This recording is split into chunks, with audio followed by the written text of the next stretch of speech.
Chapter 1143. 10,000 Cavalry Camp. Dugu Huiji's sleeping tent. Yang Fan had drunk a couple of cups of wine when his expression suddenly changed. He supported himself with the table and tried to get up, but his body was already limp and powerless. He had just straightened his back when he powerlessly slid back down. He felt his hands and feet go numb and powerless to support his body.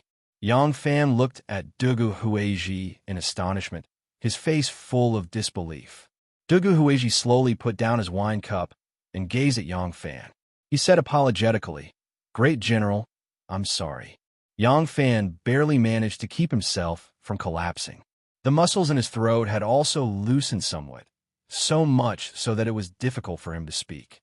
"Huiji, what are you doing?" Dugu Huiji said, "Great General, don't worry. The poison in the wine isn't fatal." Yang Fan said with great difficulty, "What are you trying to do? Did Dugu order you?" His vision began to blur as Dugu Huiji's figure flickered between clear and misty. Dugu Huiji's voice rang in his ears, sometimes near and sometimes far. "The clan lord doesn't know what I'm doing. He's always given me orders when necessary. Why would he care what I'm thinking?" Yang Fan gradually collapsed and finally lost consciousness. Dugu Huiji was still speaking.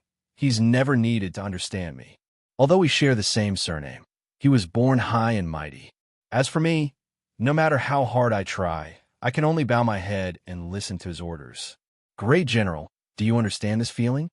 The curtain was lifted and several knife-wielding soldiers flashed in with extremely nervous expressions. They all heaved a sigh of relief after seeing that Yang Fan had already fainted. One of the captains said in a low voice, "Has Lang General succeeded? It's almost time. We must act immediately." Dugu Huiji nodded and stood up. He ordered in a deep voice, "Tie up the Great General." The captain was startled. "Lieutenant Commander, why go through so much trouble? Can't we just chop him down?" Dugu Huiji said with a cold expression, "The one we want to rebel against is the Son of Heaven, not the Great General. What's the point of killing him?" The lieutenant hesitated, "But didn't General Li Chengquang say that the Grand General must be killed?" Dugu Huiji said, "If we succeed, the Great General is nothing to worry about. If we want to kill him, let the Crown Prince do it. If we fail, it's not the Great General's turn to kill me. The Great General has treated me well. Now that I have him under control, why should I let my blade be stained with the Great General's blood?" The captain said, but Dugu Huiji suddenly turned his head, his hand on the hilt of his saber, his face full of murderous intent. "Are you listening to me or Li Chengquang?" The lieutenant's expression turned cold as he hurriedly lowered his head and said, "Naturally, I will obey the Lieutenant General's orders." Yang Fan was tied up tightly and his mouth was gagged with a rag. Dugu Huiji looked at the commander's seal found on Yang Fan's body and put it into his bosom. He waved his hand and said, "Let's go." The few of them hurriedly walked out of the tent. The candle in the tent was still flickering. There were originally 5 battalions of 1,000 cavalry. After expanding to 10,000 cavalry, it had become an enormous corps. The 5 lieutenant generals under Yang Fan had all been promoted to lieutenant general. Each of them was in charge of a vast camp. Dugu Huiji held Yang Fan's commander's seal and hurriedly rushed to his own camp. He immediately began to mobilize the troops. In order not to alarm the other battalions, Dugu Huiji did not mobilize all the troops in his own camp. He only mobilized 2 regiments of troops. Each regiment had a lieutenant who was in charge of 2 brigades. Each brigade had a brigade commander who was in charge of 100 men. 2 regiments of troops meant 400 men. In addition to the 100 personal guards directly under him, there were 500 men in total. The only ones who truly knew what was going to happen tonight were a dozen or so of his most trusted imperial bodyguards. Even these officers did not understand the reason for the sudden gathering of troops. 2 lieutenants and 4 brigade commanders hurriedly finished assembling. Fully armed, they entered the tent to pay their respects to Dugu Huiji. These 2 lieutenants were called Kaigu Fu and Chui Lang. Once he saw Dugu Huiji, Chui Lang nervously asked, "Lieutenant General, did something happen to gather the troops at midnight? Dugu Hueji coldly said, there has been a great change in the imperial court. Following the great general's orders, our troops are to immediately rush to the eastern palace and await the crown prince's orders. These lieutenants and brigade marshals had all participated in the dragon god's coup d'etat, and it was because of their contributions in that battle that they were promoted. Now that they heard Dugu Hueji's words, their hearts skipped a beat. Why? Another mutiny? Kai Fu cupped his fists and said, Lieutenant General, do you have the great general's orders? Dugu Hueji raised his hand and threw Yang Fan's commander's seal into Kai Fu's arms. Kai Fu caught the commander's seal and carefully examined it under the light before handing it over to Chui Lang for inspection. The two of them looked at the commander's seal and exchanged a look. They respectfully returned the commander's seal to Dugu Hueji. Taking a step back, they cupped their fists and said, we will follow the lieutenant general's orders. Dugu Hueji's heart was about to jump out of his throat. He secretly let out a sigh of relief and suppressed his nervousness. Pretending to be calm, he put away the commander's seal and shouted in a low voice, follow me out of the camp and immediately head to the eastern palace. Crown Prince Li Zhongjuan raised his head in anticipation. Finally, Dugu Hueji's troops arrived. If Li Zhongjuan wanted to launch a mutiny, the troops at hand could be considered useful. However, he had to wait for Dugu Hueji. This was because Dugu Hueji was also a core member of the Blood Alliance who participated in the mutiny. If he didn't even send a single soldier, then there was an 80 to 90% chance that something unexpected had happened. The Crown Prince's side would have to quickly adapt. How could he be at ease to launch a mutiny? Seeing Dugu Hueji arrive with his troops, Li Zhongjuan was overjoyed. He said, Generals, the treacherous officials are in charge. The country is in danger. Tonight, let's use the sharp swords in our hands to turn the tide. Li Duozhui said, Crown Prince, please give your orders. Li Zhongjuan said, I have thought about it carefully. Great General, and I will personally lead the way. We will attack the Liang household and eliminate this treacherous official. My imperial uncle Wang Qinsui will lead the way. We will occupy the palace's various gates and clear the obstacles for us to enter the palace. As long as we kill King Liang, the Wu clan will not be a threat. Once this person is dead, our external aid will be cut off. After we enter the palace, we can act calmly. The people present were all military generals. Many of them were uncouth men who didn't even know how to read. Although they were experienced in charging and breaking through enemy lines on the battlefield, they really didn't have much experience in something as difficult as a coup.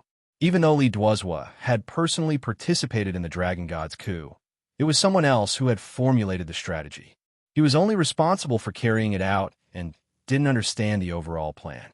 As a result, when Li Zhongjuan said this, everyone felt that it was very logical. Although Li Qingquang was Liu Binji's spy, all he could do was intensify the conflict between the Crown Prince and Princess Annal and fan the flames of the Crown Prince's ambitions. He could not interfere too much. Otherwise, Liu Binji, who had been hiding behind the scenes, would be exposed in front of the stage. Thus, he was only responsible for inducing the Crown Prince to follow their plan and walk the path of rebellion. As for how the Crown Prince would rebel and who he would ultimately win over, that was not something he could guarantee. Li Qingquang himself was only a military general. Even though he was a successful spy, this was the first time he had participated in something as complicated as a coup. When he heard the Crown Prince's arrangement, he felt that it was very reasonable, so he agreed without any hesitation. The Crown Prince became even more confident when he saw everyone's response. He said, Imperial Uncle, you, General Shachi, and General Li Sikong will seize the palace gates in the time it takes for 2 incense sticks to burn. If we can trick the gates, then use them. We can only seize them as a last resort to avoid alerting the inner palace too early. Li Qianli, Shachi, and Li Sikong cupped their fists and said, Understood. The Crown Prince unsheathed his sword and said to Li Duozhui, Yaholi and Dugu Hueji, Generals, please follow me to kill King Liang. The Northern Yamen's Featherwood Guard, 10,000 cavalry, and Golden Guards immediately took action. The two captains that Dugu Hueji had transferred hurriedly followed the crown prince, Li Duozhua, and the others to the Liang Manor in the south of the city. When they thought about the crown prince's various arrangements and how they didn't see the great General Yang Fan, the two of them couldn't help but feel suspicious. Kai Gufu whispered, "Old Chui, why don't I see the great general?" Chui Lang said, "That's right. Also, don't you think it's strange? If the crown prince wants to break into the palace, why doesn't he go through the Black Tortoise Gate? If he wants to break into the inner palace from the eastern palace, he would have to pass through at least 4 or 5 palace gates. How could the palace not receive news and react accordingly? To give up what's near and seek what's far away, this isn't right." The more Kai Gufu thought about it, the more he felt that something was wrong.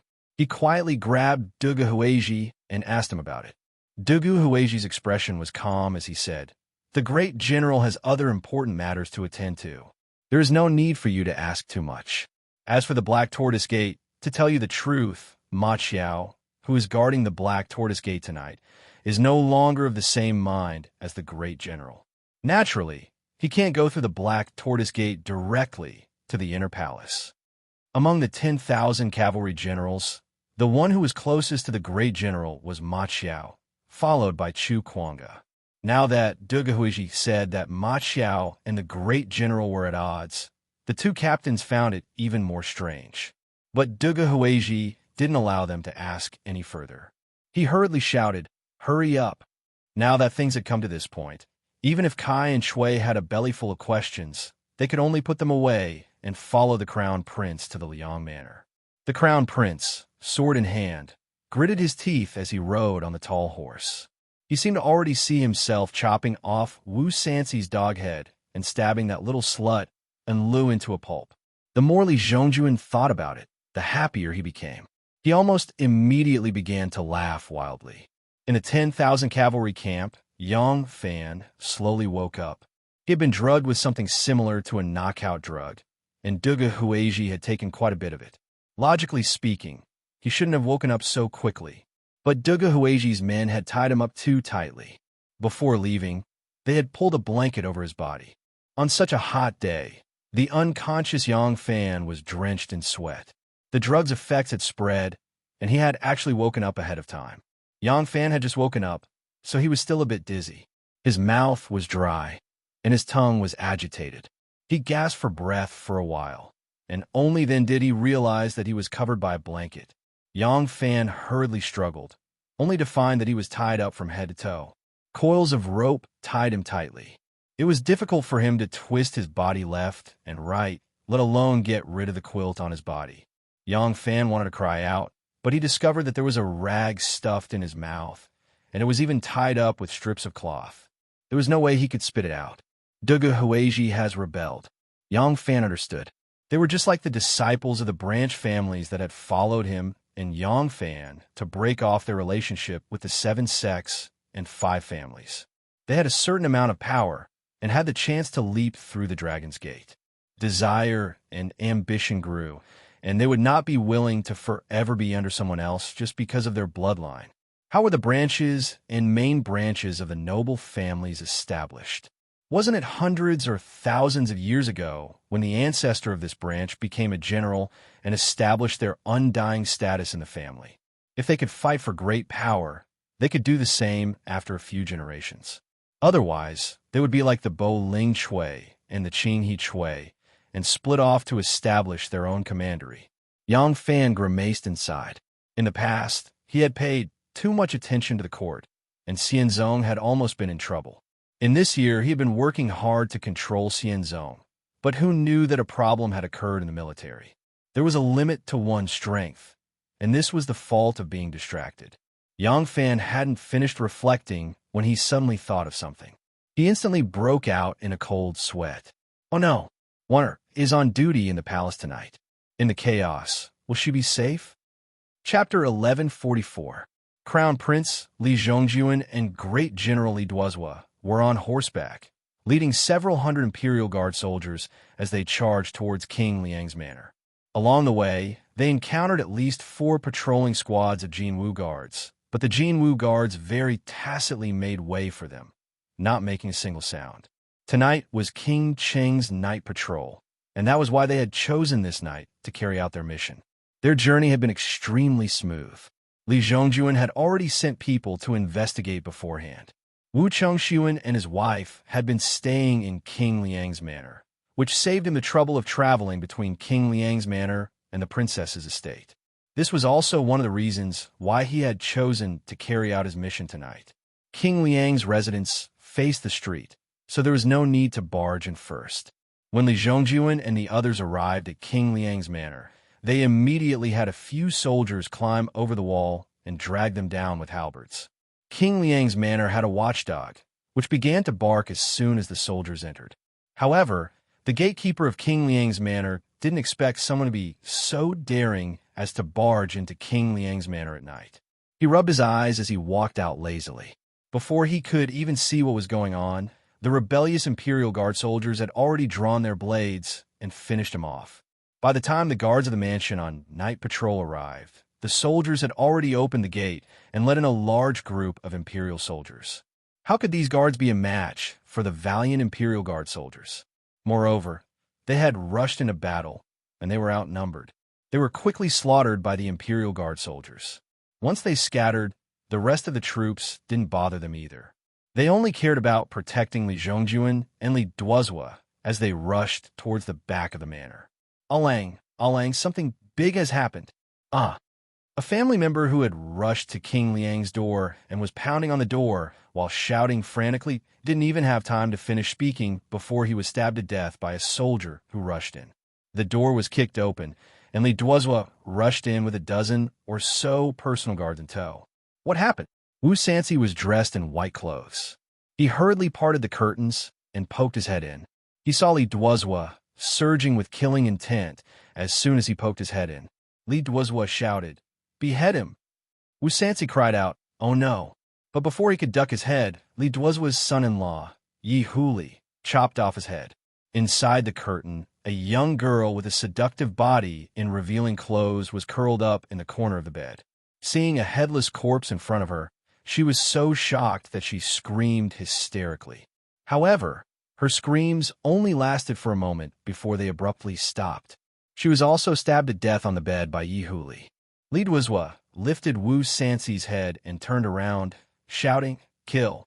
Kill everyone in the martial palace and return to the palace immediately." A massacre began. The soldiers had received orders before they even broke through the gates. Kill everyone, don't leave anyone alive. That was why they began a massacre as soon as they entered King Liang's manor. However, as soon as they entered, they charged towards the rear residence where the Wu clan master and his family resided. As a result, most of the servants in the two rooms had ample time to hide or escape through the walls. The martial palace was so large that no one had any time to spare for them. However, Wu Sanci's family was out of luck. Even though these soldiers saw that King Liang's manor was richly decorated with gold and jade ornaments, so they took quite a few in passing, this didn't stop them from killing.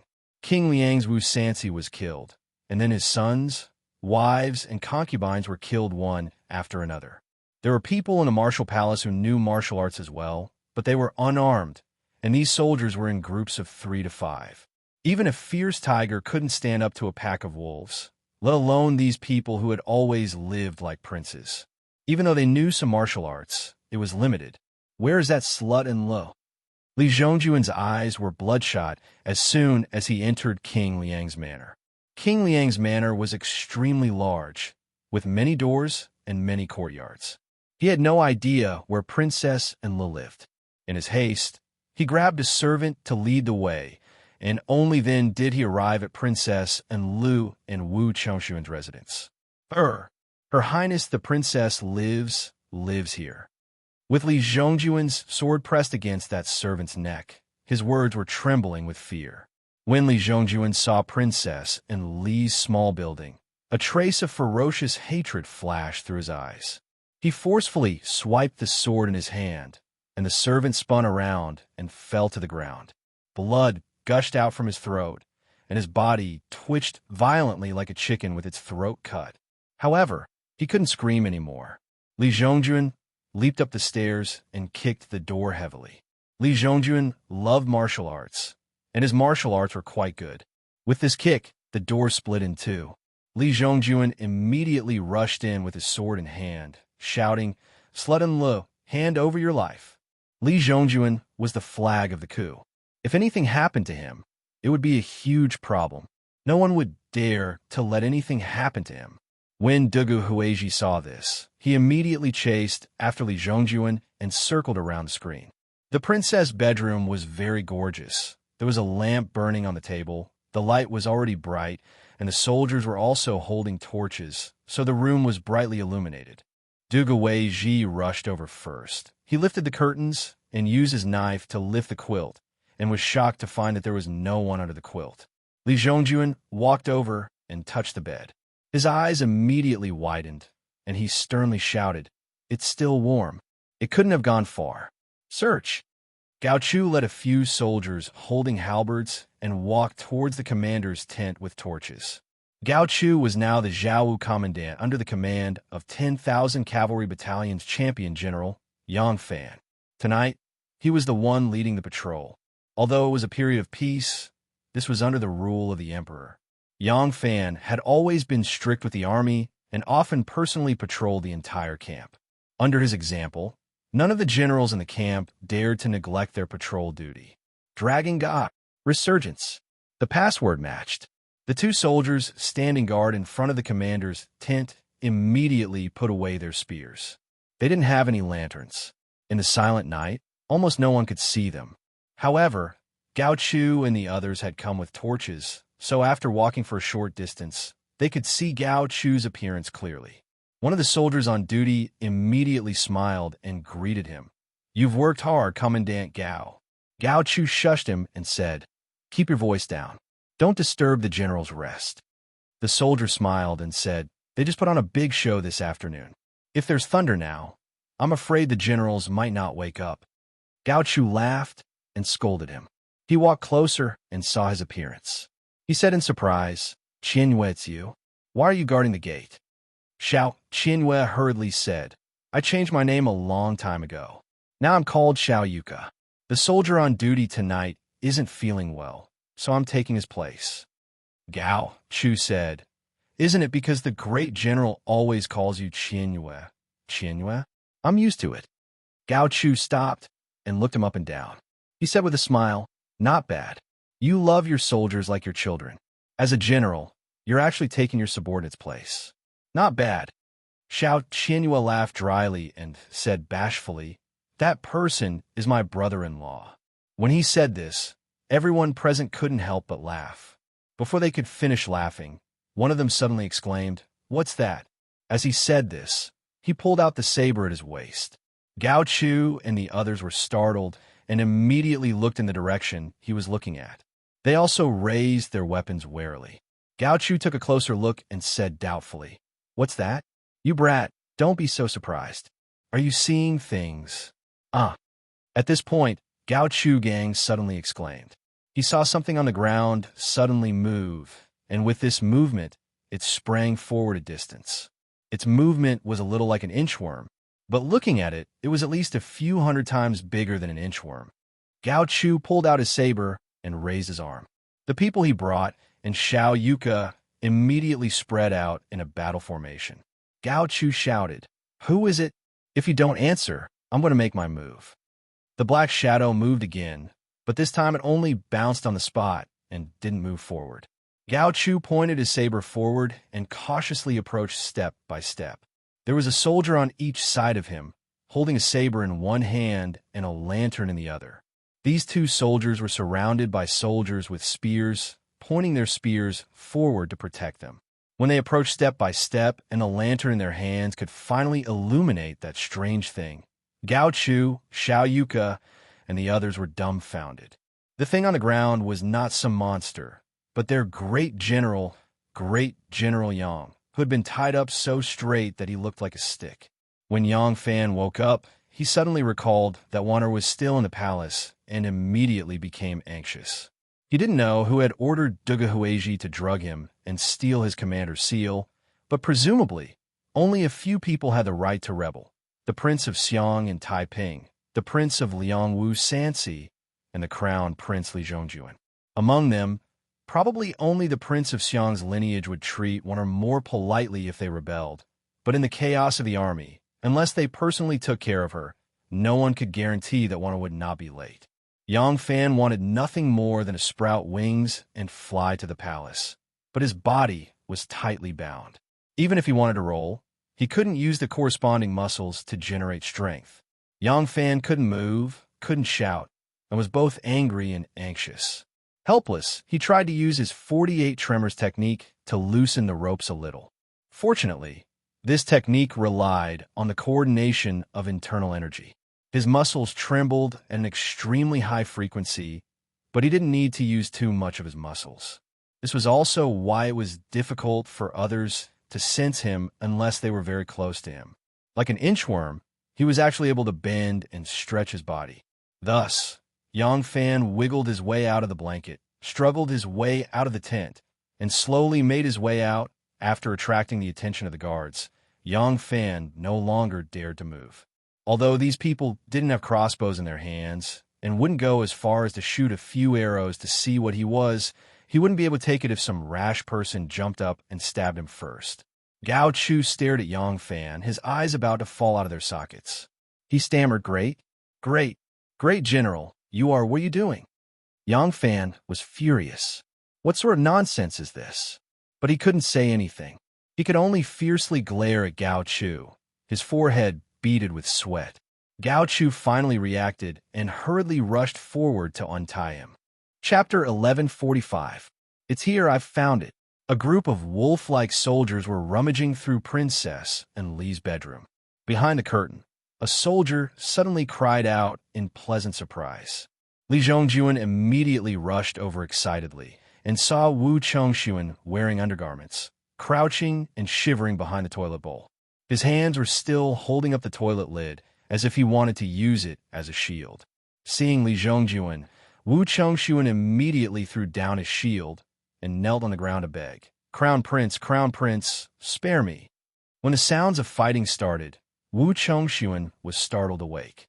Hearing the sounds of fighting outside, Wu Chengxuan knew that something was wrong and immediately hid in a panic. But at the time, he didn't know who was causing trouble. When Li Zhongjuan brought people into his room and heard Li Zhongjuan's voice, he knew that a disaster was imminent. Normally, when Enlu humiliated the crown prince, how could he not help the evildoer? But even if there was a sliver of hope, he wouldn't let it go. Therefore, he knelt on the ground and begged. Li Zhongjuan saw the usually arrogant Wu Chengxuan kneeling and shivering at his feet and felt pleased. But when he didn't see Enlu, he was greatly disappointed. Li Zhongjuan raised his blood-stained sword and pointed it at Wu Chengxuan, shouting, "Where is that slut Enlu?" Wu Chengxuan trembled as he said, Enlu is staying in the palace tonight. Not here." What? Li Zhongjuan was greatly disappointed. But thinking about it, when he killed his way into the palace, he could still take that slut's dog life. He didn't think any more and suddenly raised his sword. Seeing this, Wu Chengxuan quickly kowtowed and begged, "Crown Prince, spare me. Crown Prince, spare me. Chengxuan is your brother-in-law." Li Zhongjuan laughed wildly and said in a mocking tone, "Now that things have come to this, you only remember that he is Gu's brother-in-law?" "No." Wu Chengxuan's eyes widened in fear. He saw a blood-red flash, and then the world spun. He saw that his body was still kneeling on the ground, and everything around him was rapidly spinning. Then with a plop, he fell into the toilet bowl. So smelly. This was the last trace of Wu Chengxuan's consciousness in this world. Li Zhongjuan originally wanted to take his head to the palace, but seeing the head fall into the toilet, Li Zhongjuan immediately covered his nose in disgust and took a few steps back. He ordered a soldier, "Pick up his head, let's go." The soldier plunged his spear into the toilet bowl and pierced Wu Chengxuan's head. Dripping with urine, he dragged Wu Chengxuan's head out and rubbed it against the couch. Then he followed Li Zhongjuan and strode out. Gao Chu hurriedly untied Yang Fan's rope. Yang Fan leaped up and shouted sternly, "Beat the drums and gather the generals." After a while, the war drums rumbled. The well-trained generals quickly gathered in the commander's tent. Although Yang Fan had a high status, he was never afraid to put himself in danger. If he could solve the problem by rushing to the imperial palace alone, he would have already taken his horse and rushed to the Black Tortoise Gate the moment he was released. But this kind of matter could not be solved by relying on the martial bravery of the Jianghu people. Up until now, he still did not know who was rebelling tonight and how many people were involved. Moreover, to single-handedly charge into the imperial palace and search for a person he wanted to save in such a large area and among the countless buildings was really an impossible task. Li Zhongjuan did what he thought of. It really lived up to the saying, "A random punch can kill an old master." The situation was so sudden that there was not the slightest clue. No power had noticed it. Yang Fan wanted to beat the drums and gather the generals, but he also wanted to know how many of his subordinates were involved. In a flash, the commander's tent was filled with generals. Seeing Yang Fan standing at the head of the table with a murderous look on his face, although the generals were surprised, they did not dare to ask anything. When the drums were beaten and the generals were all present, Yang Fan called a roll call.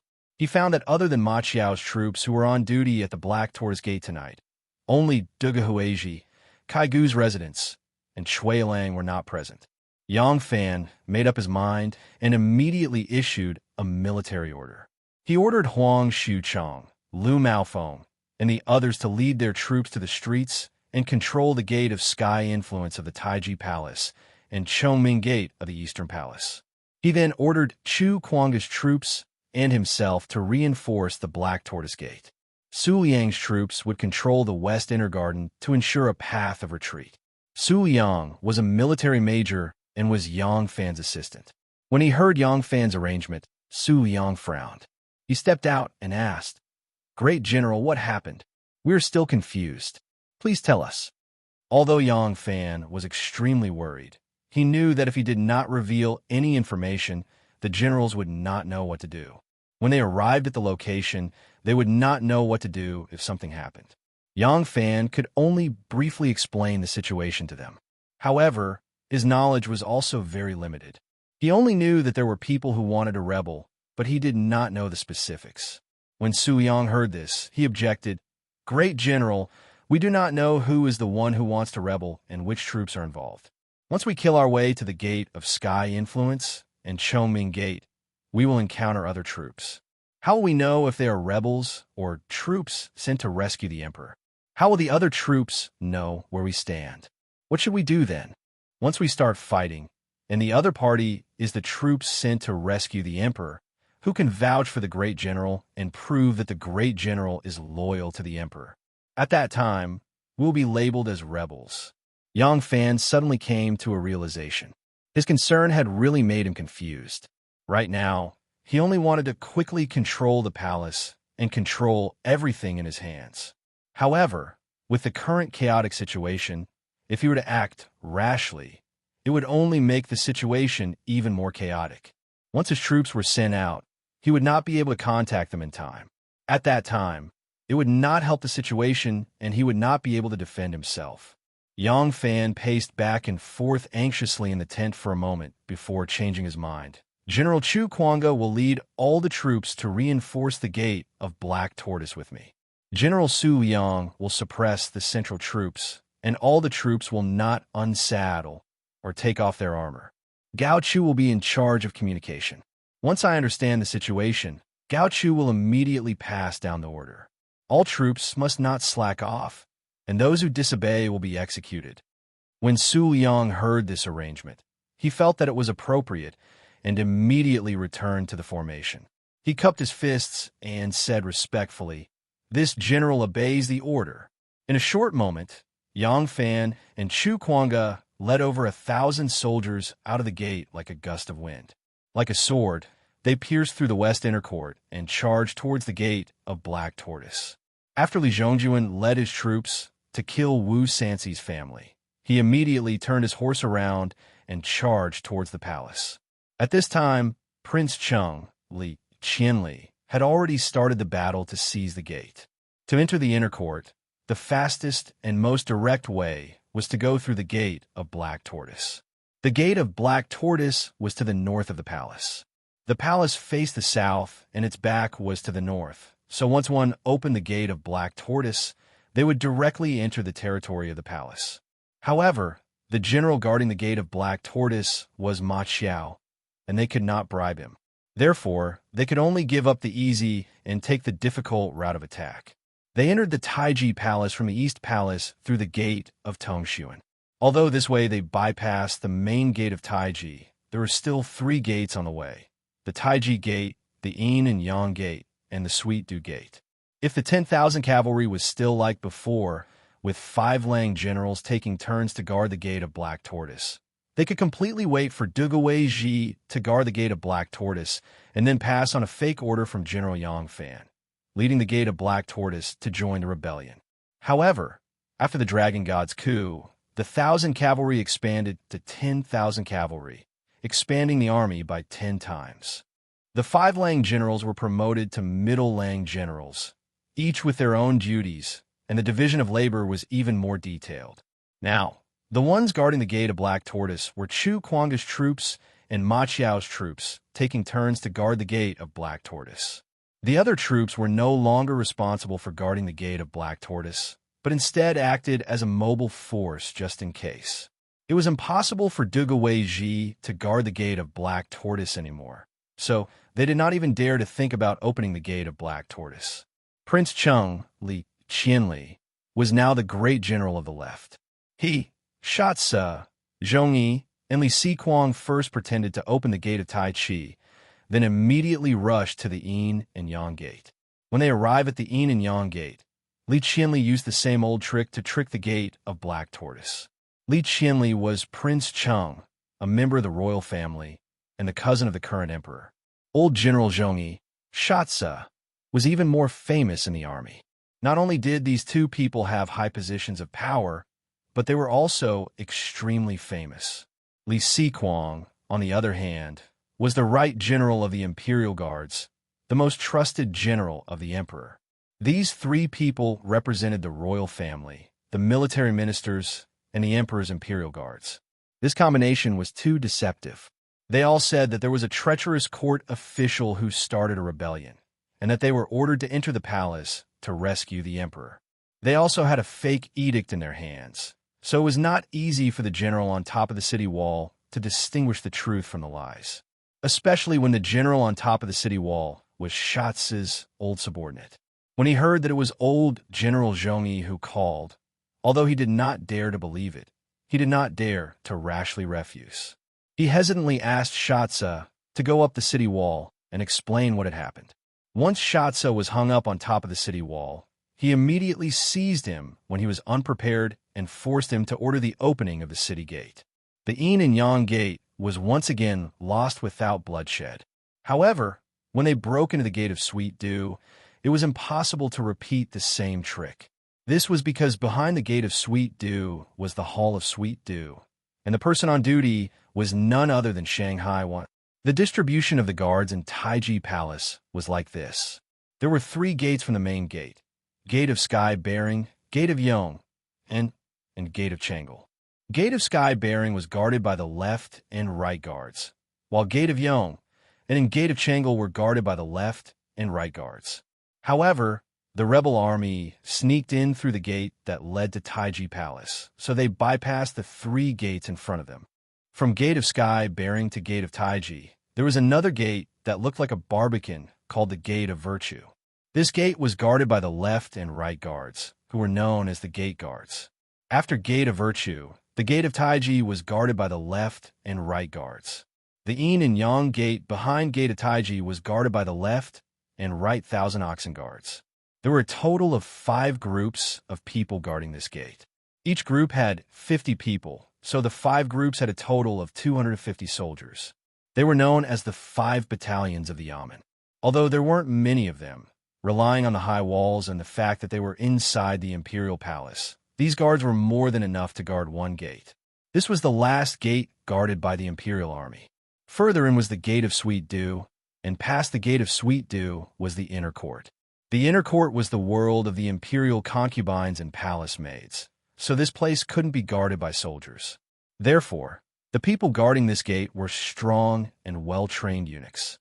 Behind this gate was the Hall of Sweet Dew, and the person guarding the Hall of Sweet Dew was Shanghai. Li Qianli's status as Prince Cheng couldn't scare this Minister of the Interior, and Xia Zha's illustrious reputation in the army couldn't suppress this Shangwan lady. The eunuchs guarding the gate of Sweet Dew wouldn't by Li Sihong, this general of the Imperial Guard. Therefore, if they wanted to seize the gate of Sweet Dew, they could only attack by force. Fortunately, they didn't draw any blood and didn't alarm the eunuch guards at the gate of Sweet Dew.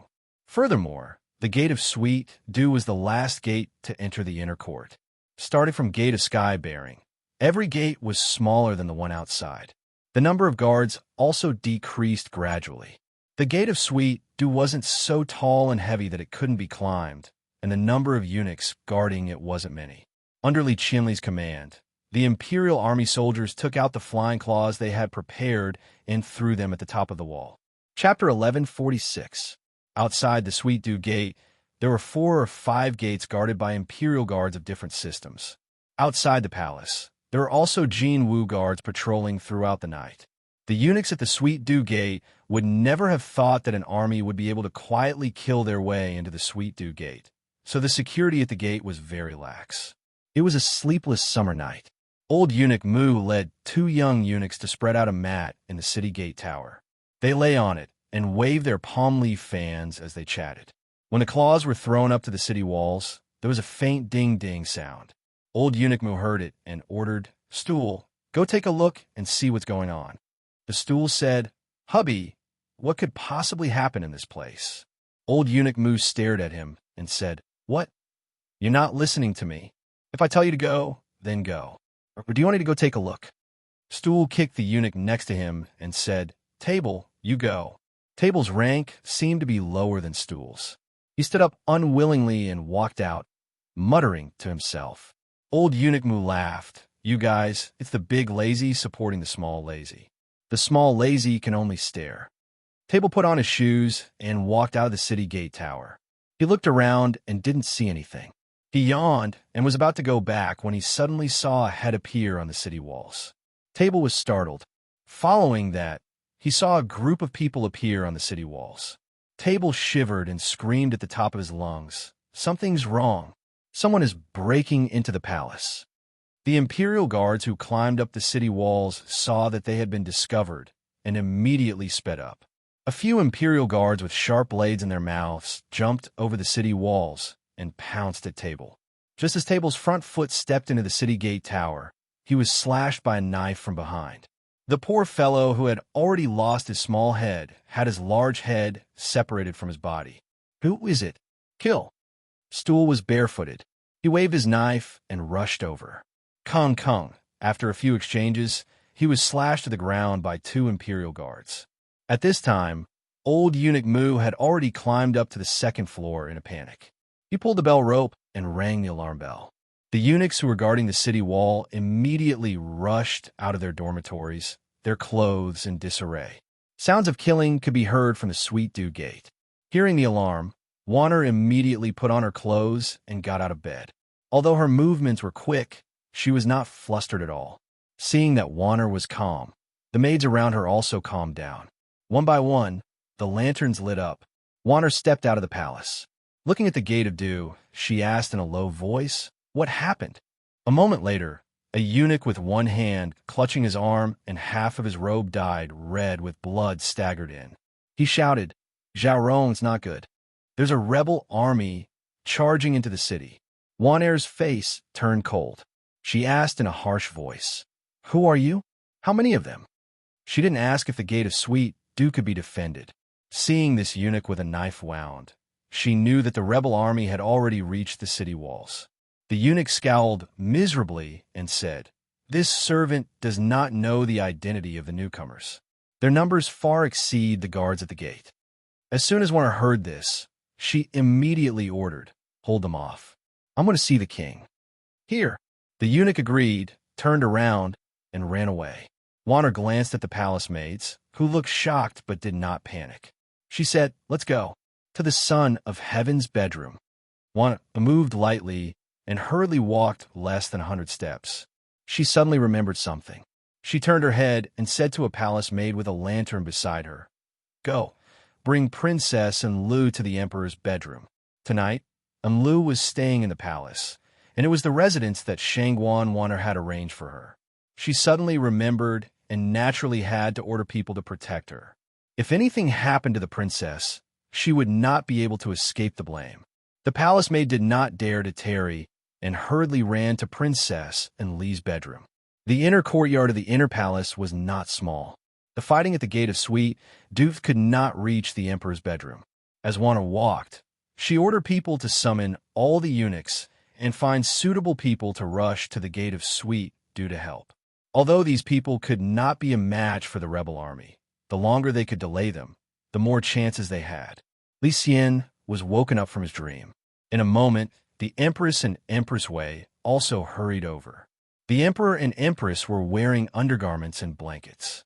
Their hair was disheveled, and they looked abnormally wretched. It was Wanner, who was neatly dressed. The female officials behind her were still holding the imperial seal. They appeared panicked, but not disorderly. "Wanner, what has happened?" Li Xian and his wife hurriedly asked Shanghai Wanner. Their faces were full of fear. What happened on the day of the divine dragon coup was not very far in the past for them. That time they were rebels. They had worried all night about the consequences of what would happen if they failed. Now that they had become the masters of the royal palace, they had to worry about the rebel army succeeding. Wanner calmly said, "Saint, there's been a rebellion in the palace. The rebel army has already attacked the gate of Sweet Doo and will arrive soon." Hearing this, Empress Wei's beautiful face immediately paled. How could it be? Who were the rebel army? How could they silently attack the gate of Sweet Doo? Wanner said, "Saint, Empress, now is not the time to investigate this. There's not a single soldier in the inner court. Just relying on the palace maids and eunuchs will not be able to stop the rebel army. Once they charge in, then the general situation will be gone. We must find a safe place to protect the Saint and Empress." At this time, Li Xian regretted greatly. After he ascended to the throne, he dismissed all the female guards. The new internal guards were all men, so they did not stay in the palace. At this time, he realized that the seemingly impregnable palace was not safe. It was better to have a few more armed guards by his side. He ran around in circles and said helplessly, "Shangguan Zhao's words are reasonable, but where is safe?" Shanghai Wanner said, "Saint, why don't we go to the gate of Black Tortoise? The gate of Black Tortoise is impregnable, and there are imperial guards loyal to His Majesty guarding it. If the saint temporarily hides at the gate of Black Tortoise, he will definitely be able to avoid the attack." Li Xian's teeth chattered. He fearfully asked, "The guards at the gate of Black Tortoise, did they not participate in the rebellion?" Wanner calmly said, "Saint, if the guard at the gate of Black Tortoise also rebelled, why would the rebel army need to attack the gate of Sweet Doo? They would have long since marched in through the gate of Black Tortoise." Li Huang suddenly understood. That's right. Then, wife, let's go quickly." Li Xian and Empress Wei hurriedly fled the bedroom. Shanghai Wanner walked as she looked back. Empress Wei panicked. "Wanner, has the rebel army caught up?" Wanner shook her head. "It's not the rebel army. Wanner sent someone to warn Her Highness Enlu, but I don't know why Her Highness Enlu still hasn't caught up." Only now did Li Xian remember Enlu. He suddenly stopped and stamped his feet. "That's right. How could we forget Enlu? What should we do? What should we do?" Empress Wei gritted her teeth. Pulling Li Xian up, she said, "Your Majesty's life concerns the world. There cannot be any mishaps. Quickly go to the gate of Black Tortoise. Just send someone to inform Enlu." Empress Wei shouted to a senior eunuch at her side, "You, quickly find the princess and tell her to come to the gate of Black Tortoise to temporarily hide." The senior eunuch didn't dare to disobey. He could only brace himself and run. Li Xian ran all the way to the gate of Black Tortoise. He was so tired that he couldn't catch his breath. At this time, he saw a group of people hurrying over from another imperial road. In front of them, there were people carrying lanterns. Li Xian turned pale with fright. "Not good. The rebel army is here." Finishing, he turned and ran. Shangguan Wanner grabbed him. Narrowing her eyes, she looked into the distance. She slowly said, "Saint, Don't be alarmed. The people coming shouldn't be the rebel army. As expected, the group of people ran closer and closer.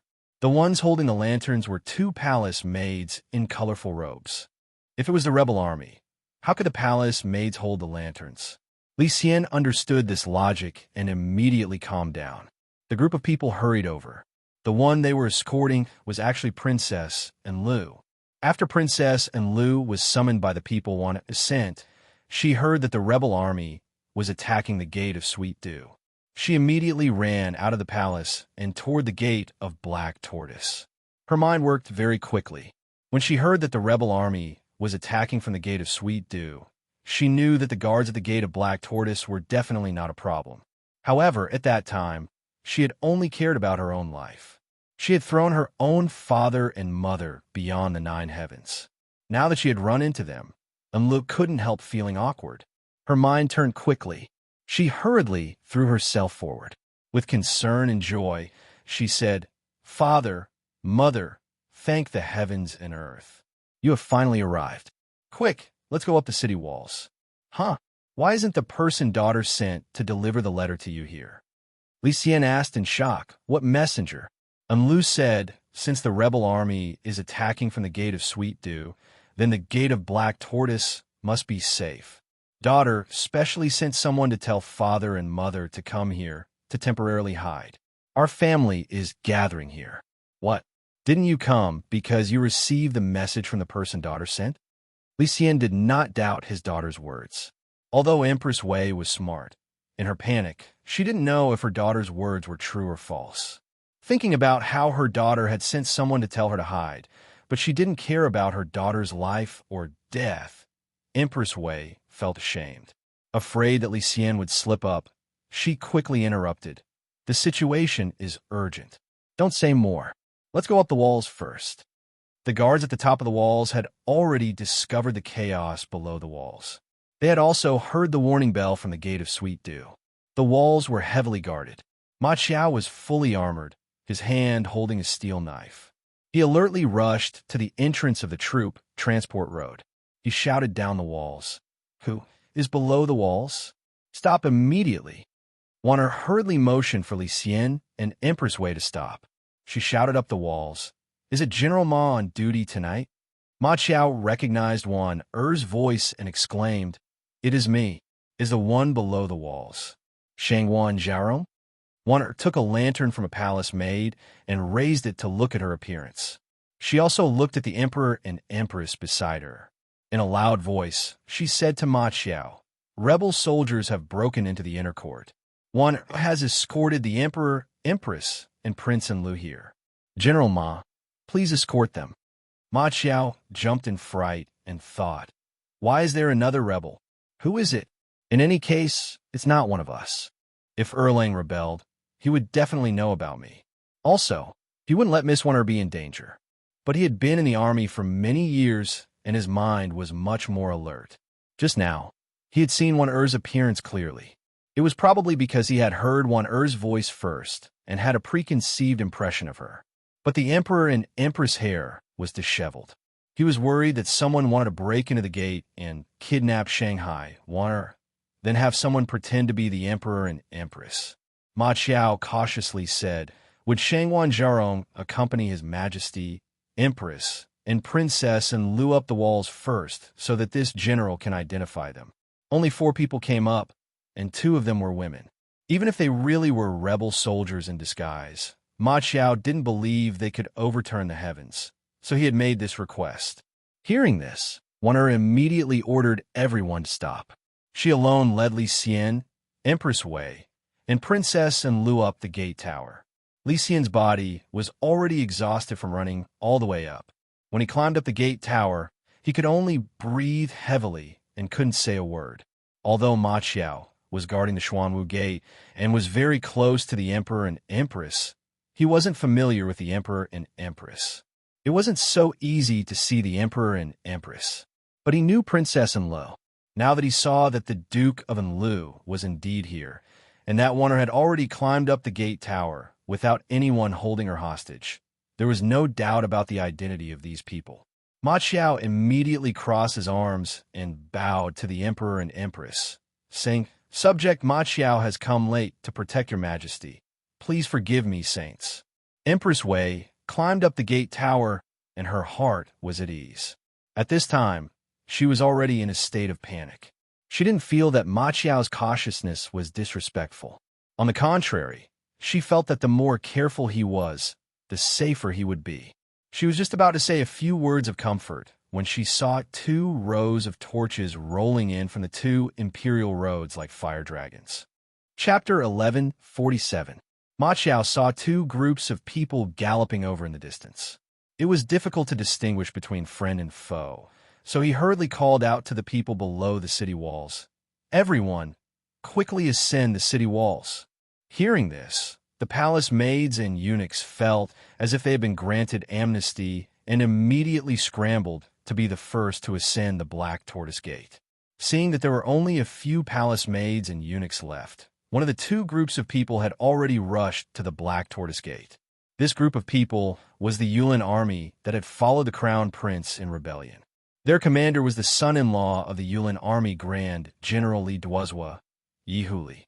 After breaking through the Sweet Dew Gate, they didn't dare to be negligent and immediately killed their way to the rear palace. Learning that the Son of Heaven had heard the news and fled, they split up into several groups to search. Among them, Yi Huli's group learned from the eunuchs and palace maids that the emperor might have fled to the Black Tortoise Gate, so they chased after him without stopping. Seeing many palace maids and eunuchs wailing and shouting for their parents as they ran to the Black Tortoise Gate tower, Yi Huli was afraid that once they reached the tower, the people above would close the transportation channel. He immediately took a few steps and caught up to the last few people left behind. The knife in his hand flashed with a cold light, and a palace maid and a eunuch screamed as they fell under his knife. At this time, a tall eunuch suddenly bent his body and leaped, landing in front of him with a whoosh.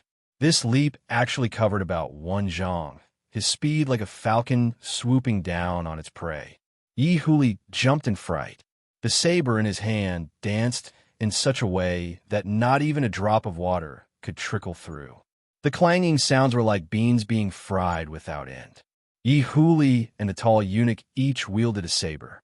The 2 sabers transformed into 2 balls of light and shadow. As one advanced and one retreated, the imposing manner was extremely terrifying. The Featherwood guards who had caught up were all dumbstruck. This eunuch was called Yang Xixuan, and he was originally a member of the Inner Guards. When Li Xian reorganized the Inner Guards, all the original personnel were removed, so he became an ordinary middle-ranking official. However, he still held the position of a department in the 24 divisions, a major eunuch. This person's martial arts were extremely outstanding. Seeing the pursuing troops close in, if they caught up to the Black Tortoise Gate, the consequences would be unthinkable. Yang Xixuan decisively charged forward. Yi Huli was a battle general who excelled in both horsemanship and archery, but his combat skills were far inferior to Yang Xixuan's. Besides, he hadn't expected that a spineless man could be so ferocious. As a result, he was caught unprepared by Yang Xixuan's attack. Yi Huli hastily retreated 3 steps. Yang Xixuan hastily advanced 3 steps. All along they were beating him down. The 2 of them, one advancing and one retreating, as they moved around, the 2 sabers had already hacked and hacked dozens of times. The edge of the sabers had already chipped one after another. Suddenly, a streak of blood splashed out. Yang Sisu quickly retreated. With one hand holding the saber, the other lifting the lapel of his robe, his feet moved like a windmill, like a gust of wind. He escaped to the Black Tortoise Gate. As soon as the Featherwood guards looked, they saw Yaholi raise a saw-like steel saber, his eyes bulging in anger. A slanted wound swiftly spread across his chest, dyeing his entire chest red. Yi Huli gave a loud cry and spat out a mouthful of bloody mist. He fell stiffly on his back. The Featherwood guards were horrified. Only now did they realize that their general had been killed by the eunuch. Borrowing the torches below the city walls, Li Xian, Empress Wei, and Ma Qiao, and the others who were watching the battle from the top of the city walls saw with their own eyes this incomparably mighty and powerful scene of a general beheading the enemy. For a moment, their hearts were filled with fascination. Ma Qiao even used his palm to vigorously slap the wall, excitedly praising, "Good martial arts, good skills." These Featherwood guards couldn't help but be alarmed and angry at the death of their leader. One of the brigade commanders raised his saber and pointed it at the Black Tortoise Gate, shouting madly, "Kill them!" Ma Qiao sneered and said, "Release the broken stone." There are already people waiting by the stone gate. At this time, the last palace maid also fled up the Black Tortoise Gate. Under Ma Qiao's order, a stone gate fell with a rumble, firmly blocking the pursuers below the city walls. At this time, the troops hurrying over from the other imperial road also rushed to the Black Tortoise Gate. They had about 300 to 500 officers and soldiers, and the one leading them was the general of the right Featherwood Guards, Lu Jingren. The left and right Featherwood Guards had originally been under the control of Wu Yuyi and Li Duozhua. After the Divine Dragon coup, Wu Yuyi had been stripped of his military power, and the composition of the right Featherwood Guards had become complicated. There were people planted by Empress Wei, people planted by Wu Sanxi, people directly planted by Li Xian, and also people originally under Wu Yuyi's command. However, because they did not clearly support Wu Zetian, they had not yet been purged. Lu Jingren's troops had originally been stationed at Yeding Palace to the right of Taiji Palace. After hearing the warning from the Gate of Sweet Dew, they had rushed over to rescue the emperor. They had learned from the palace maids and eunuchs that the princess had fled to the Black Tortoise Gate. They guessed that the princess was definitely with the emperor and empress, so they had rushed over. The origin of the rebels tonight was too complicated. Other than the main generals who had participated in the rebellion, the grassroots generals and the soldiers below them did not know which troops had participated in the rebellion. When they saw Lu Jingren arrive with his troops, they immediately gathered their troops and went on guard, wanting to determine the position and identity of the newcomers. The rebel army did not know who was on their side, and Lu Jingren, who had rushed over to rescue the emperor, was even more confused. He had rushed over from Yeding Palace and did not even know who was leading the rebellion tonight. Just now, he had not clearly seen the great battle in front of the transportation road, so he naturally had no way of distinguishing friend from foe. As a result, Lu Jingren also hurriedly gathered his troops and went on guard against Yi Huli's troops. To determine friend from foe, the best way was to have the emperor make the distinction. After Lu Jingren had settled in, he shouted toward the top of the city walls, "This subject, the general of the right Featherwood Guards, Lu Jingren, has come to escort the emperor. Is his majesty at the Black Tortoise Gate?" Li Xian was overjoyed and hurriedly said, Quickly have him lead troops to the top of the city walls to escort the emperor." "Wait, be careful of a trap." Empress Wei immediately stopped Li Xian and said to Ma Qiao, "Tell General Lu that the Son of Heaven is at the top of the city walls. General Lu has rendered meritorious service in rescuing the emperor, and his loyalty is commendable. General Lu, please line up at the Black Tortoise Gate to face the enemy." Ma Qiao glanced at Li Xian. Seeing that the latter did not object, he shouted toward the bottom of the city walls, "This one is the general of the Black Tortoise Gate, Ma Qiao. His Majesty, the Empress, and Princess and Lu are all at the top of the city walls. His Majesty says that General Lu has rendered meritorious service in rescuing the emperor, and his loyalty is commendable. That group of troops is the rebel army. General Lu, please line up at the top of the city walls to face the enemy." Lu Jingren cupped his hands toward the top of the city walls and said, "This subject obeys the emperor." Lu Jingren waved his hand and shouted, "Line up at the bottom of the city walls." The soldiers under Lu Jingren's command immediately lined up at the bottom of the city walls, their backs to the city walls, their spears pointed forward, facing off against Yi Huli's troops. If this was a battle on the battlefield, and their commander died, Yi Huli's subordinates would scatter in confusion. However, this was a rebellion. Failure meant death, and there was nowhere to run. Naturally, they could not retreat. However, without their commander, the others did not know how to advance or retreat. No one had the courage to stand out and be the leader. The two sides were in a deadlock. At this time, Li Qianli, Li Duozhua, Dugi Yinji, and the others escorted Li Zhongjuan to the bottom of the city walls. Seeing the rebel army gather, Lu Jingrun, who was at the bottom of the city walls, felt his heart pound. Li Xian's face, which had just recovered, paled again. However, at almost the same time that Li Zhongjuan arrived, the sounds of battle shook the heavens outside the Black Tortoise Gate. Yang Fan and Chu Kuanga led a group of troops and charged to the bottom of the Black Tortoise Gate. Behind them, there was a group of troops fighting and advancing at the same time. That group of troops was the Jinwu guards that Prince Cheng, Li Qianli, had arranged for them to stop the reinforcements. However, this group of 10,000 troops had Yang Fan and Chu Kuanga, two valiant generals. Their subordinates were all risking their lives and relying on their fast horses. How could they be stopped by the Jinwu guards? Unexpectedly, they were killed by Yang Fan and the others all the way to the Black Tortoise Gate.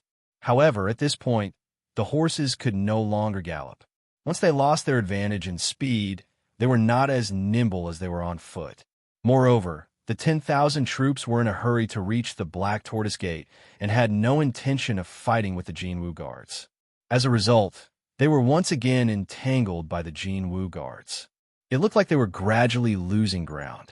If not for the fact that they were well-trained elites, this tactic of fighting and retreating would have long since become a true rout.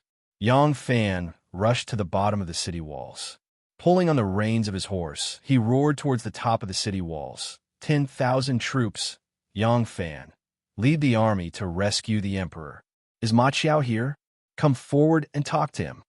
As soon as Shanghai Wanner heard Yang Fan's anxious roar, her heart immediately warmed.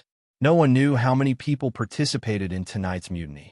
If there were people from the 10,000 troops, then it was hard to predict whether Yang Fan would be in danger or not.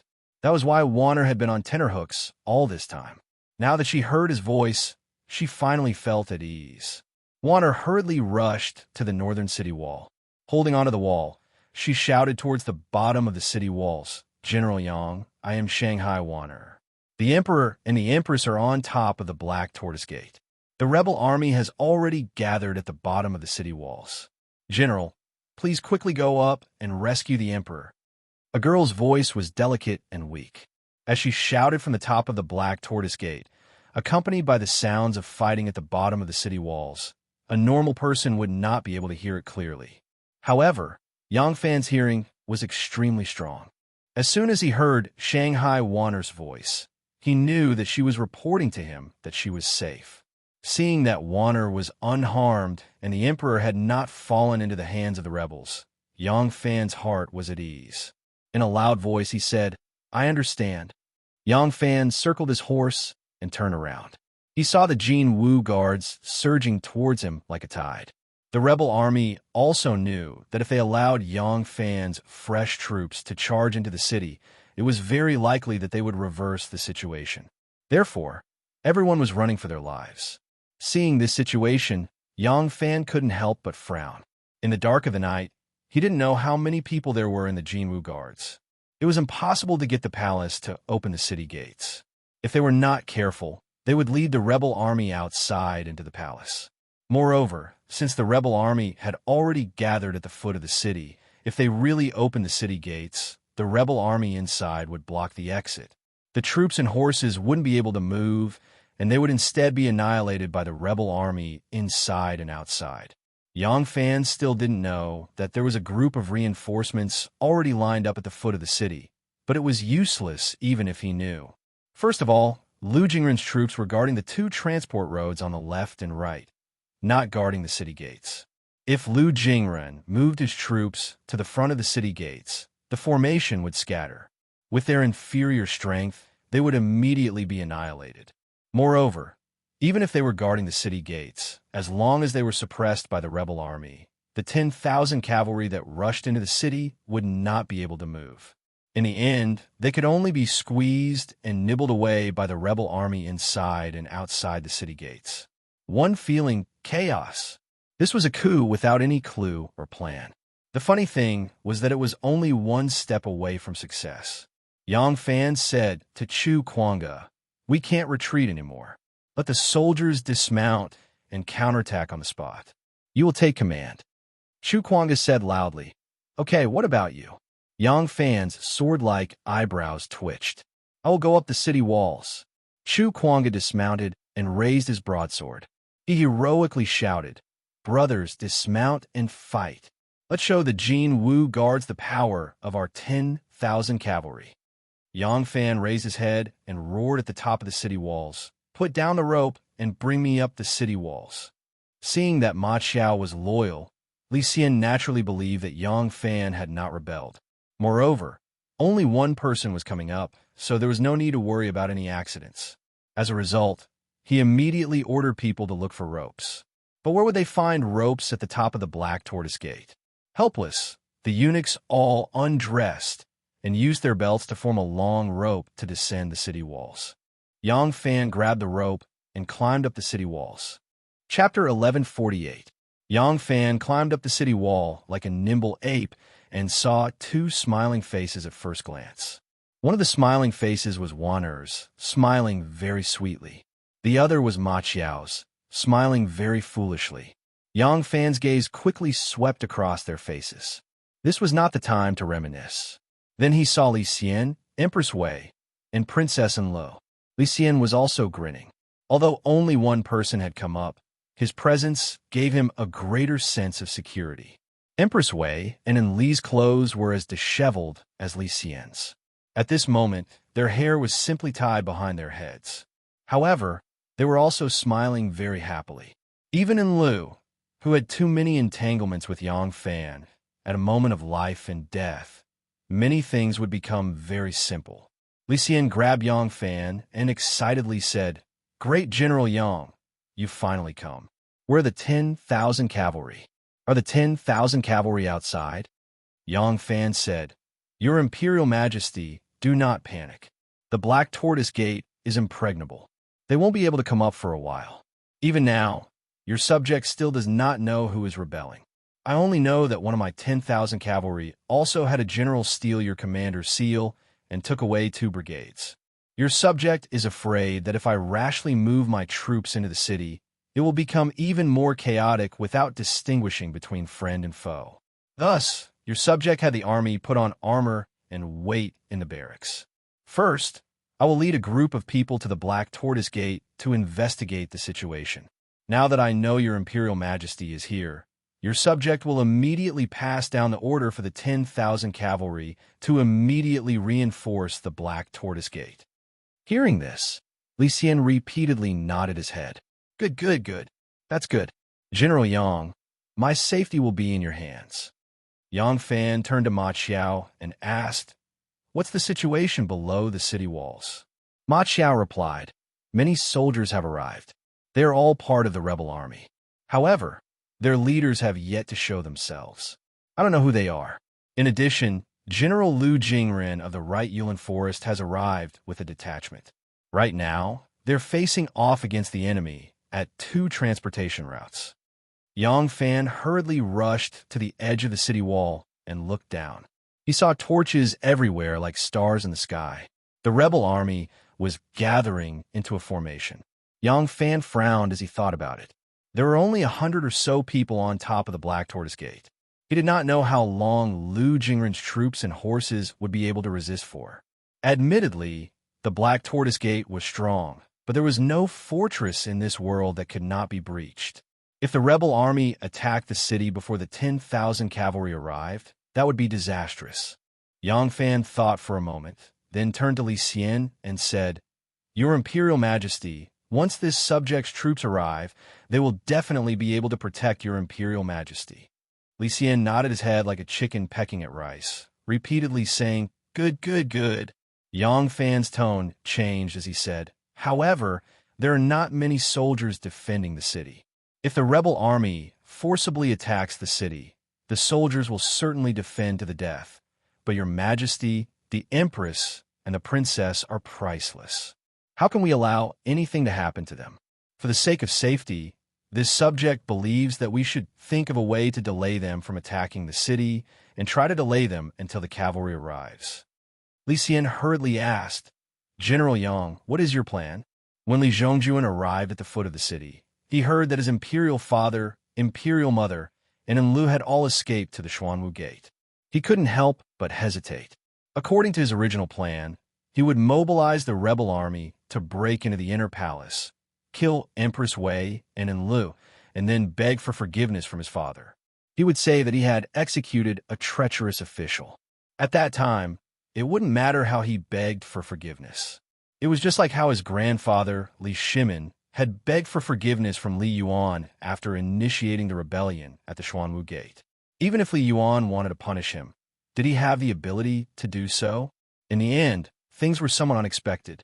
Breaking into the palace from a main gate was indeed delayed. Unexpectedly, his imperial father had escaped to the Xuanwu Gate with troops protecting him. At this time, Li Xian was still not under his control. Asking him to brazenly give the order to attack the city, he truly lacked the courage. Li Zhongjuan gathered Li Duozhua, Li Qianli, Shatzizhongyi, Li Sihong, Li Siquang, Duge Yenji, and the others together to discuss countermeasures. In order to help the crown prince rebel, Li Duozhua had even killed his son-in-law. Naturally, he strongly advocated attacking the city. Li Qianli, on the other hand, felt that they could intimidate the emperor into handing over Empress Wei and Enlu. There was no need to tear off the last piece of fig leaf between father and son. This would be beneficial to Li Zhongjuan's control after he ascended to the throne. As for Shatzizhongyi and Duge Yenji, they were somewhat ambiguous. They felt that whatever they did was fine. As long as they could help Li Zhongjuan ascend to the throne, they would be able to hold their heads up high and jump above millions. Li Qinquang and Li Sihong also suggested attacking the city immediately. Li Qinquang saw that victory was just one step away and truly yearned for it. He only hoped to immediately accomplish a world-shaking feat naturally. He was burning with impatience. Speed was the most important thing in war, but the debate between the two sides had wasted a lot of time. What was more important was not time, but morale. If they immediately attacked the city, the murderous intent of the soldiers would be strong and their morale would be high. This Xuanwu Gate might not be able to be defended, but with such a standstill, the soldiers were standing there doing nothing. They couldn't help but think randomly, and their morale fell. The two factions had conflicting opinions. Finally, with great difficulty, they managed to come up with a compromise. Everyone would pressure the previous emperor to hand over Empress Wei and Enlu. They would swear to the heavens to ensure the emperor's safety. If the emperor was not willing to listen, they would mobilize the army to attack the city. So the generals escorted Li Zhongjuan to the city walls and shouted to the top of the walls. Only then did Li Xian know that it was his son who had rebelled. Li Xian was the emperor. No matter how wretched he was, he had to do his best to maintain the dignity of the emperor. He naturally couldn't lie on the city walls and shout at the top of his lungs. He had Ma Qiao pass the message on his behalf. Ma Qiao poked his head out from the wall and said loudly, "His Majesty says, Li Zhongjuan, you are the crown prince. Why are you rebelling? Do you think you can hide the scandal of killing your father and usurping the throne from the eyes and ears of the world? His Majesty says, Li Duozhua, Li Qianli, Zhen has treated you well. Why are you helping the crown prince rebel?" Li Zhongjuan cupped his fist towards the top of the walls and said, "Fu Huang, the Chun has no intention of rebelling. But the Empress's faction is arrogant and usurped our country's treasures. As the heir apparent, cannot sit and watch. Today, I will enter the palace with the loyal subjects to remonstrate with Fu Huang. I only ask that Fu Huang hand over Empress Wei and Enlu. Is willing to beg for forgiveness in front of Fu Huang." Li Duozhua also said loudly, "Wu Sanci committed adultery in the palace. Under the crown prince's orders, we have executed Wu Sanci and his son, the crown prince, and we have no intention of rebelling. We only ask that your majesty purge the palace. As long as your majesty can do it, we will immediately withdraw our troops and beg for forgiveness." When Li Xian heard that Wu Sanci and his son had been executed, he couldn't help but turn pale with fright. Empress Wei and Wan also turned pale with fright. They were not afraid that Wu Sanci and his son had lost their lives. but that the military power controlled by the Wu clan had fallen into the hands of the Crown Prince. If the Crown Prince had already taken control of the Northern Imperial Army, it would be difficult to resist with just 10,000 cavalry. The only thing that made them feel fortunate was that the Southern Yamen did not participate in this rebellion. The Prince of Xiang and Taiping did not rebel with them. Otherwise, the consequences would be even more unmanageable. Yang Fan had already sent Gao Chu to break out of the encirclement and deliver the news. It was just that the main force would not be able to arrive for a while. Right now, the more time he could delay, the more hope he had. So he immediately whispered in Li Xian's ear, "Your Majesty, please follow this subject's plan and stall for time." Li Xian nodded his head and nervously said, "We understand. We will follow the great general's plan." Seeing this, Ma Qiao shouted down the walls, "All of you, listen carefully. All of you be quiet. His Majesty wants to speak to you personally." As soon as these words were shouted, the noise from below the walls immediately stopped. It was admittedly difficult to succeed in a rebellion with only scholars, but it was also difficult to succeed in a rebellion of pure generals without a single scholar. It was already a great taboo for these people to not immediately attack the walls after they had reached the walls. Now, they were actually listening to the emperor's words in silence. They inevitably made another fatal mistake. Li Xian leaned against the wall, doing his best to regulate his breathing. In a loud voice, he shouted to the people below, "Officers and soldiers, you are all our trusted imperial bodyguards. Your future prospects and salaries were all given by us. Why do you want to follow the Crown Prince and rebel?" Hearing this, Li Qingquang immediately shouted, "Crown Prince, don't wait anymore. Give the order to attack the city." Li Zhongjuan raised his sword and hesitantly turned his head to look at the three old generals Li Qianli, Li Duozhua, and Sha Zizhongyi. At this time, Li Xian shouted at the top of his lungs, "Officers and soldiers, as long as you immediately change your mind and kill the traitors, we promise to let bygones be bygones. We will also reward you according to your contributions and guarantee you glory, splendor, wealth, and rank."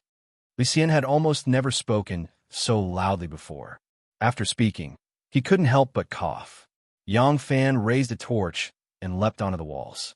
He straightened his back and shouted, "The emperor's words are like gold and jade. He said that he will let bygones be bygones, so he will definitely keep his promise. What the Crown Prince can give you, the emperor can even more. If you don't make a decision soon, when my 10,000 cavalry arrives, it will be too late for regrets." Yang Fan slowly brought the torch closer to his face, illuminating his appearance for the rebel soldiers below the walls. He coldly stared at the black mass of battle below the walls.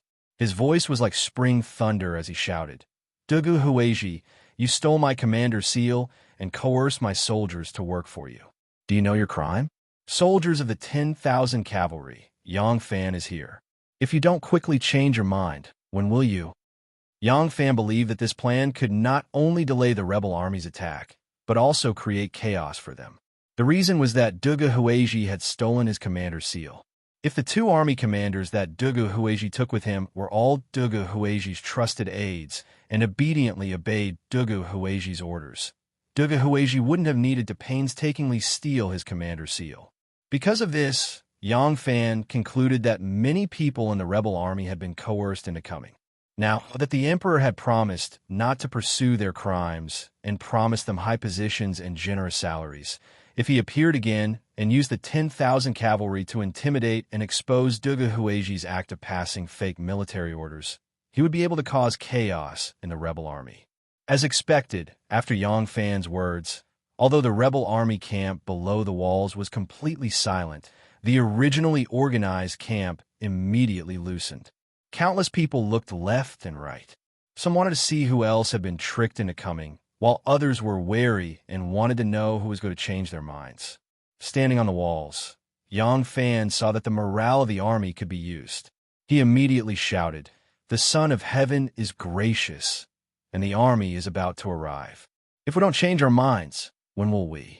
Ma Qiao led more than 100 imperial soldiers from the Xuanwu Gate and shouted in unison, "The Son of Heaven is gracious, and the army is about to arrive." If we don't change our minds, when will we? When will we? When will we? When will we? When will we? The last sentence was shouted over and over again by them in an orderly and mighty manner. It was like the never-ending tide of the Buddha crashing into the hearts of the rebel army below the walls. It broke down their morale, broke down their confidence, and broke down their courage. A person's heart was where their soul resided. When their spirit was intimidated, who would have the heart to fight? The 10,000 cavalry officer Kai Gu Fu and Chui Lang looked at each other. Suddenly, he pulled out his saber and shouted, "Brothers, change our minds!" Chapter 1149. 10,000 cavalry Lieutenant Kai Gu Fu's saber flashed, and like a waterfall, it suddenly chopped down on the neck of the great general of Yulin, Li Duozhua. This great general had dominated the battlefield for several decades and had never imagined that he would lose his life here. He didn't even have time to make a shocked or angry expression before his head was separated from his body. As soon as Chui Lang saw that Kai Gu Fu had killed Li Duozhua, this was a great merit.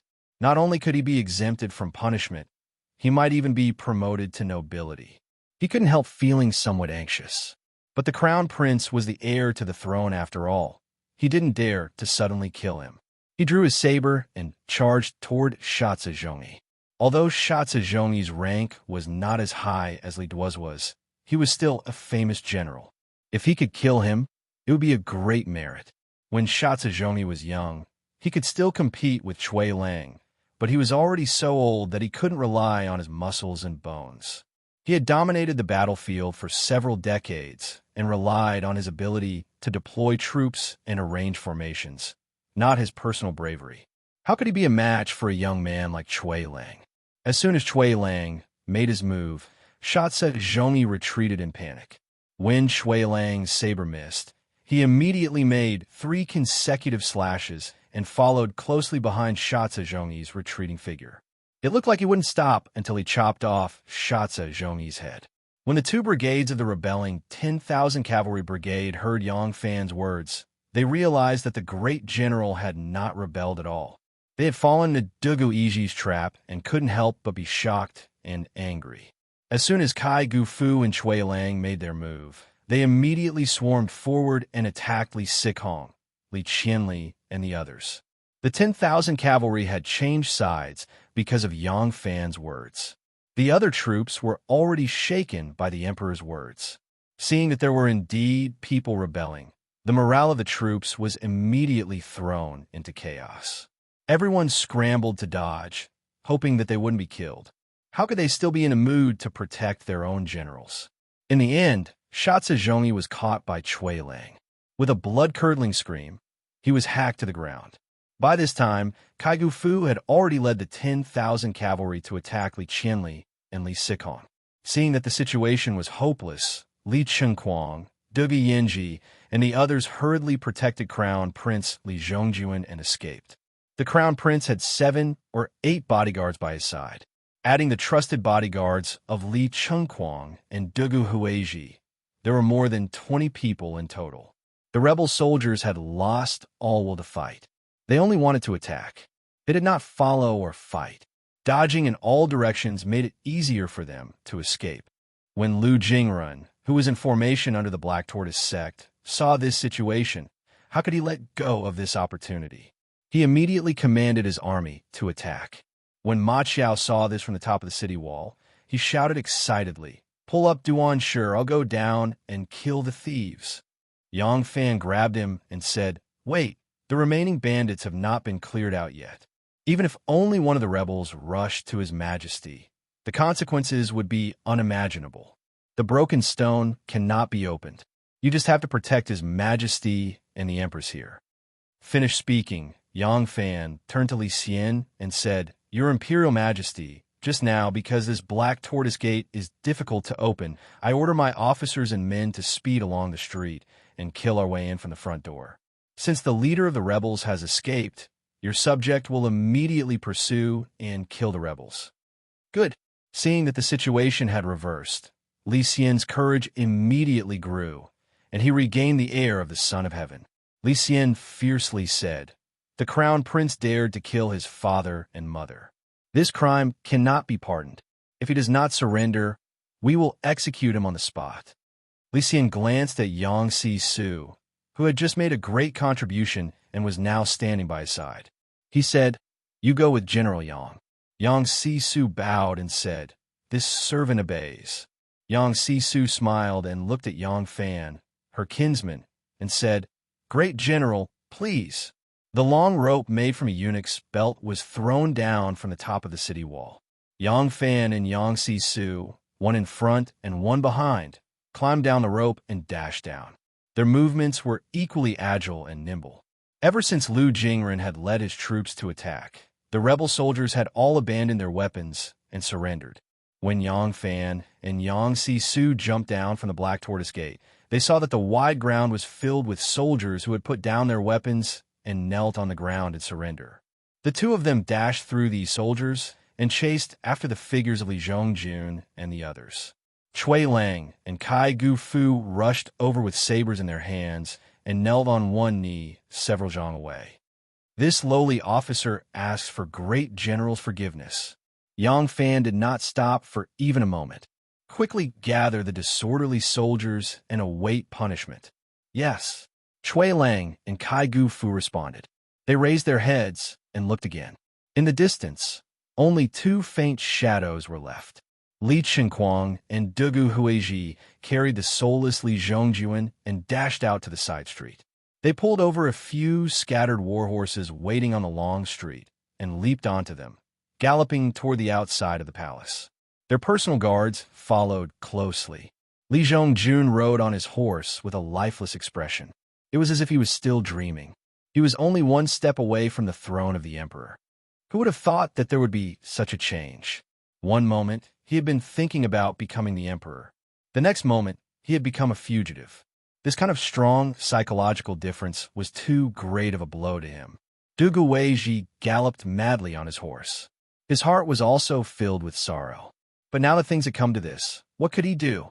Other people could surrender, but even if he surrendered, would Yang Fan spare him? Would Dugu spare him? Would Chui Lang and Kai Gufu, who had been deceived by him, spare him? He did not have a second path. He could only accompany the crown prince and flee to the ends of the world. Since he had already failed, he did not know if the crown prince's banner could still be raised, but he had no other choice.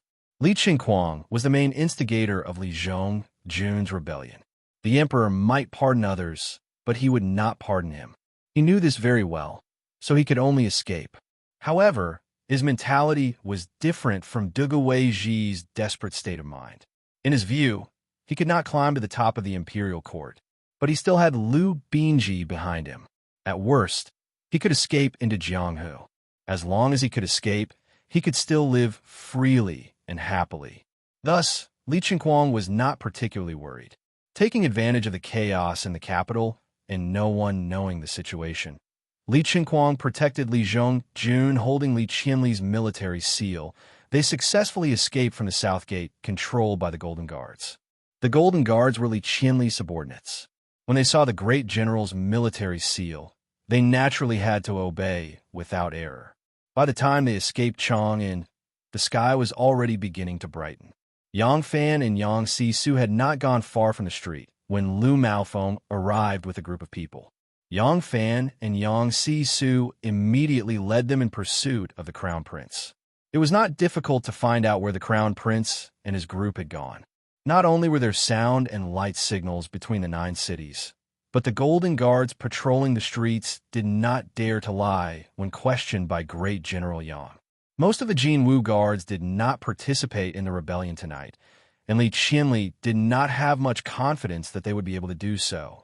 However, he had ordered those who did not know that they were not to obstruct those who held his orders tonight, and those soldiers of the Jinwu guards did not have the guts to disobey. Now that Yang Fan had come with 10,000 imperial cavalry and a murderous aura, and there was a eunuch beside him, it was obvious that he had been sent by the emperor. Who would dare to hide anything from them when questioned? Outside Chang'an, on a grassy path, a dozen horses whizzed past. There was a faint sound of hooves behind them, as rapid as thunder. Li Qinquang hurriedly looked back and said to Dugu Huizhi, "General Dugu, stop them." Dugu Hueji gritted his teeth and suddenly pulled on the reins of his horse. He shouted, "Leave a few people behind to fight me." A few bodyguards followed him and stopped their horses. They kicked their horses' bellies and charged towards the pursuing troops. "Kill! Kill!" The people on both sides raised their weapons high. When Yang Sisu saw that someone was trying to stop them, a bloodthirsty light flashed through his eyes. He suddenly pressed on his horse's belly and excitedly charged forward. Yang Sisu's temperament was cold and firm. As a eunuch, women were out of the question. He was not greedy, so what he liked most was the feeling of a blade piercing through a human body. He liked to kill.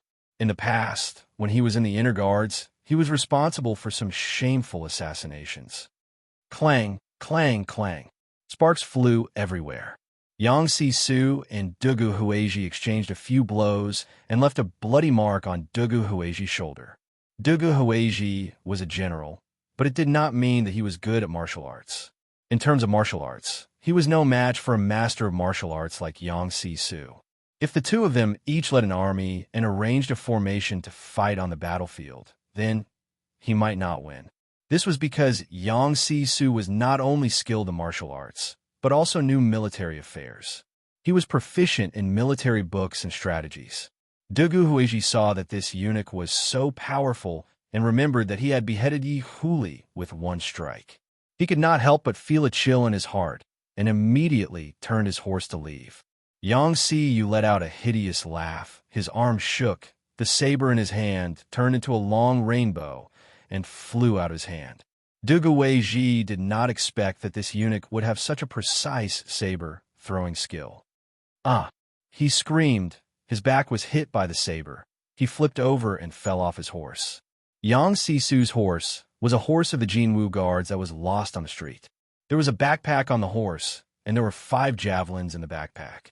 Yang Sisu's murderous spirit was aroused. He took out the javelins from the bag and shouted, "Kill! Kill! Kill!" Yang Sisu shouted 3 times and threw out 3 javelins in succession, killing 3 rebel soldiers off their horses. He then pulled out the last 2 javelins. Holding one in each hand, as if he was holding 2 long swords, he shouted, "Kill! Capture all the rebels. The emperor will reward you handsomely." Pressing his legs against the horse's belly, he chased after them like a gust of wind. Yang Fan spurred his horse to catch up to Dugu Hueji's side. Suddenly, he pulled the reins. The wind whistled around him. Countless riders galloped past, leaving only him and his horse standing there quietly. Dugu Hueji was lying on the ground. Seeing a horse hoof as big as the mouth of a bowl in front of him, he slowly raised his head. Seeing that it was Yang Fan, he could not help but was startled. Yang Fan jumped down from his horse and slowly walked to his side and gently squatted down. Dugu Hueji avoided his gaze and said in a low voice, "Grand General, I am sorry." Yang Fan said softly, "I have many people like you under my command. They come from aristocratic families and have taken on too many responsibilities and obligations for their families, but they have never had the opportunity to enjoy the glory and authority of aristocratic families. They want to stand out, want to get rid of this damned background, so they follow me. I can understand what you have done. The winner is king, and the loser is nothing more than a thief." The sound of the horse's hooves did not stop, but Dugu Hueji still heard Yang Fan's words clearly. He looked at Yang Fan in astonishment, not understanding what Yang Fan was saying. "Grand General has many descendants of aristocratic families under your command?" Dugu Hueji thought for a long time, but other than himself, he still could not think of anyone. Yang Fan looked at the knife that had penetrated deep into Dugu Hueji's heart in his back and knew that it was impossible for him to survive. He could not help but faintly sigh. "Over the years, I have encountered many dangers, but this is the first time that I have not been able to control my own life. If you had stabbed me at that time, I would have already died. So, you really have nothing to let me down." Dugu Hueji laughed hoarsely. "I only want to stand out. I have never thought of betraying my family. You are the clan lord's friend. If I had killed you, I would not have had the leeway to turn back. Speaking of which, I was still doing it for myself. I did not intend to be lenient toward the Grand General." Yang Fan stared at him and said, but you lost because of this. Do you not regret it? Dugu Huizhi shook his head. I do not regret it. Even Guan Yu left Maicheng. Even Kong Ming lost his street pavilion. Who can guarantee that nothing will go wrong? Man proposes, God disposes. Besides, Dugu Huizhi turned his head to look in the direction that the crown prince had fled. He smiled miserably. Now it seems that we are nothing more than a motley crew. Even if the Grand General had not come, we might not have been able to attack the Black Tortoise Gate. In the end, defeat was unavoidable. It is just that there is no need to die so miserably in a vigorous battle. Chapter 1150. Everyone, from birth, began to shoulder certain things, the expectations of their parents, the responsibilities of the family, and the bone-deep hatred that people like Yang Fan shouldered. As one grew older, the things a person shouldered increased.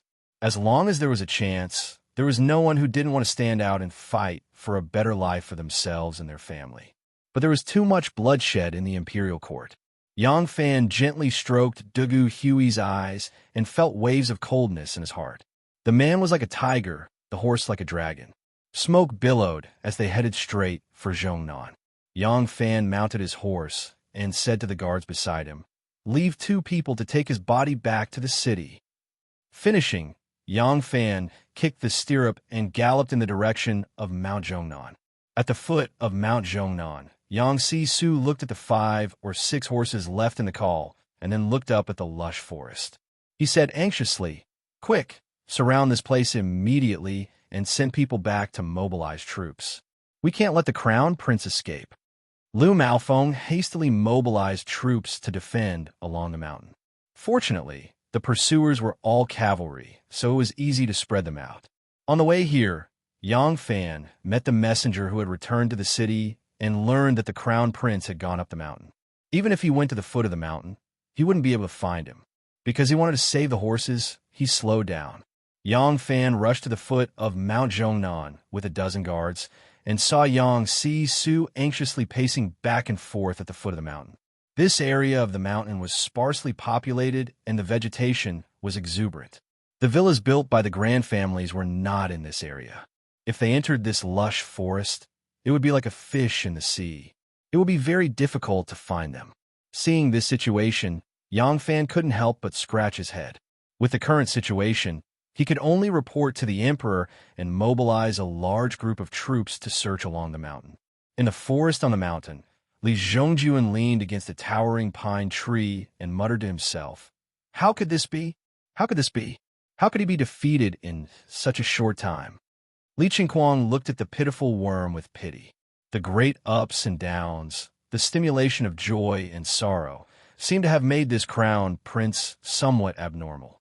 Thinking of the sudden failure, Li Qingquang could not help but sigh.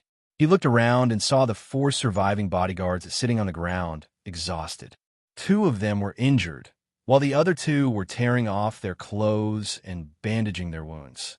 Li Qingquang climbed a huge rock and looked down the mountain. The undulating jungle was like the waves of the sea. From here, it was impossible to see the situation, and the Colonel Li Qingquang could not help but worry. Such an outcome was truly out of his expectations. It wasn't that he hadn't considered the possibility of failure, but according to his thinking, if he failed, he would fail in the palace. If he failed, he would use the chaos to escape. He had already arranged a house in Chong, and had prepared enough water and food for 10 days. He would hide for a while and then go to young Master Lu. But he did not expect that he would have to escape with the crown prince. Moreover, he was in a panic and did not know which way to go. Only after leaving Chong, and did he think of escaping to Mount Zhongnan. The current situation was completely out of his expectations. What should he do? After a night of fear, the palace finally quieted down at dawn. The civil and military officials entered the palace to visit the emperor. The Prince of Xiang, Li Xian, and Princess Taiping also hurried over. Halfway there, they ran into a group of people from the Wu family, dressed in silk mourning garments, wailing as they entered the palace. The 2 groups cooperated and walked into the palace. Inside the palace, Li Xian was like a bird startled by the mere twang of a bell. He arranged for the Wu family's cousins, nephews, and son-in-law to be placed in the Yuan Guard. They temporarily took control of the palace and sent people to interrogate the captives and arrest the remaining members of the Crown Prince's faction. Suddenly hearing that the Crown Prince had escaped to Mount Zhongnan and that a large number of troops had to be sent to search the mountains because of the high mountains and dense forests, Li Xian immediately ordered Commandant Yi Zhao Sisen to lead a large group of troops to reinforce him. Li Xian hated Li Zhongjuan and would not allow him to escape. Besides, the Crown Prince's identity was too sensitive. If he really escaped, no one could predict what kind of trouble would ensue. Li Qingquang waited for the Crown Prince to regain his composure and regulate his breathing before discussing a way out with him. But what idea could Li Zhongjuan have? It was true that Li Xian had been a good-for-nothing when he was the Crown Prince, but Li Zhongjuan had been even more good-for-nothing than his father.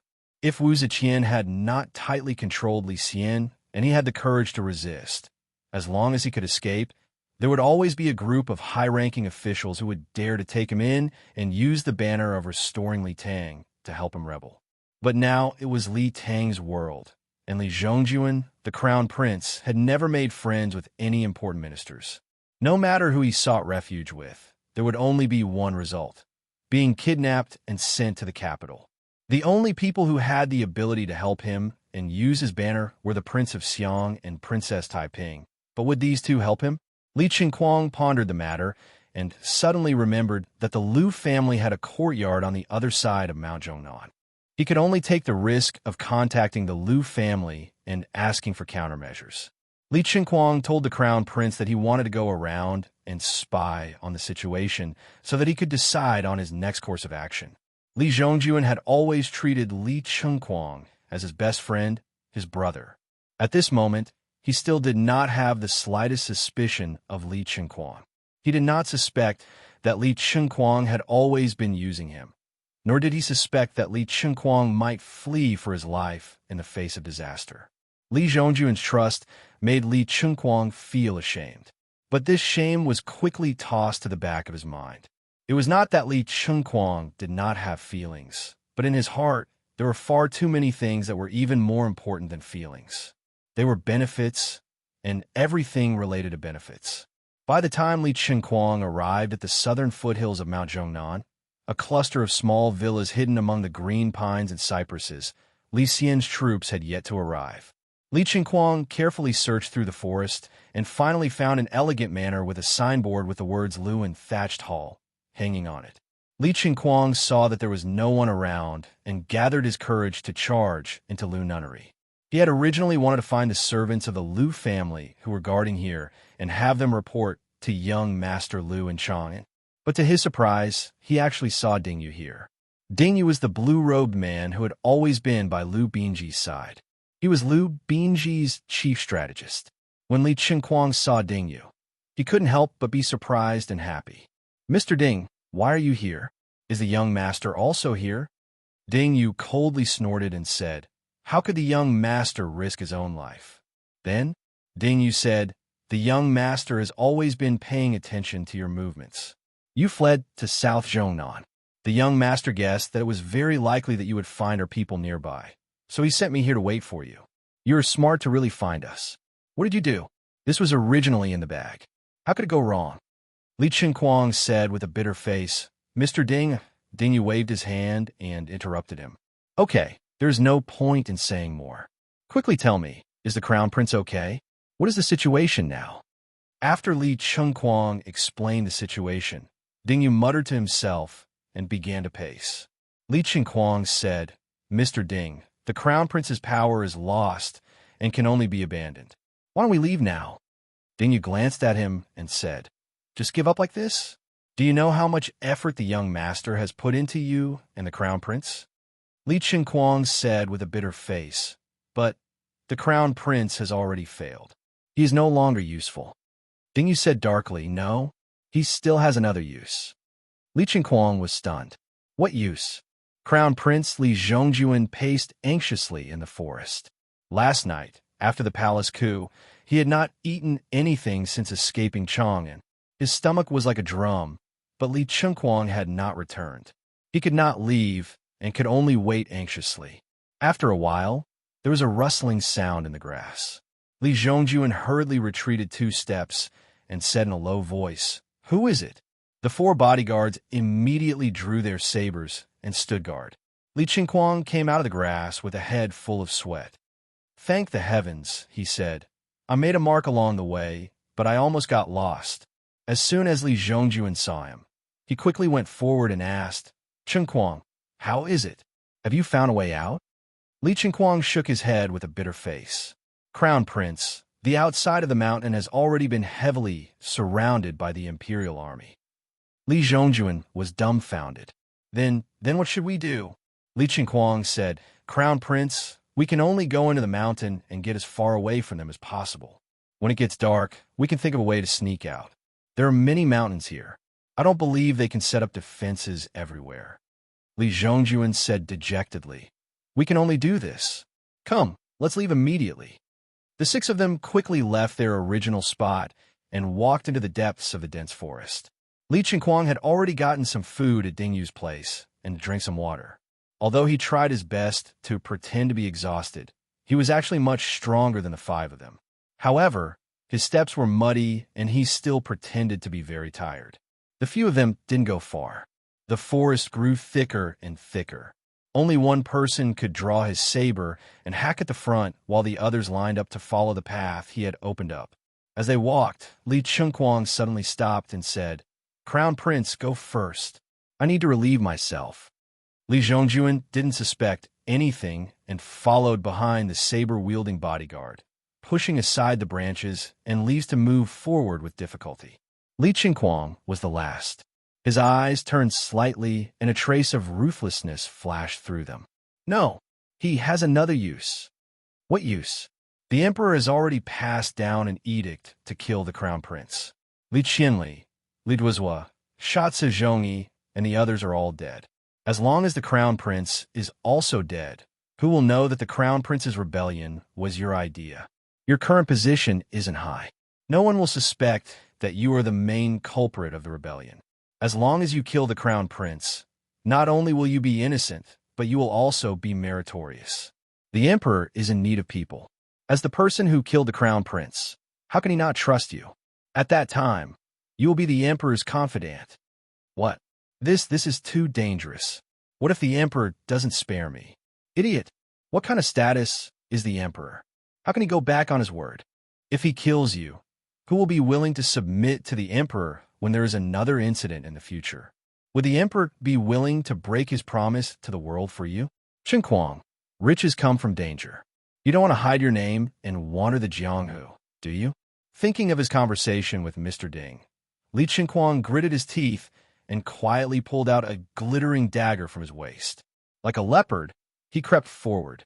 Chapter 11:51. The crown prince walked in the middle, with a soldier in front opening the way. Behind him were 2 injured soldiers, and at the very back was another soldier. Li Qingquang stealthily crept up and suddenly covered the soldier's mouth with one hand. He forcefully slid his knife across his throat, causing blood to gush out like a fountain.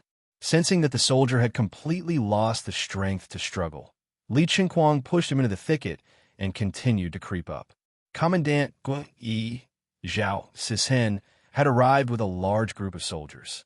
Eager to render meritorious service, Yang Xishuan ordered him to lead the cavalry to guard all the main roads at the foot of the mountain, while he personally led the troops up the mountain to search. Yang Fan also brought his own men, brandishing his knife, to open a path up the mountain to search. The crown prince had attacked his subordinates and almost killed him, and the Black Tortoise sect had changed sides because of his words, causing the crown prince's army to be defeated. This enmity was already set in stone. If the crown prince turned the tables, he would definitely not have a good ending. He naturally understood the simple principle of cutting weeds and eliminating the roots. Yang Fan continued up the mountain. Just as he was searching, a soldier suddenly called out, "Grand General, there are chopped branches and leaves here."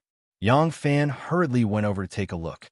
For a moment, he was unable to determine whether or not it was left behind by other teams searching the mountain. He said, "Follow them and take a look."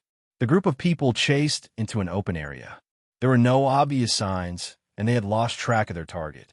Just as they were about to find another direction to continue their search, there was suddenly a rustle in the thicket. It seemed that someone or a large beast was approaching. Rinwei and the other Imperial bodyguards immediately raised their knives and were on guard.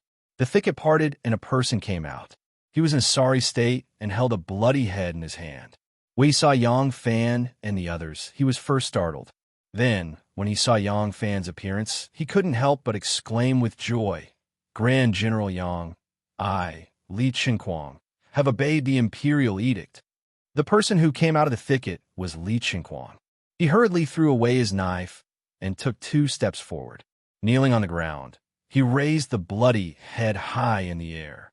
When Yang Fan saw the head, he couldn't help but be shocked.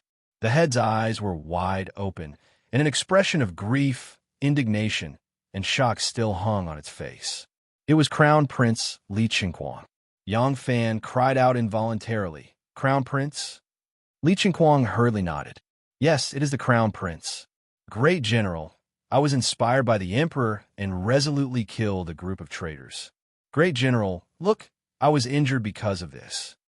Yang Fan hesitated for a moment, then slowly said, "Get up. This official will bring you to see His Majesty." Li Qinquang was wild with joy and quickly stood up. He bowed and said, "Thank you, Great General. I will never forget Great General's kindness." Just as Li Qinquang was flattering him, Ren Wei suddenly raised the saber in his hand. With a flash of cold light, the saber was aimed at Li Qinquang's neck. Although Li Qinquang was unwilling to use the Crown Prince's head as a proof of allegiance to the Emperor, he felt that what Mr. Ding said was very reasonable. First, the Emperor had said in front of everyone, "In any case, let bygones be bygones." The secret that he was the mastermind of the rebellion would not be known by anyone, and he would not be regarded as the main culprit, so he could be forgiven. Second, by killing the Crown Prince today, he had cut off all paths of retreat. If there were still people who wanted to harm the Emperor, they would definitely not recruit him. Other than being Li Xian's dog, he had no other way out.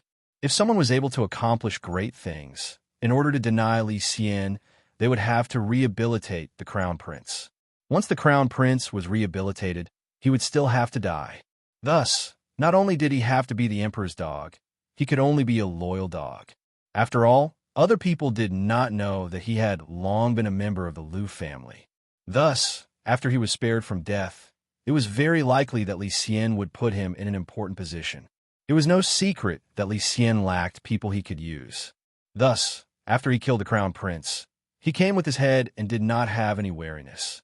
Ren Wei's saber swept out, and Li Qinquang's head was sliced off. It rolled more than 10 feet before falling to the ground with a thud and rolling into the grass. The moment Ren Wei attacked, Yang Fan was also shocked. His hand unconsciously tightened on the hilt of the saber. Only when Li Qinquang's head fell to the ground did Yang Fan's fingers slowly loosen.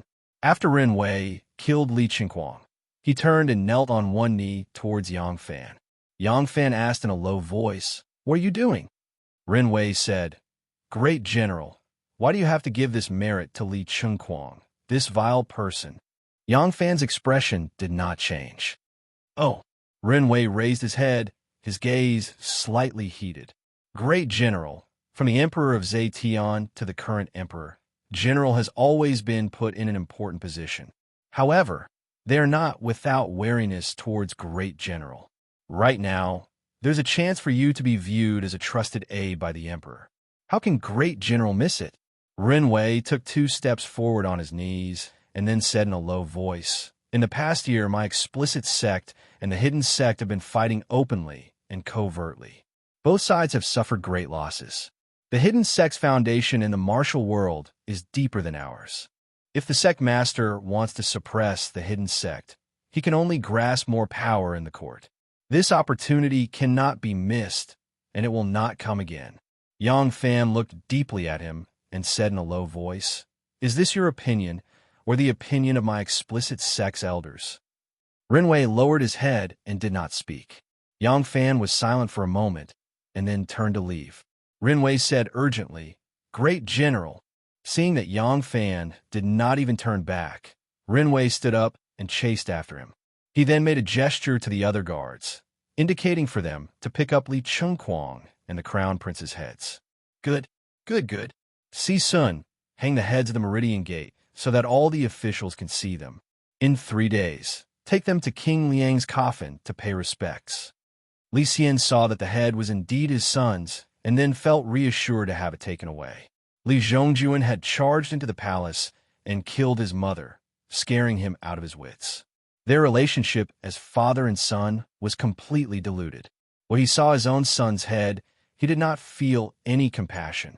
Instead, he fiercely ordered for the head to be hung at the Meridian Gate and then offered to King Liang's coffin. Li Xian glanced at Yang Fan and said with a smile, Erlang, you've made a great contribution. How do you want us to reward you? Yang Fan cupped his fists and said, Your Majesty has misunderstood. The Crown Prince did not die at this humble subject's hands. Li Xian's eyebrows jumped. Oh, you didn't kill the Crown Prince? Yang Fan said, No, the one who killed the Crown Prince was the Crown Prince's personal guard, Li Qingquang. Li Qingquang killed the Crown Prince in an attempt to absolve himself of his crimes. However, he was acting suspiciously in the forest. When my subordinates were searching the forest, they mistakenly thought that he was trying to ambush this humble subject, so they decisively killed him. Later on, when we saw the Crown Prince's head and found a few of the Crown Prince's personal guards, we found out the truth from one of the dying guards.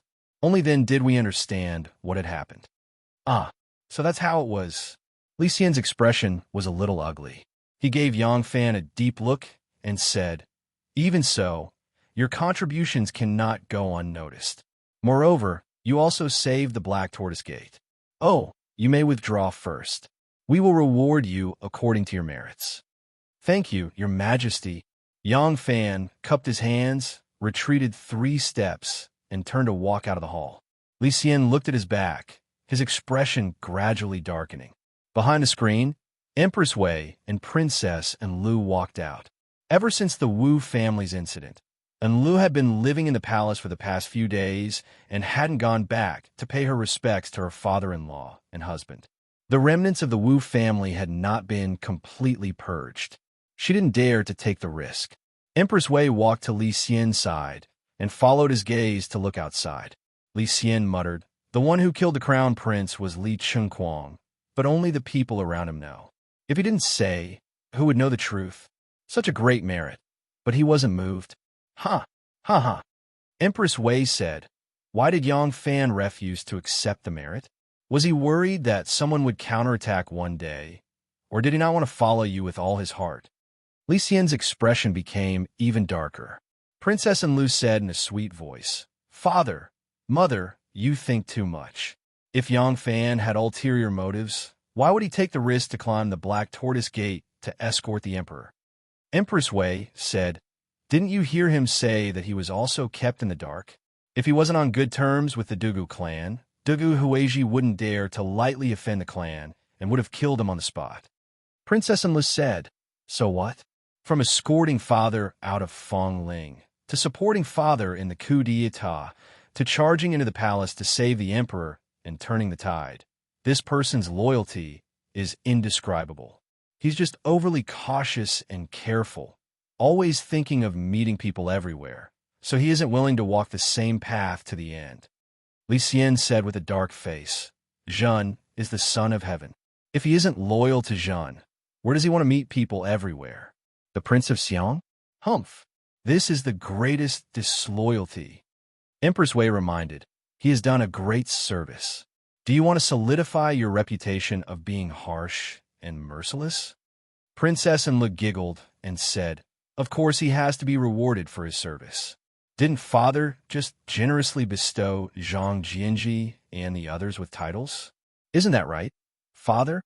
Li Xian's anger turned to joy, and he said with a smile, It's still my darling daughter who is quick-witted. Princess Enlil giggled, her eyes rippling. It was hard to tell what she was thinking. When Xiaoman heard that her husband had returned, she hurriedly came out of the inner residence. She heard from a steward that her husband had summoned Gu De to his study to discuss matters.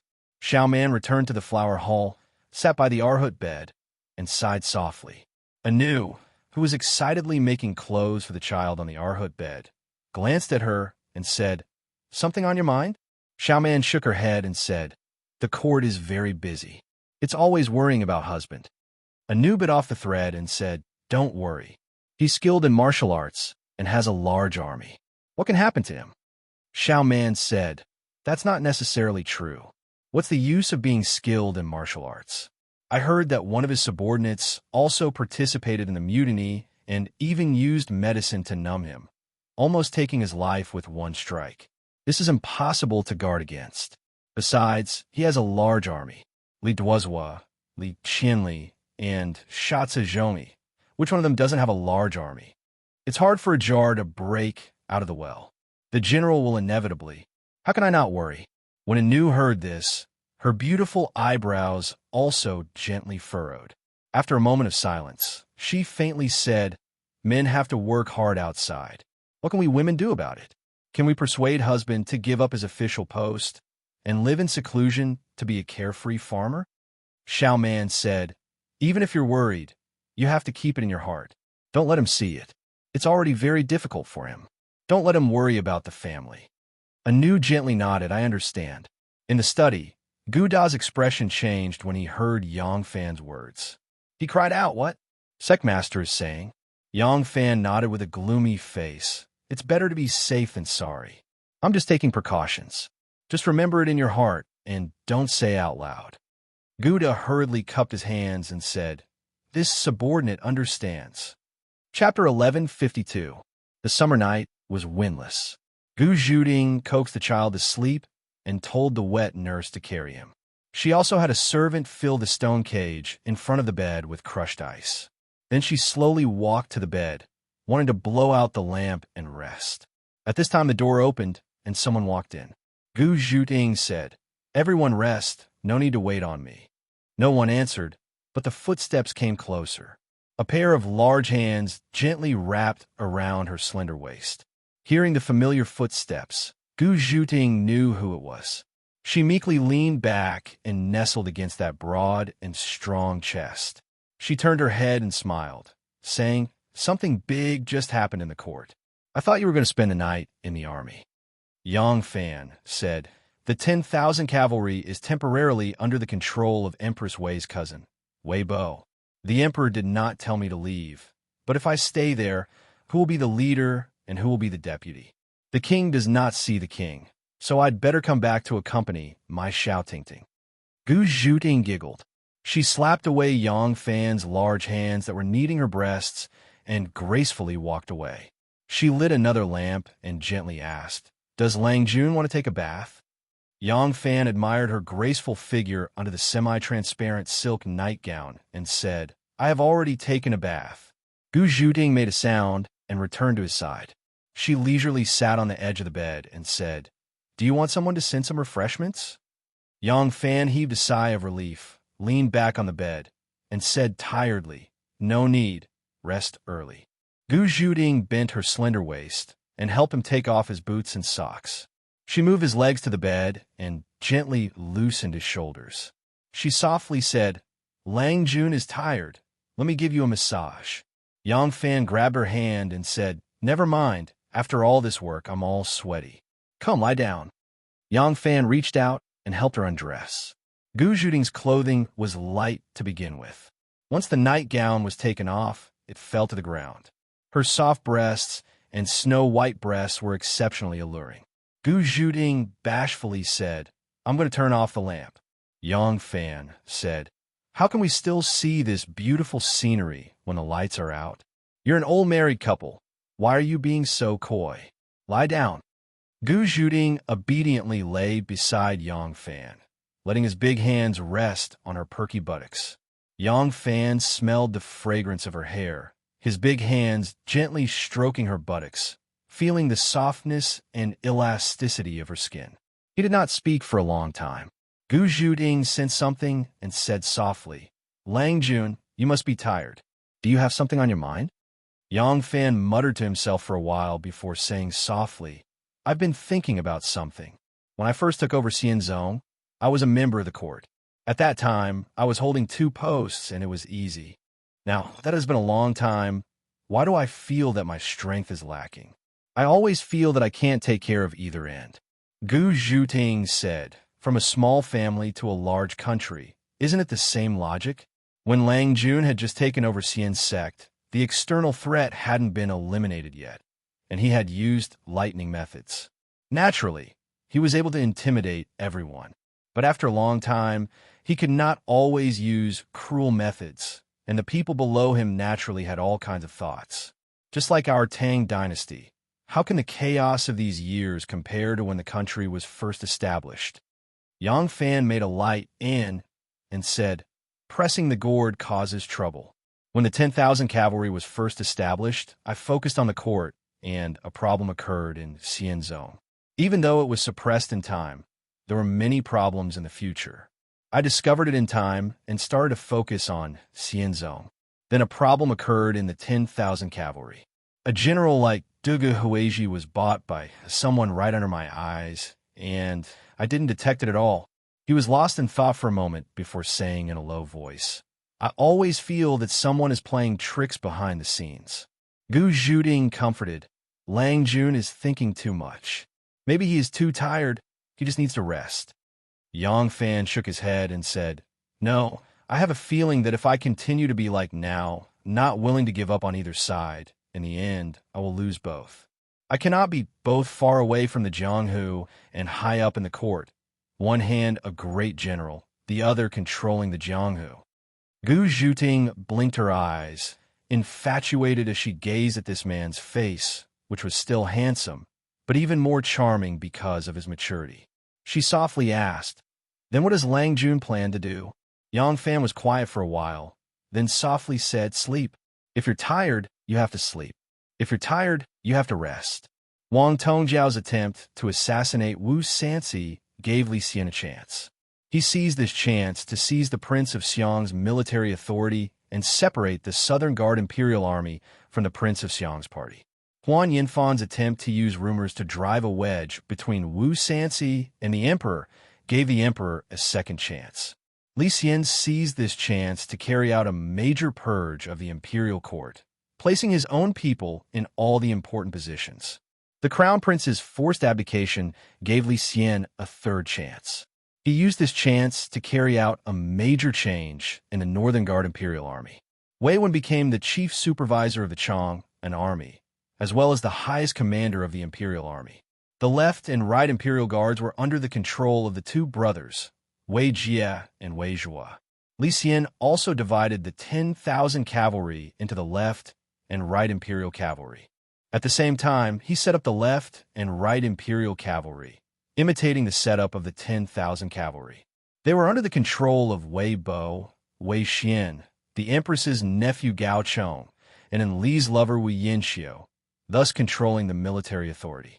As for Yang Fan, he was once again promoted due to his meritorious service, receiving the title of Grand General who supports the state, the Golden Seal, and Purple Ribbon, making him one of the 3 dukes. In the ranks of generals, no one had held the position of Great General of Heavenly Strategies since Li Shimin, because this was an official position once held by the Emperor. As a result, there was only one rank above Yang Fan, Great General of Light Cavalry. In history, only Hua Xiubing, Ma Chao, Chao Hong, Si Qingyi, and a few others had held this position. If Yang Fan could live to the end of his life, he had a high chance of being promoted to Great General of Light Cavalry, standing on the same level as the other sages of the past. At the same time, his title of nobility had been promoted from the County Marquis of the founding county to the County Duke of the founding county. His fief had doubled from 1,000 households to 2,000 households. However, it should be noted that although the title of nobility had no real power, neither did the Grand General who supports the state.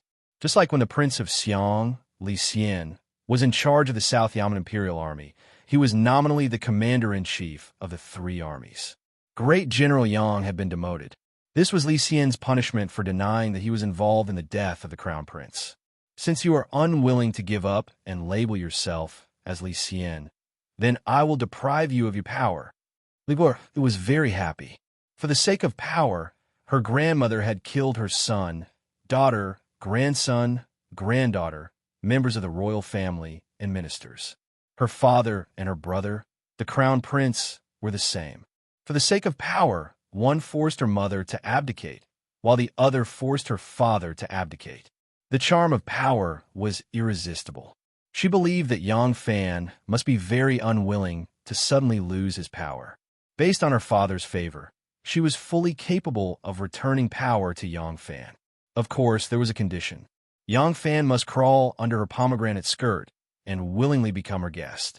She believed that even though Yang Fan could withstand the temptation of her beauty, he would certainly not be able to resist the temptation of power. Yang Fan had almost become a sore point in her heart. Perhaps it was true that the unobtainable was the best. She had always been thinking about this man. However, she was not in a hurry to throw out her conditions. She would first let that blind guy be disappointed for a while. Li Guo was busy preparing for her and Wu Yinxiu's marriage. She felt that Wu Yinxiu was much better than Wu Chongxuan. She was handsome and generous. She did not interfere with her flirting outside. She was a 1 in 1,000 Mr. Right. After Wang Tongjiao's death, his wife, Princess Ding, and was married to Wei Zhuo by the emperor. The soil on Wang Tongjiao's grave had not even dried when they were married. Now that Wu Chongxuan had been dead for a month, Guo felt that she had not let her deceased husband down by delaying her marriage until now. Empress Wei was the happiest about Wu Sanxi's death. Ever since the 5 prime ministers and the king of Xiang's faction had been stripped of their power, Princess Taiping's faction had also ceased all activities. The Wei faction's biggest competitor had become the king of Liang's faction. However, Empress Wei did not dare to challenge the king of Liang's faction for the time being. Now, King Liang had been killed by the crown prince. With King Liang's death, the Wu clan was like a group of dragons without a leader. There was no one capable, qualified, or prestigious enough to be the leader of the entire clan. The Wu clan all tried to curry favor with her, and Wu Sanxi's power in the court had no choice but to rely on her. Sanxi and the 5 hounds pledged their loyalty to Empress Wei. The Minister of War Zhong Chuk pledged his loyalty to Empress Wei. The Master Craftsman Sek Jin pledged his loyalty to Empress Wei. The Grand Chancellor Ji Chuna pledged his loyalty to Empress Wei. The Grand Herald Gan Yuan Piao pledged his loyalty to Empress Wei. For a moment, the Wei family was like oil being poured into a raging fire. Usually, those who could become the great general who supports the state were old men in their 70s or 80s. At this age, even if they did not want to retire, they had no choice but to do so. When there was an important celebration in the court, they would be invited. The officials of the same rank would stand behind, and the elders would be invited to sit in front of them. During the court meetings, they would occasionally show their faces to show that they were still alive and could still eat a few bowls of rice. As for writing, teaching, and dispelling doubts, that was the job of the civil officials. Unless they were skilled in both literature and martial arts, they had no fate with being a military general. What could Yang Fan do? He could only roam the forest and enjoy his late years. Yang Fan was unemployed at home. The happiest were Xiao Man and Anu. The 2 women were pregnant. This time, Lang Jun could finally stay by their side and care for them. How could they not be happy? Gu Zhuding was also very happy. With her Long Juan's company, they could tour the mountains and rivers. It was very comfortable. Also, the more they did it, the more chances they had to bear children. Wanner also approved of Yang Fan's leisure. No one knew the dangers of the court better than she did. However, she had originally stayed in the court for Yang Fan.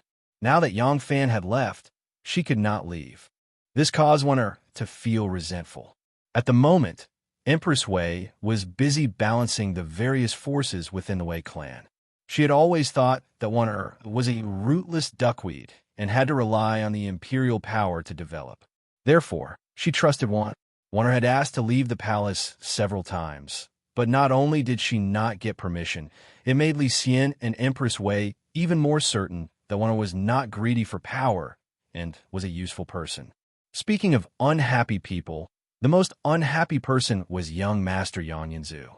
When his father was busy in the army, he rarely came home. At home, Yang Ninzu climbed trees for birds, shot birds from the roof, dived into the water to catch fish, and led a group of friends of the Gu family to fight with other children in the square. How carefree and happy he was. Seeing that he was about to get the nickname of Little Overlord, his father came back and made him study as soon as he came back. His happy childhood was all ruined.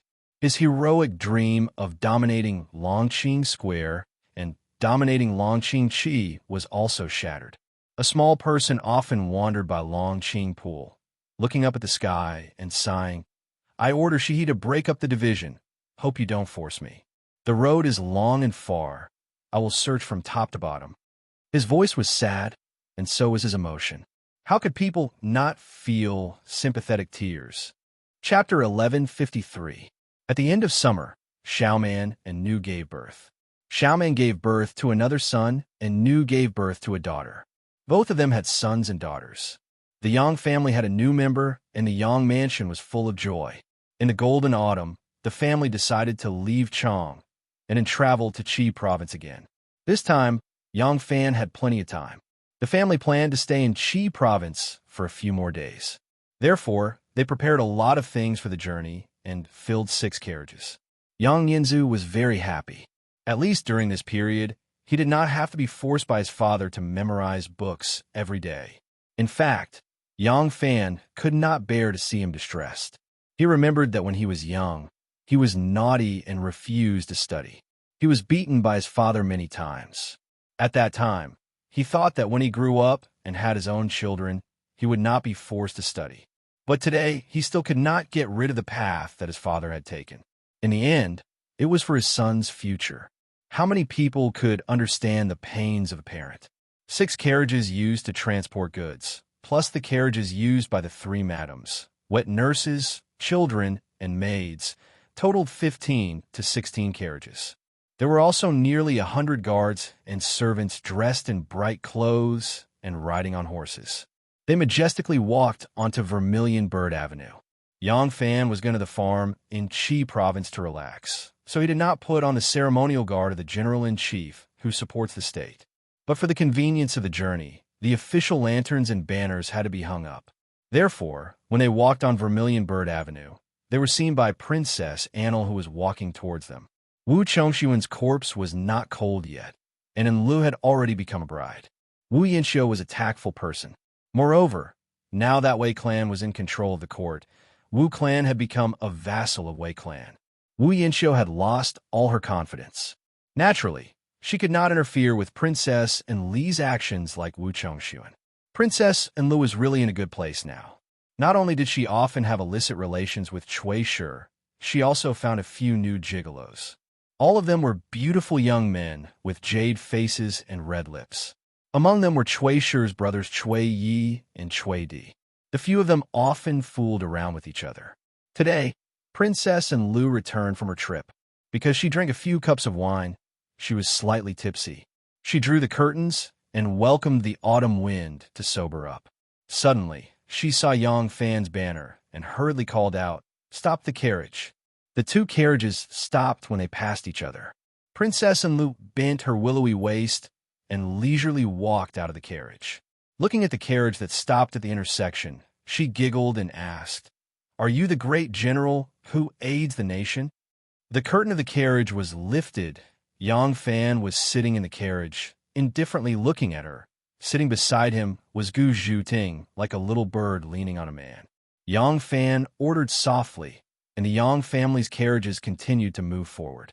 Young Master Yang poked his head out of the window, and with a dignified look, he stared at Princess Enlu very seriously. When Princess Enlu saw that her beauty could even attract such a young child, she couldn't help but raise her chin proudly, the corners of her lips curling into a smile. However, eldest young Master Yang turned around and shouted at the top of his lungs, "Mother, the dress that this lady is wearing is very similar to the one we have at home, but it's not as pretty as ours." Princess Enli's smile immediately froze on her face. Yang Fan almost couldn't hold back his laughter. He walked out of the carriage and cupped his hands at Princess Enlu, saying, "Greetings, Your Highness." Enlu was angered by eldest young Master Yang to the point that her face turned ashen. She said to Yang Fan with a straight face, "I'm very well. How is Great General Yang?" Yang Fan smiled. "I'm very well. I have nothing to worry about. Qi Province's mountains and rivers have always been beautiful since ancient times. Isn't this a beautiful and joyful trip to the west?" Lu curled her lips lightly and said, "Hypocrite, who would be willing to lose their power to someone else? However, if you want to regain your power, it's not impossible as long as you're willing to beg me." Princess Li's eyes were watery, and there was a hint of coquettish charm in them. Her eyelashes were like a brush dipped in honey, twinkling and teasing Yang Fan. Yang Fan turned around, bent down, entered the carriage, and sat down. He then said loudly, "Let's go." The carriage's curtains were drawn, and the coachman cracked his whip. The carriage then chased after the large group of people. Princess Li's face turned ashen again. That evening, the Yang family stayed in a small town. After the family settled down, Yang Fan called Renwei to him and instructed him in a low voice, "I want to meet Shinmu on this trip to Qi Province." Renwei revealed a slightly surprised expression, but he didn't say anything. He knew that Yang Fan must have something else to say. Yang Fan said, "The obvious and hidden sex can't continue to be in a stalemate like this. If this goes on, it won't be good for either of us. I think that after such a long stalemate, Shenmu should have a clear idea of what to do. We have broken away from the 7 sects and 5 families, and we're able to cooperate with them from vassals. Furthermore, we have been cooperating very well. Can't the obvious and hidden sects find a suitable solution?" Yang Fan slowly paced back and forth with his hands behind his back. He muttered to himself, "This time, I contacted him for this purpose, and he agreed. However, I might have a vast farmland in Qi Province and am the biggest landlord there, but that place is still under the hidden sect's control. One must always be on guard. Do you understand?" Renwei nodded forcefully. Yang Fan nodded and said, "I have already asked Gouda to head to Qi Province first to make preparations. You are the leader of my personal guards. The safety of my family and I will ultimately be in your hands. You will be in the light, and Gouda will be in the dark. You must ensure the safety of my family in Qi Province." Renwei replied, "Yes. This subordinate will do his best to ensure the safety of Sect Lord and your family. It's just that the hidden sect intentions are unclear, and this trip might be dangerous. Since Sect Lord has decided to meet with Shenmu in Qi Province, why do you have to take the risk and bring your family along?" Yang Fan said, "I will bring my family, and it will be in his territory to prove my sincerity. However, you don't have to worry too much. Not only do I have Gouda in the dark, but I also have you in the light. Furthermore, I am still the Empire's supporting general of the Imperial Court." Yang Fan smiled and said, "In the Imperial Court, I don't have much of a say as a general. However, as the Empire's supporting general, I represent the Imperial Court's reputation. If something were to happen out of nowhere, the Imperial Court wouldn't look good, and the local officials wouldn't be able to bear the responsibility. Do you think they wouldn't send someone to protect me? Shenmu's hidden sect might be roaming the pugilistic world, but they are also seeking power and wealth and not robbing others. I believe they won't take the risk out of desperation and do something that is too out of line." Renwei nodded and said, "Yes, this subordinate understands." When Renwei saw that Yang Fan didn't have any other instructions, he cupped his hands and said, "This subordinate will go make some arrangements now." Renwei turned and left. Yang Fan suddenly said, "I know that there are some doyens in the sect who are dissatisfied with my forbearance and compromise. I also know that you beheaded Li Chenquang because you wanted to ease the conflict between me and the doyens and fight for more benefits for my obvious sect. The reason why I didn't accept it is because..."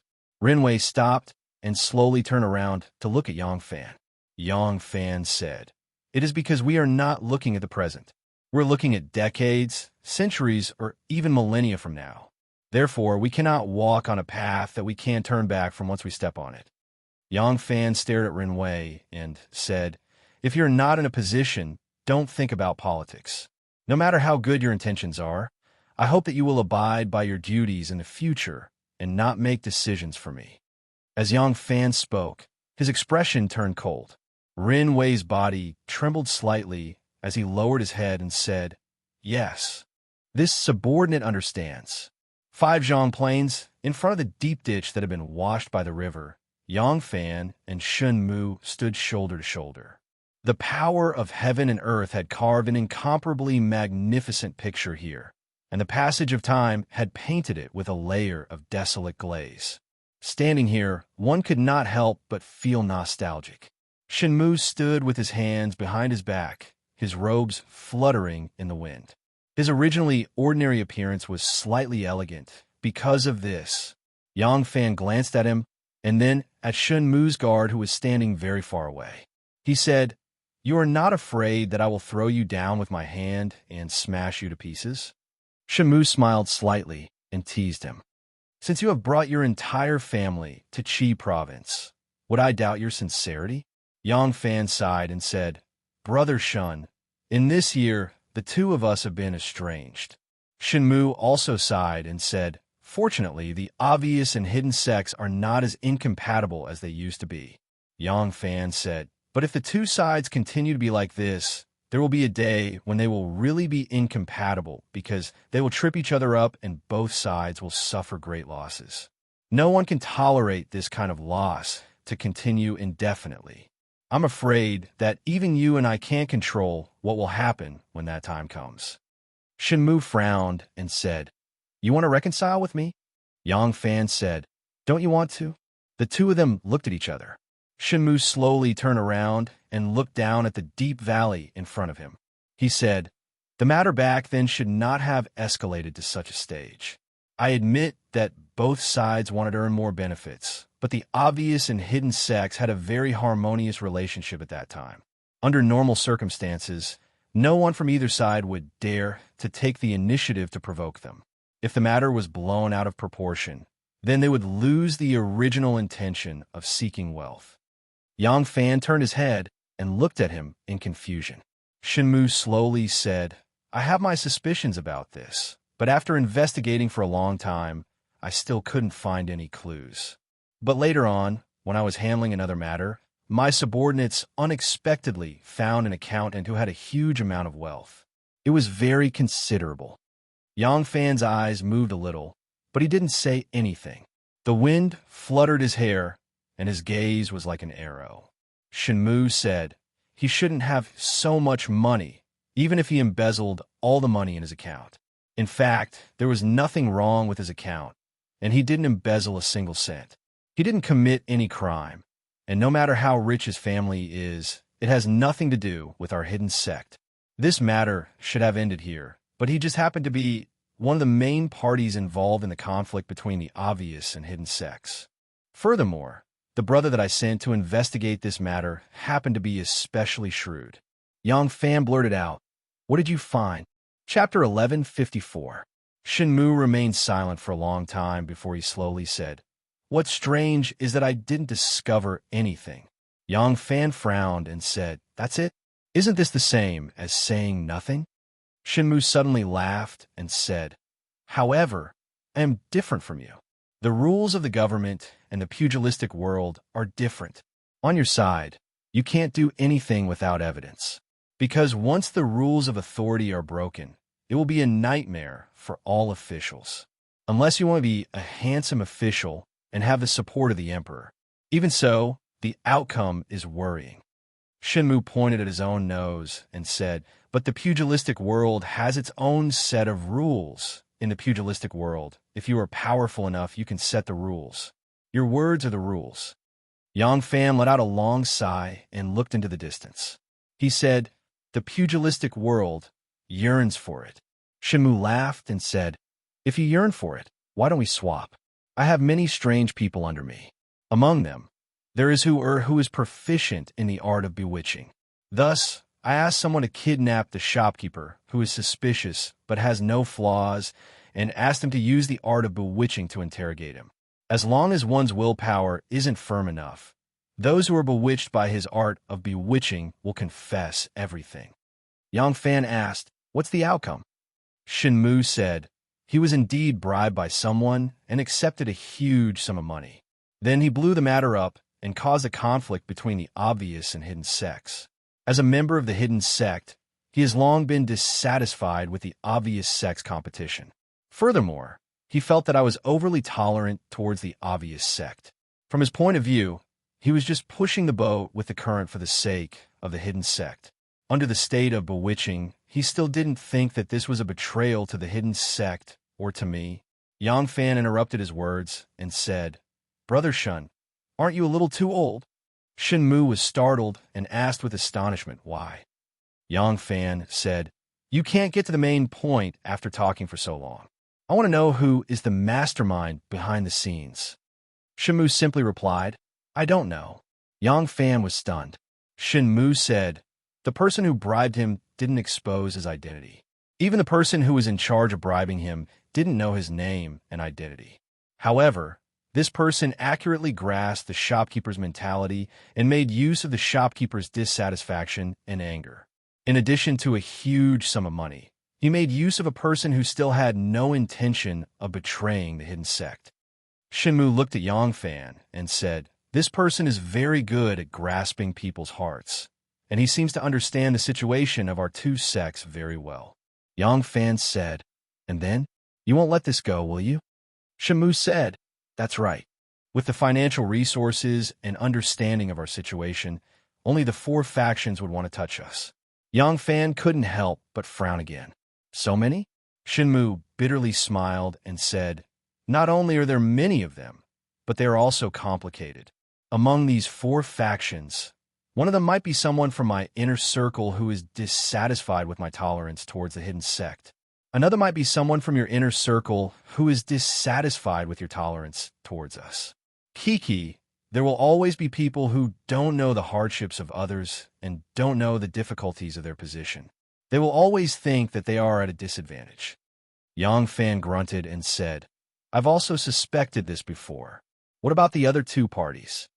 Shin Mu said, 7 sects and 5 families. Perhaps they are not willing to lose control of us and hope to provoke a fierce battle between us. When both sides are injured, they will come out to clean up the mess and bring us back into their control. Yang Fan said, "This is also possible." Shin Mu said, "There is still the last party, which is the Liu clan." Yang Fan's eyes flashed and said, "Isn't the Liu clan also one of the 7 sects and 5 families?" Shin Mu said, "But our goals are different, so I have sent people to investigate Liu Binji's whereabouts." Yang Fan thought and said emotionally, "No matter if it is the hidden sect or the hidden sect, if there is a senior elder who is dissatisfied with the current situation and uses his power to cause trouble in the dark, it will not be easy to find him. As for the 7 sects and 5 families, the 7 enormous aristocratic families, you cannot be sure who instigated it or who executed it. It is also as difficult as ascending to the heavens to investigate a secret of the aristocratic families that are impenetrable and impenetrable. As for Liu Binji, he is a person who should have the right to inherit the family. Since he has been stripped of his power, he is like a prince who has lost his power. The Liu clan will definitely be on guard against him and forbid people from coming into contact with him. They will also be very secretive about his current situation. It will be very difficult for you to find out." Shinmu nodded and said, "It is best that you know. This is the reason why I did not contact you all this while, and watched as the relationship between both sides became more and more indifferent. I hope that the mastermind behind the scenes believes that both sides have completely broken off. I hope that he will make a move again, since I have already noticed it. As long as he makes a move, it will not be so easy for him to escape unscathed." Yang Fan said, "But they have not made a move again?" Shinmu said, "Yes, they have not. It seems that they only did this one thing and lost interest in us. Therefore, I think that among the 4 suspicious forces, the Liu family is the least suspicious. If the mastermind is Liu Binji, with his hatred for you and me, he wouldn't have done such a trivial thing and then disappeared." Yang Fan said, "For the past year, the imperial court has been very busy. If we are not careful, we will fall. Thus, I have put more effort in this area and neglected many other things. When the crown prince rebelled, I was drugged by my own people and almost lost my life." Shinmu said, "I already know about this. Fortunately, nothing happened to you. Otherwise, the situation between the obvious and hidden sects will be broken, and a huge battle will be inevitable. However, if you really died, I believe that the final victory will belong to the hidden sects. Thus, I feel rather regretful. Ha! Yang Fan looked at him and said, "But there is something you do not know. When we were chasing after the Crown Prince in Mount Zhongnan, I realized perhaps Duga Hueji was not the only one who was bribed by my side. There are others, and this person might know who is the mastermind behind the scenes." This time, it was Shun Mu's turn to be moved. "Who?" Yang Fan said, "I also want to know. This is the main reason why I invited you here. After the obvious and hidden sects patriarchs broke off, they suddenly had a secret meeting. Oh, I think they will tell the mastermind about this, right?" While Yang Fan and Shun Mu were talking about Lu Binji was in a hidden courtyard in Chang'an. He was dressed in a spotless and snow-white robe, sitting cross-legged and playing the zither. The sound of the zither was melodious, and it seemed like Lu Binji was in a good mood.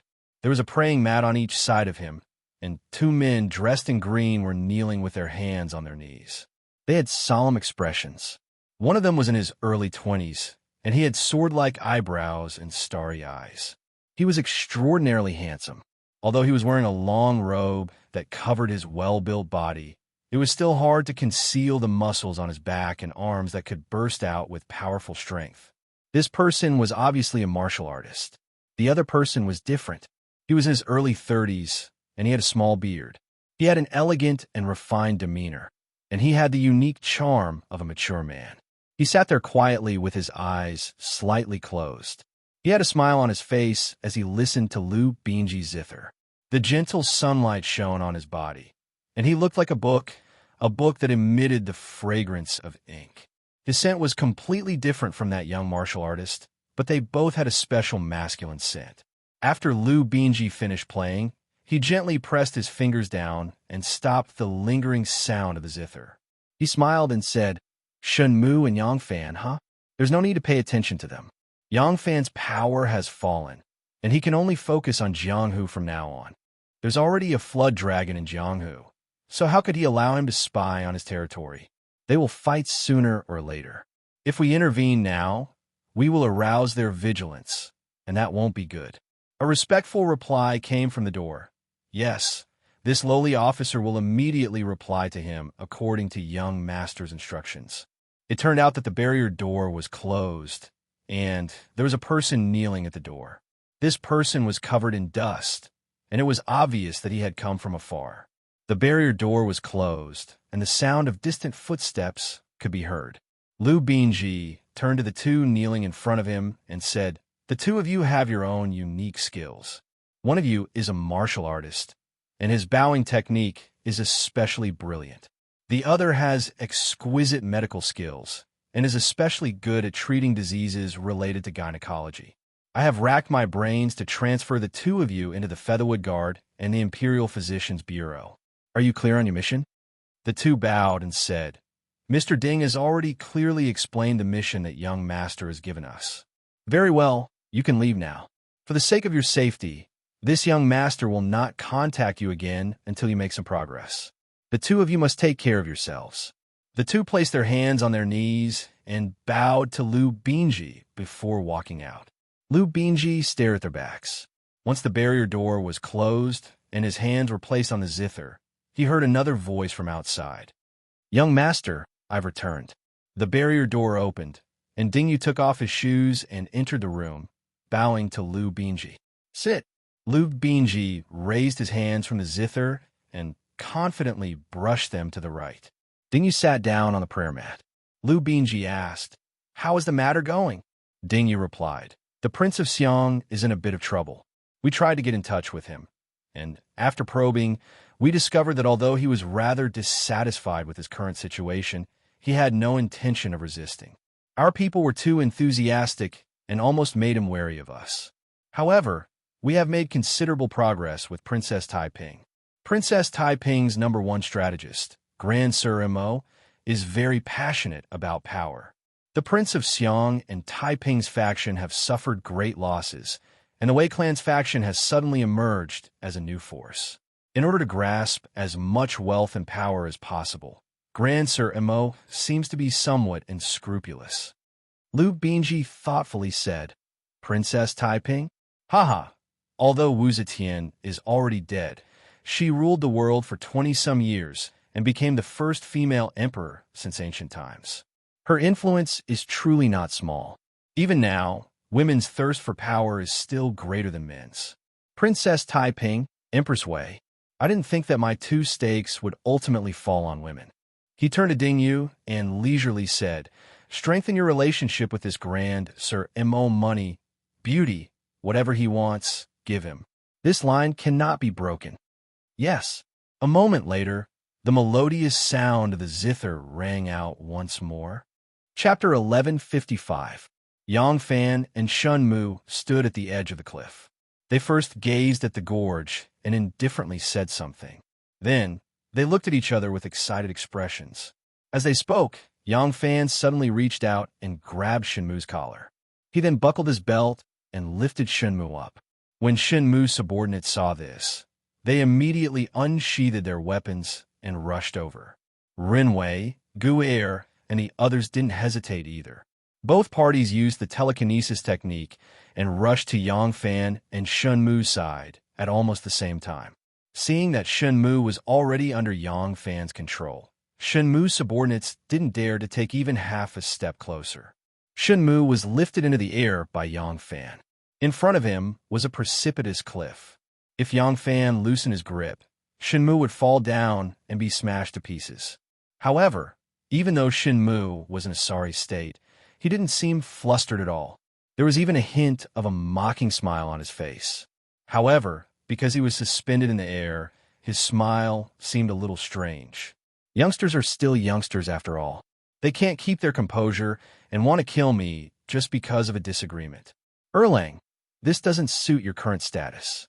Why don't you think about whose territory this is? Even if you can kill me, do you think you can leave safely? Don't think that you can guarantee your safety just because you're an official. Even if you can mobilize the army to escort you back to the capital, you and your family will continue to be hunted until you die. Do you believe that? I don't believe it.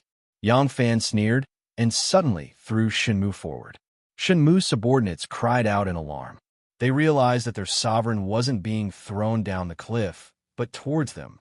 Several of them quickly abandoned their weapons and went to catch Shen Mu. Yang Fan threw Shen Mu with quite a bit of force. Those people caught Shen Mu and had to take a few steps back before they could dissipate the force. Yang Fan said, shameless boasting. So what if you're young Master Jiang? If you die, then so be it. When the tree falls, the monkeys scatter. Do you think that your men will be loyal to you?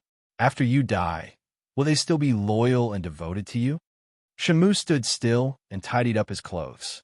He smiled and said, since you don't believe me, why did you let me go?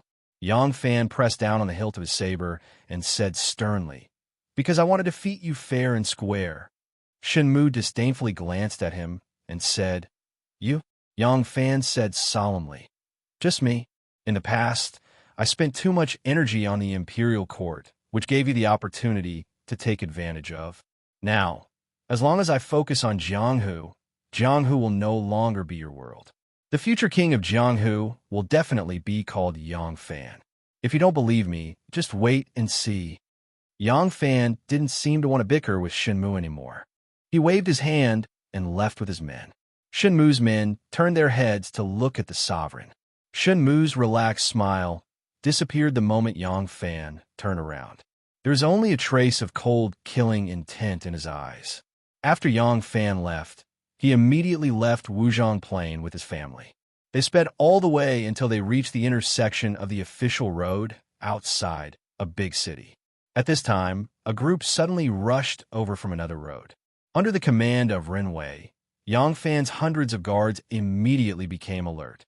The sovereign tried to reconcile with Shen Mu, but both sides became more and more tense.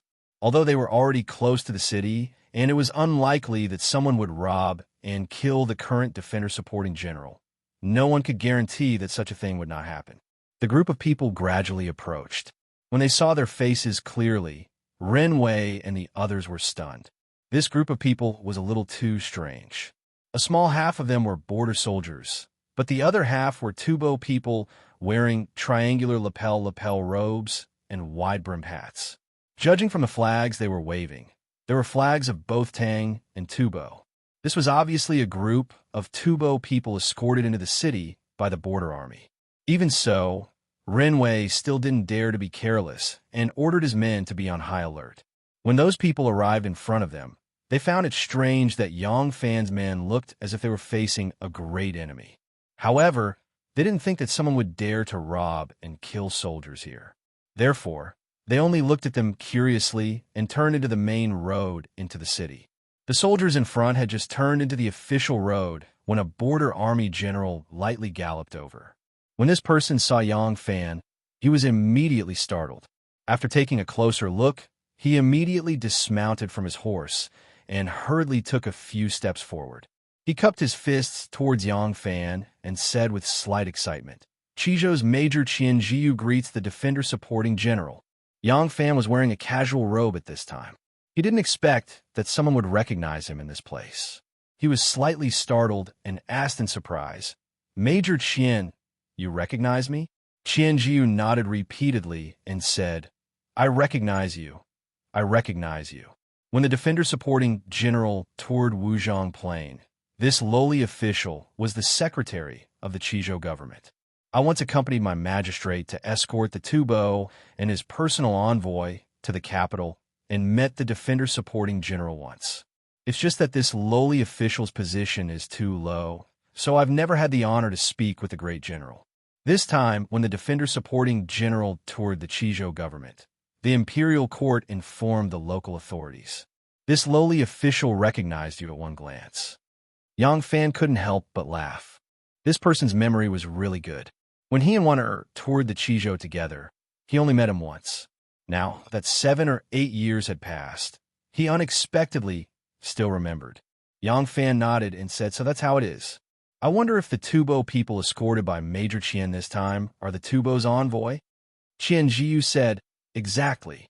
Yang Fan said, "Oh, the Tubo king sent an envoy to the east this time. What is his purpose?" Qian Jiu said, It's also for marriage." When Yang Fan heard this, he was greatly surprised and involuntarily said, "Marriage? Isn't the Tubo king only 7 or 8 years old now? Are they going to get married so soon?" Qian Jiu put his hands down and said with a smile, "The Tubo king is still a month away from turning 7 years old, but marriage, age is not a problem." Yang Fan was speechless. After a moment of silence, he waved his hand and said, "If that's the case, I won't delay your official business any longer." Qian Jiu hurriedly said, "How can this lowly official dare to compete with the great general who supports the state? Great general, please go first."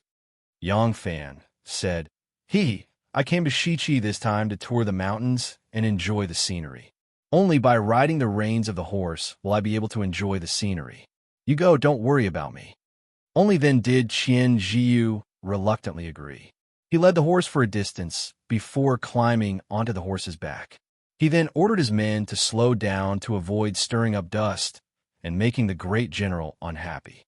Seeing how meticulous he was, Yang Fan's impression of this person deepened a bit. In the cloud-gazing pavilion, Li Xian and Empress Wei sat there, smiling as they watched the shouting and neighing of the horses on the field outside the pavilion. A small, vermilion-red ball, under the struggle of the 10 people on both sides, continuously transformed into a red arc that swept across the sky. On the wide polo field, 10 horses galloped back and forth freely. The riders on the horses waved their staves as if they were brandishing horse-slaying swords. They were full of murderous intent and were as graceful as dragons. Among them, there was a young and handsome rider whose skills were particularly superb. Whether it was galloping on the horse or swinging his stave to intercept the ball, he was awe-inspiring. He was bare-chested, and his strong muscles glowed with a bronze light. Due to excessive exercise, his firm muscles glistened under the sun, revealing a kind of infatuating masculine beauty. Good. Seeing that the rider swinging his stave again, The red ball drew a beautiful arc in the air and fell into the goal. Empress Wei couldn't help but applaud and exclaim, "That was a great hit. Si-sun, what's this young man's name?" Because Yang Si-sun had beheaded Yi Huli under the Black Tortoise School, he had been put in an important position by Li Xian. Now, he was a high-ranking eunuch serving the emperor. Hearing Empress Wei's question, Yang Si-sun glanced at the young man and recognized him as the imperial bodyguard Yang Jun, who had just entered the Yulin Guard for less than a month. He replied, "Replying to your ladyship, this person's surname is Yang, and his full name is Yang Jun." Yang Jun. Empress Wei nodded and raised her charming eyebrows, saying, "This man hit the ball well. Reward him with 3 gold coins." Yang Si-sun quickly agreed. A young eunuch went to the palace treasury to retrieve the gold to prepare as a reward for Yang Jun. At this time, the field changed, and at the same time it was halftime. Empress Wei withdrew her gaze and began to chat and laugh with Li Xian. When the second half began, Empress Wei suddenly felt some discomfort in her stomach, so she left early to return to her chambers to rest. Li Xian was a fan of the Ma family. Seeing that his wife didn't seem to be seriously ill, he stayed behind to continue watching the game. After Imperial Physician Luo Jinrong received the Empress' decree from the palace eunuch, he asked about the Empress' discomfort. After a moment of thought, he said, "This Imperial Physician will arrange for a suitable Imperial Physician to enter the palace." "Please wait a moment, eunuch." Imperial Physician Luo Jinzheng walked out of his room and called over a young medicine boy, telling him to summon Imperial Physician Machinka. A moment later, Machinka hurried over with the young medicine boy. This Machinka was about 30 years old. His face was like a crown of jade, his eyes like bright stars, and his temperament was refined. He was truly a man of striking appearance, and in his every movement there was an indescribable refinement, as if he was a scroll filled with the fragrance of ink. Who knew how many young girls who lived in the legends of talented scholars and beautiful women would fall in love at first sight when they saw such a distinguished person? When Machinka saw Luo Jinrong, he smiled and cupped his hands, greeting Imperial Physician Luo. Luo Jinrong said, "Imperial Physician Ma, Her Majesty's jade body is not well. She wants you to enter the palace to treat her." Machinka made a sound and happily bowed, replying, "Yes, this Ma will enter the palace now." Luo Jinrong continued, "Her Majesty's jade body is very precious. You must be especially careful when treating her. Cough, you must not show off your medical skills. You must be safe, understand?" Machinka understood tacitly and revealed a grateful expression, saying, "Yes, many thanks to Elder Imperial Physician for your teachings." He took Luo Jinrong's hand and shook it gently, as if expressing his gratitude. An extremely smooth and round object was gently stuffed into his palm. Luo Jinrong felt the longan-sized object in his palm. His hand naturally drooped down. The bead was tucked into his sleeve. He said to Machinka, "Come with me. The palace eunuchs will take you in. This is your first time entering the palace. You must be well-behaved at all times and listen to that eunuch's advice." Along the way, Luo Jinrong thought, this Machinka's medical skills in the field of gynecology are extremely brilliant. If not for his young age, he would have long become a famous doctor. Now I only need to endure for a few days. Why did he give me so many benefits just to fight for this opportunity to enter the palace? If I can obtain the Empress's appreciation, I will become famous even faster. For are the people of the Tian family so easy to serve? Accompanying the emperor is like accompanying a tiger. In the end, he is still a young man, eager for quick success and instant benefits. Chapter 1156. There was a Ma clan manor in the outskirts of Qi Province's Linyu City. The Ma clan was a large clan here, and they were the second largest landowner in Qi Province after the Shangguan clan. While the Ma clan was not as large as the Shangguan clan in terms of land, the Ma clan had 4 large farms and tens of thousands of war horses. Even the imperial court's imperial servant temple, which was in charge of horses, treated the Ma clan well. The Ma clan's fine horses were an important supplement for the imperial court. Because of this, the Linyu Ma clan had an unusual status in the local area. The main officials of the local government would all address the Ma clan as brother when they met the Ma clan. If it wasn't for Shangguan Wan Er's status in the imperial court, the Shangguan clan might not be as powerful as the Ma clan just because they own a vast expanse of fertile land in the Qi province. The Ma clan was so prestigious in the area, and Ma Jia village naturally became a forbidden land that no one dared to offend. But these few days, Ma Jia village's security seemed to be even tighter than before, especially at night. The entire manor would quickly quiet down, and there would be no laughter or noise. There were only shadows moving in and out of the shadows. There were many top experts in the shadows, and there were also dozens of vicious dogs patrolling the Ma residence. With such tight security, even an expert in stealth like Gu Zhuding would have a hard time penetrating. In the middle of the night, the bright moon was shining high in the sky. A dark shadow leaped over the wall and boldly barged into the back of the house. Between the light and the dark, people kept coming up to greet him, but that person only needed to show one thing before he entered the house, as if there was no one there. But the people that went up knew this person's identity. He was the sovereign's secret guard. This Ma Jia village was the property of the hidden sect, and the Ma Jia village manor lord Ma Rufeng was Shun Mu's subordinate. Shun Mu was currently living in Ma Jia village, and because he had become enemies with the Xian sect again, the security here was naturally very tight. Just like how Yang Fan had a secret guard like Gouda, Shimu also had a group of people that always walked in the shadows. The person that entered Ma Jia village right now was undoubtedly one of them. This person stopped outside Shun Mu's bedroom, and the light from the corridor shone on his body. He had a tall and sturdy body, and his face was covered with a green cloth that only revealed a pair of bright and spirited eyes. Someone went in to report, and a moment later, the barrier door opened. The two guards standing in front of the door moved to the left and right to make way. The masked man went straight in, and the barrier door closed behind him. There was another person waiting in the room. It was an extremely graceful woman with a charming smile on her face. With rosy cheeks and watery eyes, it was obvious that she had just gone through a storm. She was obviously a delicate beauty, but the masked man could tell at a glance that this woman was also a first-class expert.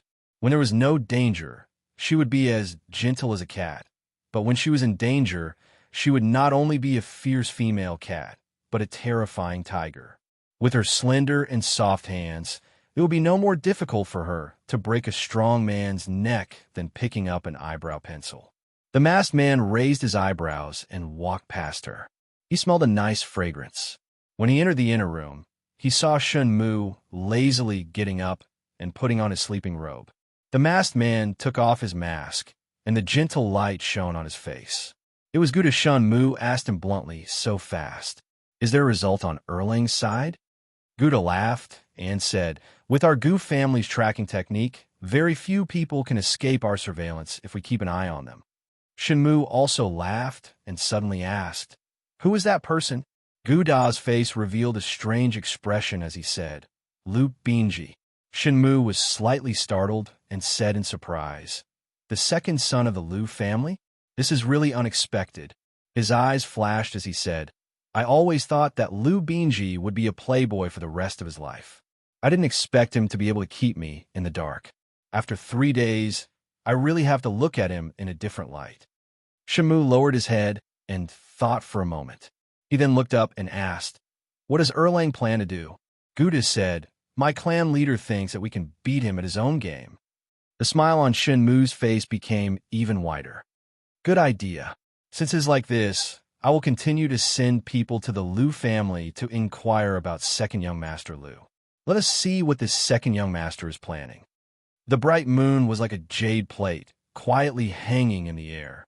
A corner of the eaves was so sharp that it seemed to want to stab at the bright moon. Li Xian and Empress Wei stood by the railing, gazing at the bright moon in the sky. Empress Wei said, "What do you plan to do with the Tubo envoy?" Li Xian said, "Our daughters are already betrothed. If he came 2 years earlier, it would not be a problem to marry Dinganoff. But now, naturally there is no other way." Princess Ding and was Wang Tongjiao's wife and Li Xian's daughter. But a concubine-born daughter was not that favored in Li Xian's heart. From the start, Li Xian had never thought of letting Enlugo de Tubo to suffer. But if it was Princess Ding, and if possible, it was not impossible to use her as a political tool, even if that Tubo king was only 6 years old. Empress Wei said, but that Tubo envoy is very sincere in his praise. He also stated that as long as it is a daughter of the imperial clan, it does not have to be your daughter.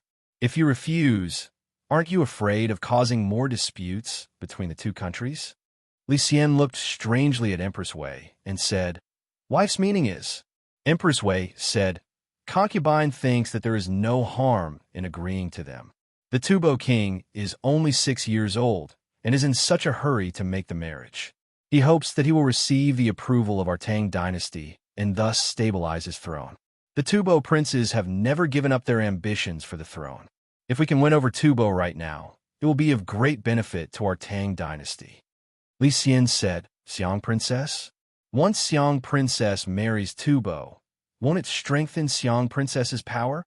His wariness towards Xiang Princess could not be displayed so clearly in front of his officials. He still had to work hard to pretend to be a brother. But in front of his own wife, there was no need to conceal it. Empress Wei sneered, her laughter not without a hint of mockery. Li Xian glanced at her with some sensitivity. Empress Wei said, times have changed. Now it cannot be judged according to the original situation. At that time, Tubo and the Turks proposed at the same time. One wanted to marry Xiang Princess, the other wanted to marry the Crown Prince's son. Their purpose was to provoke a struggle for the throne. Now that you have become the emperor, the situation is naturally different. Moreover, the Tubo king is still young and his throne is not stable. He proposed to the Tang dynasty in the hope of gaining the approval of the Tang dynasty. He does not have the strength to interfere with our internal affairs.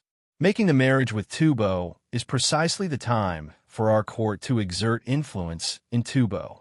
Think about it. If this happens, will the Tubo king curry favor with you? Will the Tubo princes curry favor with you? Li Xian listened and nodded his head repeatedly. A trace of ruthlessness flitted across Empress Wei's face. She said, moreover, Xiang Princess has performed meritorious deeds for you and for the country. He is also your brother.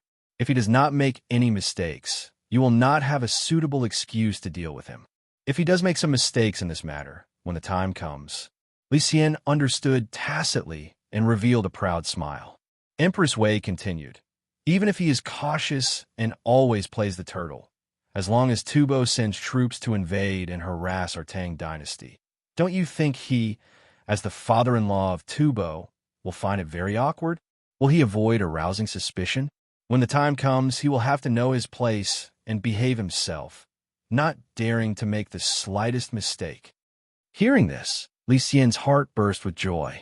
Putting his arm around Empress Wei's shoulder, he said, wife is truly your husband's strategist. If I leave you, your husband really does not know what to do. Li Xian only made a gesture of intimacy, but the two had not been intimate for many years. Empress Wei felt rather uncomfortable. Without a trace, she left Li Xian's embrace and said, since the decision has been made, husband should issue an edict to the Prince of Xiang's residence tomorrow. Your wife is tired and wants to go back and rest. Li Xian awkwardly said, all right, wife can rest. Your husband will also go to sleep. Watching Empress Wei leisurely walk toward the Empress's palace, Li Xian gave a light sigh and went straight to his own quarters. In Empress Wei's palace, she lightly creased her moon-like brows as she drank the last mouthful of the disgusting medicinal concoction. A maid immediately brought over a cup of sweet water mixed with honey. Empress Wei rinsed her mouth and glanced at Machinka, who was solemnly standing in front of the bed. She said, after taking the medicine you prescribed, Ben Gong truly did feel a bit more comfortable, but there was no great improvement. Recently, I still often suffer from insomnia and headaches. My body is also very tired, and I often lose my temper for no reason at all. Tell me, just what kind of illness does Ben Gong have? Machinka hesitated, then bowed and said, it is just that your majesty is too tired from assisting his majesty in the affairs of the state. Your Majesty is not seriously ill. Empress Wei saw that he seemed to find it difficult to speak and couldn't help but become nervous. She said, illnesses are not taboo to doctors. Just treat Ben Gong as an ordinary patient and speak freely. Machinka still did not speak. Seeing this, Empress Wei lightly waved her hand, and the palace maids waiting at the side left. Empress Wei straightened her face and said, all right, now only Ben Gong is left. You can speak freely. With a thud, Machinka knelt down in front of the bed and kowtowed, saying, please, Your Majesty, forgive this subject's offense of disrespect. Only then will this subject dare to speak frankly. Empress Wei's temper flared up again. She said impatiently, speak. No matter what you say, Ben Gong will not blame you. Machinka said, yes, Your Majesty's illness. He hesitated for a moment before gritting his teeth and saying in a low voice, is caused by improper sexual intercourse. Empress Wei was startled. Her face suddenly became feverish. 2 faint blushes floated up. Amidst the embarrassment and anger, there was a special charm to it. Machinka seemed to be throwing caution to the wind. He continued, solitary yin does not grow, solitary yang does not grow. Yin and yang are unbalanced, causing qi and blood to be chaotic. Insomnia and overthinking, headaches and irritability are just minor symptoms. If not taken care of in time, it will shorten one's lifespan and speed up one's aging. Empress Wei was shocked. She gently touched her face and asked, then, if I take this medicine of yours, can it be taken care of? Machinka hesitated for a moment before gathering his courage to say, Your Majesty should still be with His Majesty. These words were extremely obvious. Thinking of Li Xian's disappointing body, Empress Wei's heart felt somewhat desolate. Machinka sneaked a glance at Empress Wei and said, if this subject uses the art of massaging and medicine, it may have some effect. But in the end, it cannot replace the natural Tao of yin and yang. Empress Wei stared blankly for a moment. She raised her eyes to look at his refined and scholarly appearance. She suddenly said, since it is so, then give Ben Gong a massage first. Ben Gong has been suffering from insomnia for many days and cannot sleep peacefully. Chapter 11:57. Weiho fell back on a bed. Machinka was instantly at a loss and stammered. There's a difference between men and women, Nyang. Chun. Weiho propped her chin on her hand and glanced at him flirtatiously, saying, Ben Gong has said before, there is no taboo in treating an illness. Machinka, just treat Ben Gong as a normal patient that you need to treat. As she spoke, Weiho flipped her body over, her entire body sprawled on the bed. Her curves were undulating, and the scent of a mature woman could be seen at a glance. Yes.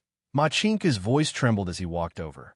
His hands gestured for a long time before he lightly placed them on Weiho's shoulders. Weiho's body twitched violently when he touched her, her entire body tensing. Machinka was so frightened that he didn't dare to move. Weiho calmed down for a moment before slowly relaxing her body. She said softly, you do it. She grabbed a pillow and hugged it to her chest, silently lying there. Machinka massaged Weiho's body. In the beginning, he was still very cautious, but later on, he gradually became more at ease. His hands seemed to have a great magical power. Wherever he massaged, Weiho's body would go numb, as if there was a very subtle electric current passing through her body. When Machinka's hands gently massaged the back of her waist and massaged there, Weiho felt as though there was a ball of fire gradually burning in her lower body. There was an extremely unbearable feeling of emptiness in her lower body. It made her want to clench her legs, and her breathing uncontrollably quickened. Weiho was at the age of a wolf and tiger, and she had a long body. Machinka was a very manly and beautiful man.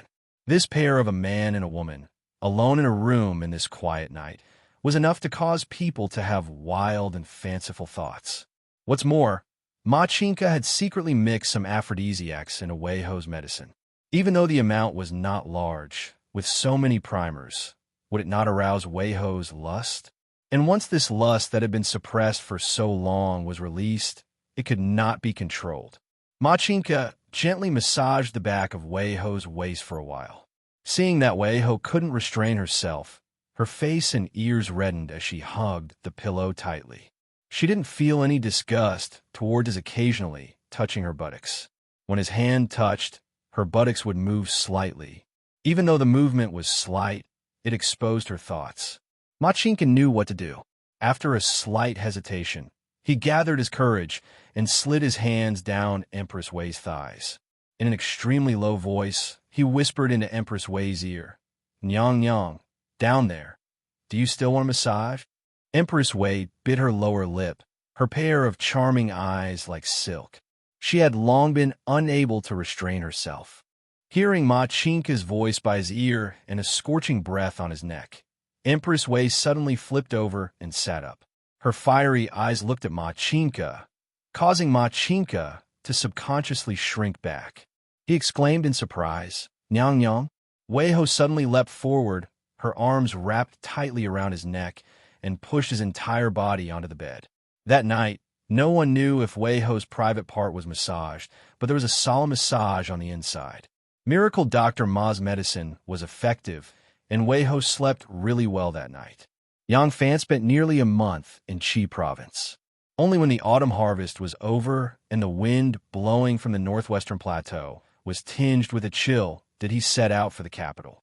Upon entering Chang, and Yang Fan sensed that something was wrong. On Vermilion Bird Avenue, 2 rows of soldiers of the Golden Guard stood guard every 5 steps, halberds in hand. They lined up from the avenue all the way to the Imperial Palace. The pedestrians on the street had to walk on the 2 sides of the avenue that the Golden Guard had cleared out. The center of the avenue was completely empty. Yang Fan had his carriage turned to the side of the avenue and had people ask the onlookers what was going on. After a while, Renwei hurried back and reported to Yang Fan. "Great General, the 8th daughter of the Prince of Xiang's estate, the Lord of West City, has devoted herself to the Tao. Today, she wishes to become a nun and cultivate the Tao to pray for Emperor Gaozong and Empress Sei. With the Son of Heaven's permission, the immortal Lord of West City has been conferred the title of Golden Immortal Princess and accepted by Taoist Master Cheng Xian as a disciple. At present, Taoist Master Cheng Xian is in the palace bestowing a talisman on the princess. In a little while, she will be sent to the Golden Immortal Monastery in Fuxing Lane to be presided over." Oh, Yang Fan couldn't help but be a little dazed. He had a vague impression of this Golden Immortal Princess. Golden Immortals were not as lively as Li Qieying. She was rather shy and introverted, but she was also an extremely beautiful woman. Because of the Prince of Xiang's daughters, she was the only one who shared the same mother as Li Qieying. Yang Fan, who had interacted with Li Qieying a few times, had a particularly deep impression of her. This princess should only be 17 or 18 this year. How could a girl at such a young age like to cultivate the Tao? Yang Fan suddenly thought of Princess Taiping's experience of becoming a nun and a Taoist priest in order to avoid marriage to a distant country.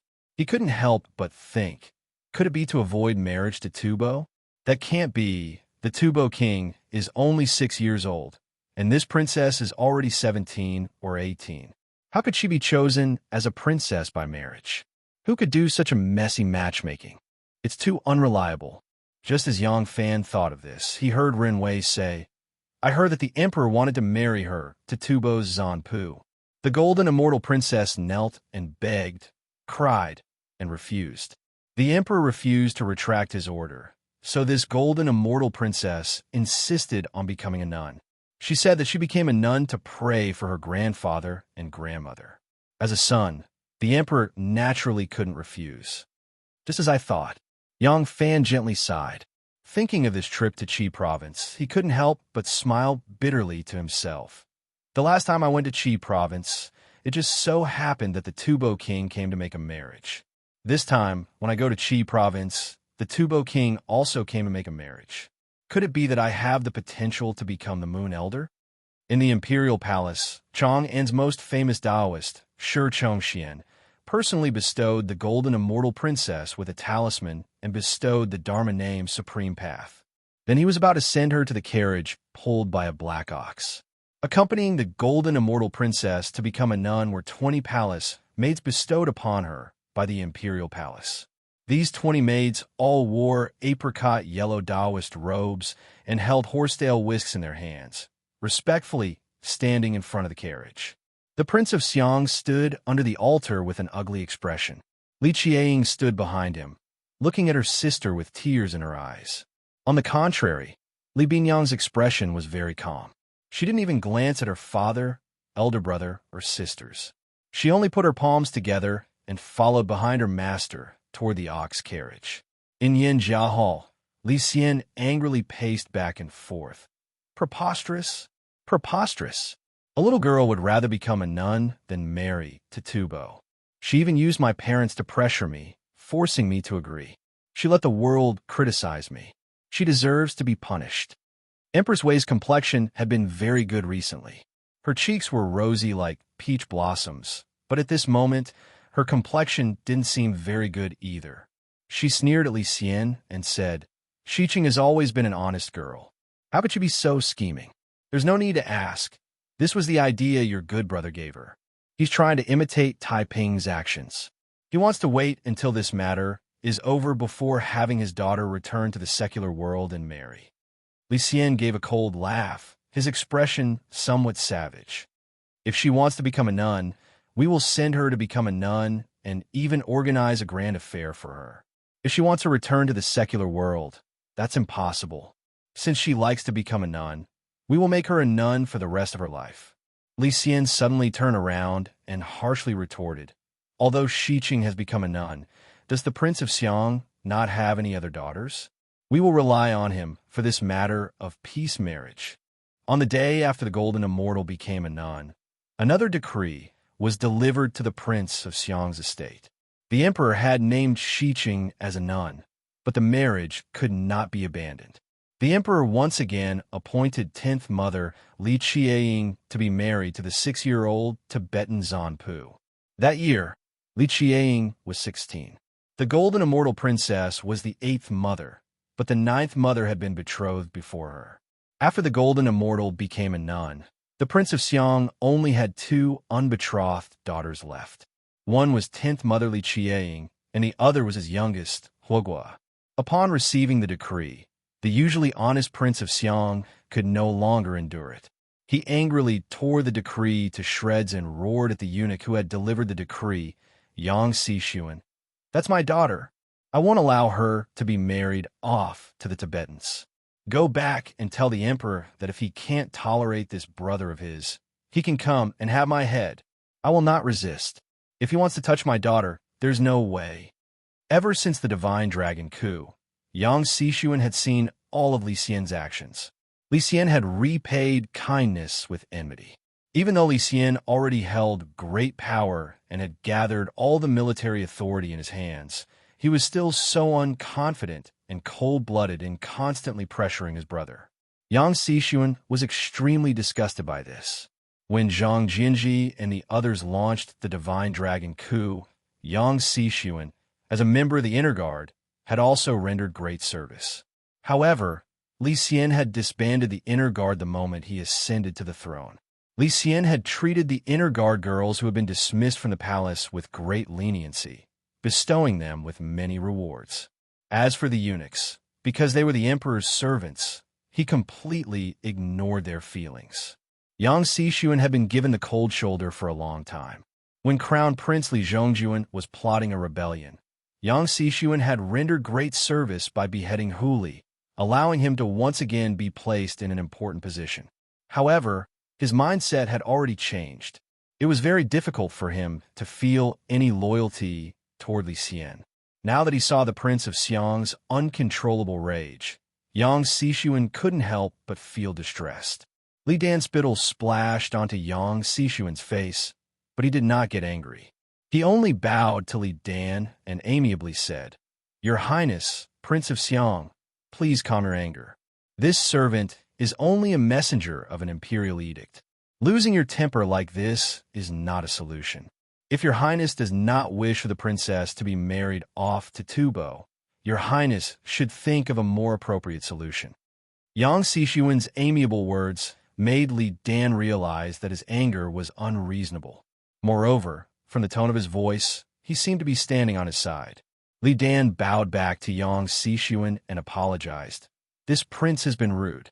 Yang Xishuan hurriedly said, "This servant cannot accept your highness's bow.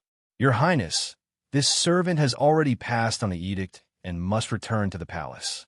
Your highness and a saint share the same mother, and you also contributed greatly to the divine dragon coup.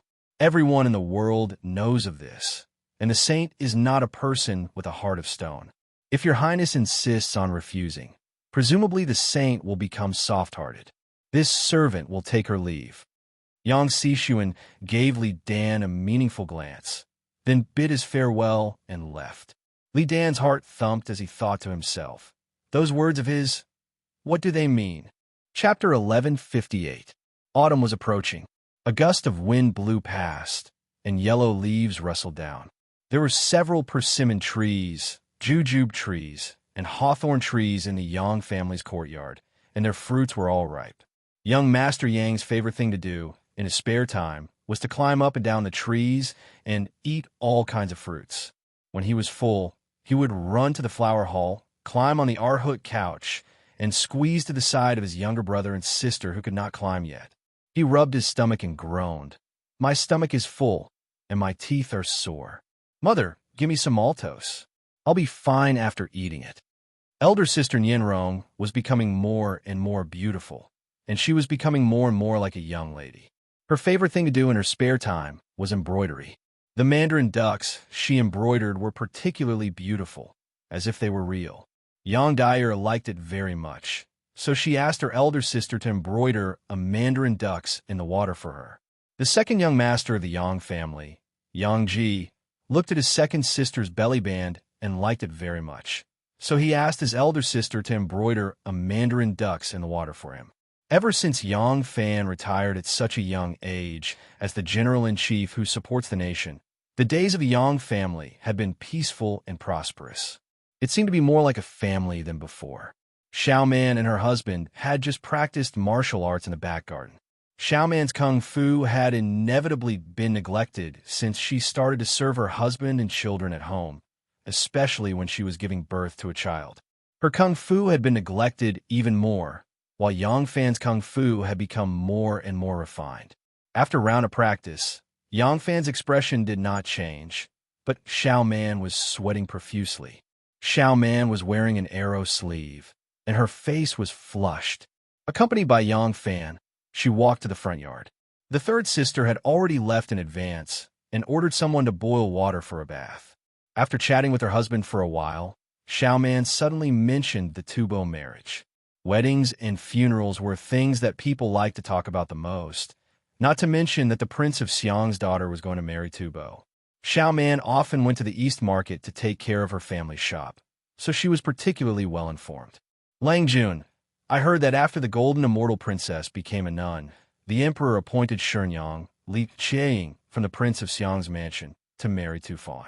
In the end, Shenyang was also unwilling to marry, so she followed her sister's example and wrote a memorial to the Emperor, saying that she also wanted to become a nun and enter Taoism to pray for Emperor Gaozong and Empress Sei.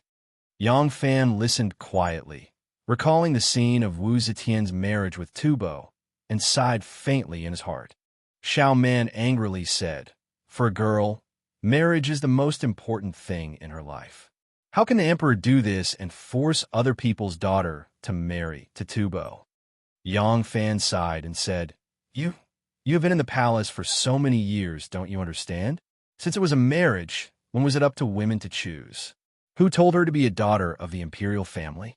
Since she was born with a lofty status that others can never reach, with luxurious clothes and delicious food, and servants as many as clouds, then sometimes she naturally has to make sacrifices. Xiaoman rolled her eyes at him and said, Ronger is 15 this year. If someone asked you to marry your daughter to a kid 10 years younger than her, with a runny nose, and this kid's family is far to the west of Yangguan, would you be willing? As soon as Yang Fan heard this, he flew into a rage and said, I dare. Whoever dares to come to my door and propose this marriage, I will slap him. Yang Fan's daughter. Xiao Man interrupted. What's wrong with your daughter? Isn't she born the daughter of a great general, with luxurious clothes and delicious food, pampered and spoiled? Yang Fan said, Then this he. Xiao Man said, Isn't it the same for a daughter of the imperial family? She can't choose which family she is born in. Her father was an emperor or a prince. How could he have raised her as a maid since she was young? Does she have to make such a sacrifice when she grows up? Yang Fan glanced at her and said, Why are you fighting for justice like this? Xiao Man said, It's not just me. In Chang'an, whether it's aunts, wives, or girls, who doesn't say that the emperor is unreasonable? It's fine if he married his own flesh and blood, but in the end, he married his own daughter. How much has the Prince of Xiang done? This is how he treats people. If you ask me, it's the right thing to do for you to be unemployed at home. Otherwise, given how the emperor treats his own brother so harshly, no one will have a good time at his side. Yang Fan listened to her angry words and found them particularly cute. He couldn't help but scratch her nose and pamper her as he did in the past. Okay, my Nino likes to fight for justice again. Hurry up and take a bath. This kind of matter, we can just talk about it. Even an upright official finds it difficult to settle a family matter, let alone a matter of the imperial family. Although Xiao Man was already the mother of 3 children, she still liked to be pampered by Yang Fan like a child. She wrinkled her nose at Yang Fan and said in a spoiled manner, You have a heart of stone. I'm not going to talk to you anymore. Saying this, she flew to her bedroom. Yang Fan smiled and looked back. His gaze swept over the top of the wall and suddenly saw a snow-white figure. That was the prince of Shouchuan's mansion. At the beginning of the year, a small building had been built in the mansion. From the upper floor, one could see the situation in Yang Fan's courtyard. From here, one could naturally see the person standing on the upper floor. With just one look, Yang Fan recognized that the young girl dressed in snow-white clothes was Li Qieying. Although compared to the girl in his impression, this girl was taller, her face thinner, and her facial features were more beautiful and charming. But there wasn't much change in her figure and charm. Yang Fan stopped because Li Qieying was standing upstairs, quietly staring at him. How could he pretend not to see her? The two people looked at each other for a long time across the wall. Li Qieying suddenly turned around and left. Yang Fan still stood there, stunned for a long time, and then sighed softly. He was about to turn around and leave when he suddenly saw a rope protruding from the tree opposite him. The rope even trembled a little. Something flashed in Yang Fan's mind. His face suddenly changed color, and he said, Not good. Without saying anything, Yang Fan suddenly became faster than a galloping horse, and with a few leaps he arrived at the wall. His body leaped up, the tip of his foot touched the wall, he spun his body and straightened his waist, turning around in midair. The saber he used to practice martial art with his wife just now was unsheathed with a clang sound. When his body turned around, the edge of the saber just barely cut the rope tied to the tree trunk. As the blade slashed across, Yang Fan suddenly had a strange feeling. Why? There are 2 ropes. Ouch! As soon as the rope was cut, Li Qieying grabbed the 2 pieces of broken rope and sat down on the ground. Her eyes shone with tears of pain. She looked with grievance at this righteous hero who had pulled out the saber. Yang Fan landed on the ground. With an embarrassed expression, he said, Misunderstanding. Li Qieying looked at him hatefully. Suddenly she giggled, her small mouth pouting, and held out her hand to him. Yang Fan quickly pulled Li Qieying up. Her small hand was soft and slender. It had the feeling of a young girl. Li Qieying stared at Yang Fan with her big black eyes and said, Did you think I wanted to commit suicide? Yang Fan laughed dryly. I originally thought it was mainly because the 7th princess all hung themselves. Yang has a deep impression of it. Li Qieying wanted to laugh again. She quickly pursed her lips. After a moment of silence, tears suddenly welled up in her eyes. She said sadly, Want to become a nun. Thinking of the old Li family's mess, Yang Fan could only sigh. Li Qieying wiped her tears and said, I won't commit suicide. Don't worry. Li Qiang turned to leave. She suddenly stopped. After a moment of silence, she suddenly turned back. Her eyes were shining as she looked at Yang Fan. On the day I enter Dao, will you come to attend the ceremony? Yang Fan gazed at her hopeful eyes and for some strange reason nodded his head. Okay. Li Qiang smiled, a very sweet smile. As she smiled sweetly, 2 clear streams of tears flowed down her cheeks. Say, how wonderful it would be if I wasn't born in the imperial family. Before Yang Fan could speak, there was a flash of white, and this soft and fragrant girl threw herself into his arms. Yang Fan froze, his entire body frozen. Soon after, he felt a pair of soft lips swiftly kiss his, and then the girl left his embrace. She turned and rushed away. Only when she reached the house did she suddenly stop. She turned back to glance at him, her eyes brimming with despair and sorrow, glistening with tears. The emperor wanted to marry the prince of Xiang's 8th daughter to Tubo, but she resolutely became a nun.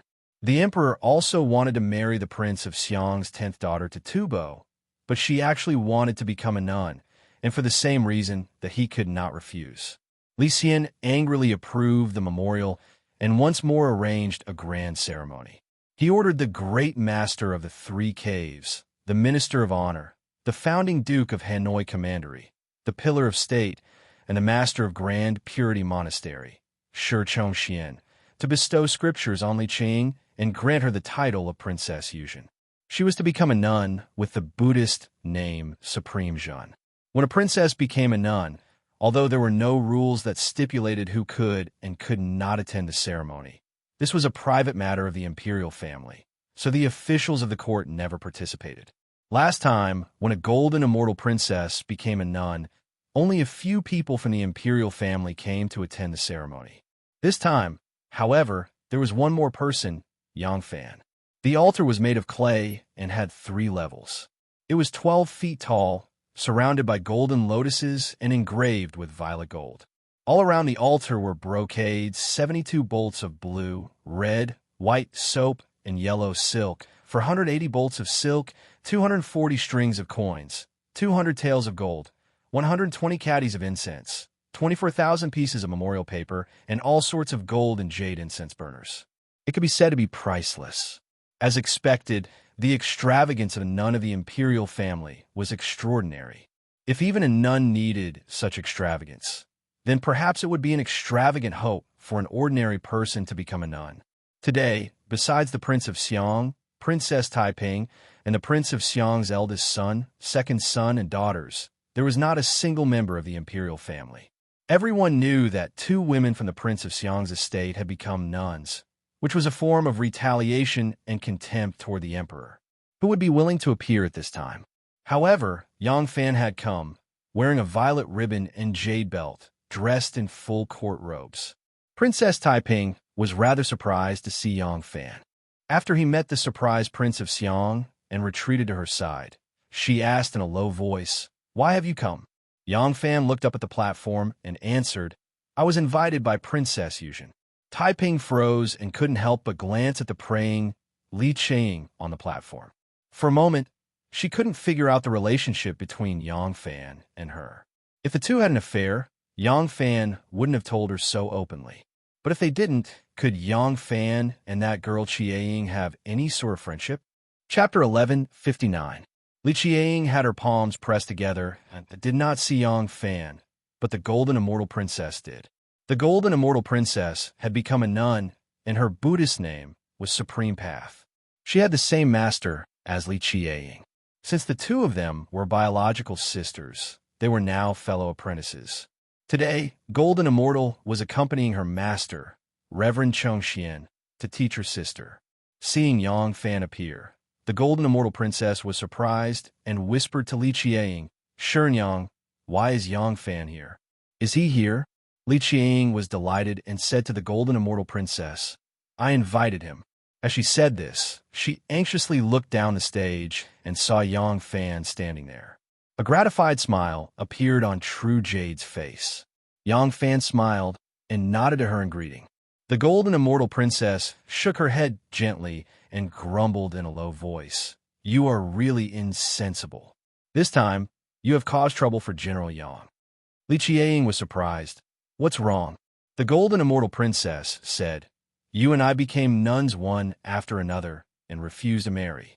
We have swept the emperor's face clean. Other than Aunt Taiping, which member of the imperial family is willing to attend the ceremony? Who is not afraid of offending the emperor? You invited General Yang. If the emperor finds out, won't he resent him? Oh no. Although True Jade was intelligent, she was still a naive girl. How could she understand such matters? At this moment, she realized that her invitation to Yang Fan was a political risk to Yang Fan. He would offend the most powerful person in the world, the emperor. However, he agreed without hesitation. He really came. Thinking of this, Li Qiang was agitated and secretly glanced at Yang Fan again. For some reason, Li Qiang suddenly felt like crying. In Yinjia Hall, Li Xian could no longer remain angry. The golden immortal had become a nun, and so had True Jade. The Prince of Xiang only had his youngest daughter, Huoguo. From the Prince of Xiang's point of view, if Li Xian kept pressuring him, Huoguo might also become a nun. At that time, how would the people of the world view him? Li Xian could predict that as long as he dared to appoint Huoguo for the marriage, Huoguo would immediately imitate her two sisters and become a monk. Judging from the current situation, Li Dan had no objections to this as a father. Moreover, it was very likely that he was the one behind all of this. Thinking of this, Li Xian felt a deep sense of defeat. Although he had become the emperor, he still couldn't do whatever he wanted. Empress Wei calmly said, This matter cannot continue like this. Let's appoint another member of the imperial family. Li Xian gritted his teeth and sucked in a breath of cold air. I can't accept this. Empress Wei said, Husband, the matter is clear. This time, the Prince of Xiang has steeled his heart to resist you. If you appoint the state of Huogen, you will just suffer another humiliation. What benefit is there? In addition, you will incite the curses of the people of the world. Seeing that Li Xian was still unwilling, Empress Wei softly sighed. Even if you can't accept it, you have to endure it. Now you know that this brother of yours isn't so respectful to you, right? If we want to punish him, there will be many opportunities, but now is not the time. Li Xian's heart wasn't very good. In his anger, his lips had turned purple, and his chest was extremely stifled. He rubbed his chest and took a few deep breaths before he somewhat calmed down.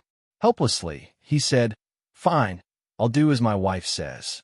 Then take a look and see which member of the imperial family is suitable. Make her a princess and marry her off to Tubo, ending this matter as soon as possible.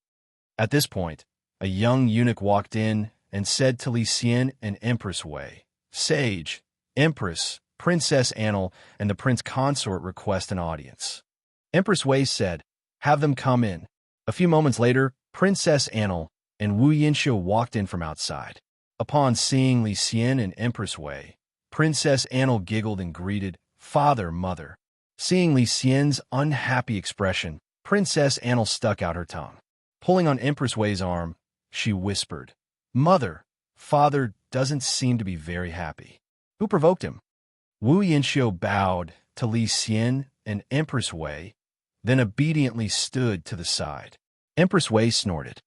Isn't it because of the matter of the Prince of Xiang Shenyang becoming a nun? This matter has caused your father to lose a great deal of face. It would be strange if he could be happy. Hearing this, Princess Annal indignantly said, In this matter, the Prince of Xiang truly wants a foot when given an inch. It's only because of father's benevolence that he would yield to him like this. However, the Prince of Xiang has no respect for the sovereign. Who doesn't see this? This time, when Shenyang became a nun, not a single member of the imperial family came to attend the ceremony other than Aunt Taiping. This is what it means to be fair. Father, don't be angry. Empress Wei glanced at Li Xian and said, It's only natural for Taiping to attend the ceremony. Taiping and the Prince of Xiang are brother and sister, and your father is also brother and sister. However, that pair of brother and sister have a much better relationship than your father and sister. And Li's eyes turned, and she suddenly said, That's right, when your daughter came just now, I saw that Grand General who supports the state, Yang Fan. also attended the ceremony for Shenyang. He, of all the civil and military officials in the court, he's the only one, right? This grand general really doesn't care about father, the emperor, in his eyes. Hearing this, Li Xian's face instantly turned angry. In a stern voice, he asked, Yang Fan really went to attend the ceremony? Unla blinked her eyes and replied, Yes, your daughter saw it with my own eyes. How could it be fake? Ever since they met on the street, and she was once again given the cold shoulder by Yang Fan, the humiliation and anger that Enlu had been suppressing all this time finally erupted.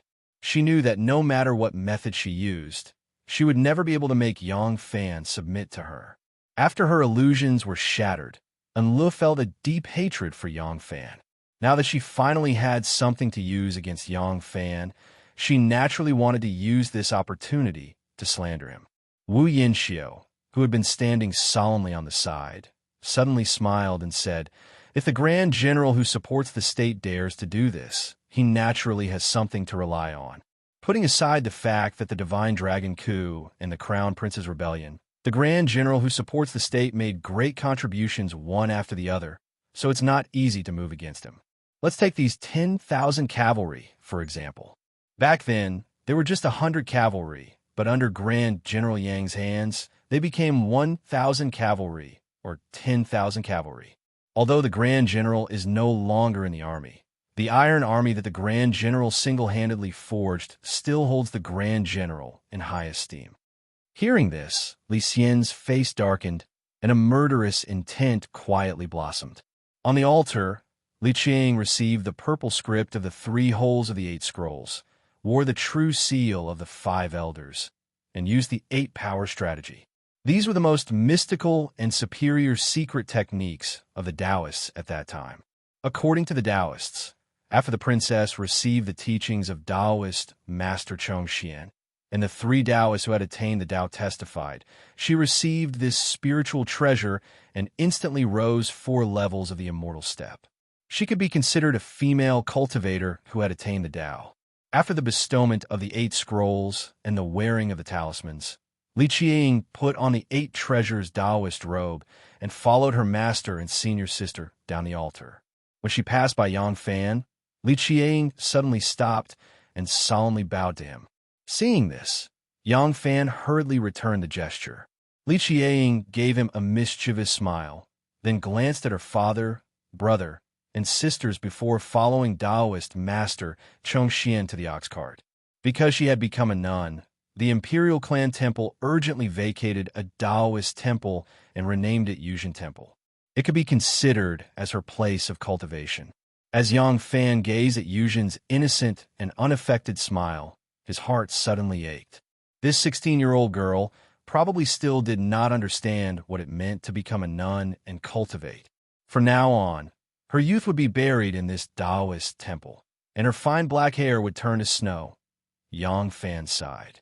Dispirited, he turned and bowed to the Prince of Xiang and Princess Taiping, then strode away. The Prince of Xiang was extremely surprised by Yang Fan's appearance on the viewing platform today, but at the same time, he was also extremely moved. When he saw Yang Fan bow, he hurriedly and solemnly returned the gesture. Princess Taiping whispered a few words to the Prince of Xiang, then quickly chased after Yang Fan. Erlang! When Yang Fan heard the call, he immediately stopped and waited for Princess Taiping to catch up to him. Only then did he walk out, shoulder to shoulder. Princess Taiping asked, Why did Erlang come to Shenyang's initiation ceremony today? Yang Fan replied, When I was in this state a few days ago, I happened to see a rope swaying on a tree outside the wall. I thought that someone had taken things too hard and wanted to commit suicide, so I hurriedly jumped over to help. I didn't expect it to be Princess Yuzhen playing on a swing in her brother's estate. It was a misunderstanding. When I was about to leave, Princess Yuzhen suddenly said that she was about to become a nun and invited me to attend the ceremony. So I came. Princess Taiping angrily said, A little girl doesn't know what's important, and you don't know what's important either? Do you know what your appearance here today means to the emperor? Yang Fan indifferently replied, Of course I know. Isn't it just losing the Sacred Heart? In truth, when I tried my best to deny that I was involved in the Crown Prince's death, I had already lost the Sacred Heart. Now that I'm idle at home, what can His Majesty do? Kill me? Princess Taiping looked at him in shock, her expression changing. Erlang, do you know what you're saying? Yang Fan halted his steps and turned around to stare at her. Of course, he said. Do I look like I've drunk wine? Princess Taiping anxiously looked to the left and right and approached Yang Fan. Erlang, she said in a low voice. What do you mean? Yang Fan raised his head to look at the sky. The sky was overcast. It was a cloudy day. Because of the dark clouds, the sun was only showing a faint silhouette, completely losing its power to illuminate the earth. Yang Fan was silent for a while. Then he said in a low voice, Do you think that the sun that is covered by the dark clouds, when it appears again, will it still be the same sun? Of course it will, Princess Taiping replied. Is that so? Yang Fan smiled. Is that so? He asked. Is the white horse a horse? Taiping was stunned. Yang Fan laughed out loud and left in big strides. Princess Taiping looked at Yang Fan's receding back. She suddenly thought of something, and her countenance changed abruptly. After Princess and Lu and Wu Yinxiu had finished criticizing Yang Fan in front of the emperor, they pestered Li Xian to go to the treasury to look for treasures. It turned out that 2 days ago, Empress Wei's favorite minister Zhong Chuk held a banquet for guests and friends. He took out his meticulously collected calligraphy of Wang Shiji and Wang Xianji and mounted them into 12 screens to show off to the public. Such rare treasures were indeed rare. Wu Yinxiu was extremely envious. When she returned to the princess residence, she told Enlu about this. Enlu loved to be in the limelight. She remembered that there were many rare treasures in the imperial palace. Perhaps there was a treasure that could surpass Zhong Chuk's. So, she and Wu Yinxiu went to the palace. Li Xian doted on his precious daughter very much. He could not resist her pleading and said, Fine, fine. You and the prince consort can go to the treasury and take a look. If there's anything you like, feel free to take it. Enlu was overjoyed and said, Thank you, father. Father treats Gui are the best. Li Xian laughed. You little girl, if father doesn't love you, who else would I love? Enlu had achieved her goal. She happily bade farewell to her father and mother. She pulled Wu Yinxiu along and rushed to the treasury of the imperial palace. She was going to bid farewell to Zhong Chuk.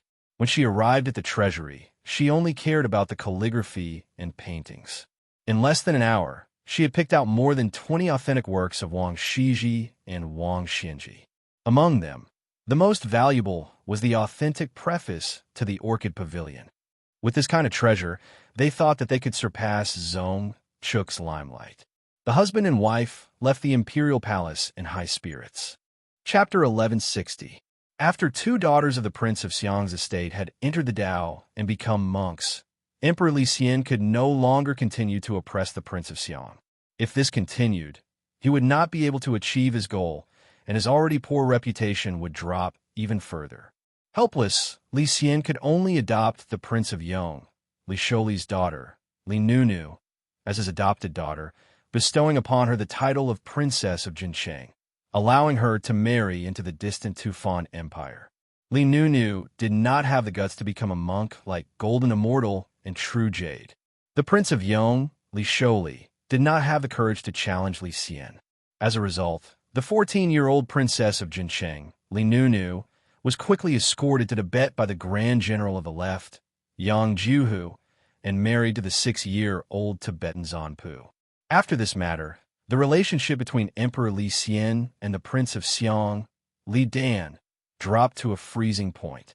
Even the commoners knew of the grudge between the emperor and the Prince of Xiang. However, now that Li Dan had handed over his military authority, he didn't even leave his residence every day. He could only cautiously pass his days in the prince's mansion. He had made great contributions, and now that he had not made any mistakes, Li Xian couldn't do anything to him. For the time being, it was a peaceful situation. Ever since Yang Fan became the general-in-chief who supports the nation, other than appearing in court during the Grand Assembly, he had basically faded out of the court. He spent every day with his wife, concubines, and children.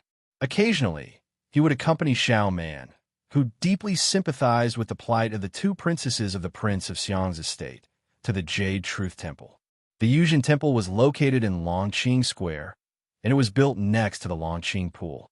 It was originally called the Sanqing Temple, but because Li Qiang was in a hurry to become a nun, they didn't have time to build a new one for her. Therefore, they hurriedly tidied up the place and chased a few Taoist priests to another Taoist temple. They changed the plaque, and it became Li Qiang's place of cultivation. Although it was called cultivation, Li Qiang's life was not much different from before. She was still living a life of luxury with countless servants.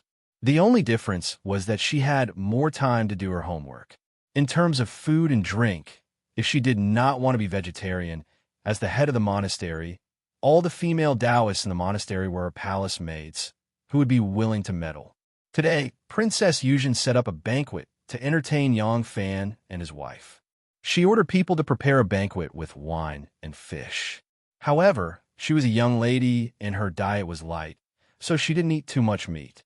The Golden Immortal Princess was also at the Jade Truth Monastery. These two sisters often met.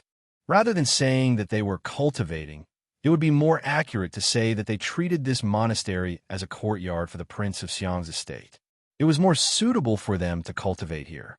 After the banquet, the Golden Immortal and True Jade accompanied the second-rank honored madam, Xiao Man, to the rear courtyard to drink tea and discuss the Tao. Meanwhile, Yang Fan brought Gu Er and Rin Wei for a stroll through the bamboo forest to aid their digestion. It was already late autumn, and the bamboo leaves were beginning to turn yellow, losing the elegant taste of the slender bamboo. After strolling for a while, Yang Fan asked Rin Wei, "Have Sun Long, Pei Yao, Zheng Li, and the rest follow my instructions to Luzhou, present-day Shanxi?" Rin Wei replied, "Following sect heads' instructions, these people have all headed to Luzhou separately. Currently, those who arrived first are in Luzhou making connections with the local officials and nobles. They are purchasing land, buying residences, and opening up shops for grain, cloth, salt, horses, etc." Yang Fan nodded with satisfaction and asked, "These people's identities are extremely secretive." Rin Wei replied, "Sect head can be rest assured. These people were either recruited by our evident sect in recent years, or their original identities are extremely secretive. The hidden sect will not be able to detect their true identities." Yang Fan smiled and said, "That's good."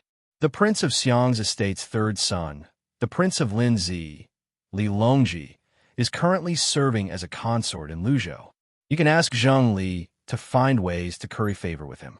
This child is rather ambitious and has the intention to do something big locally.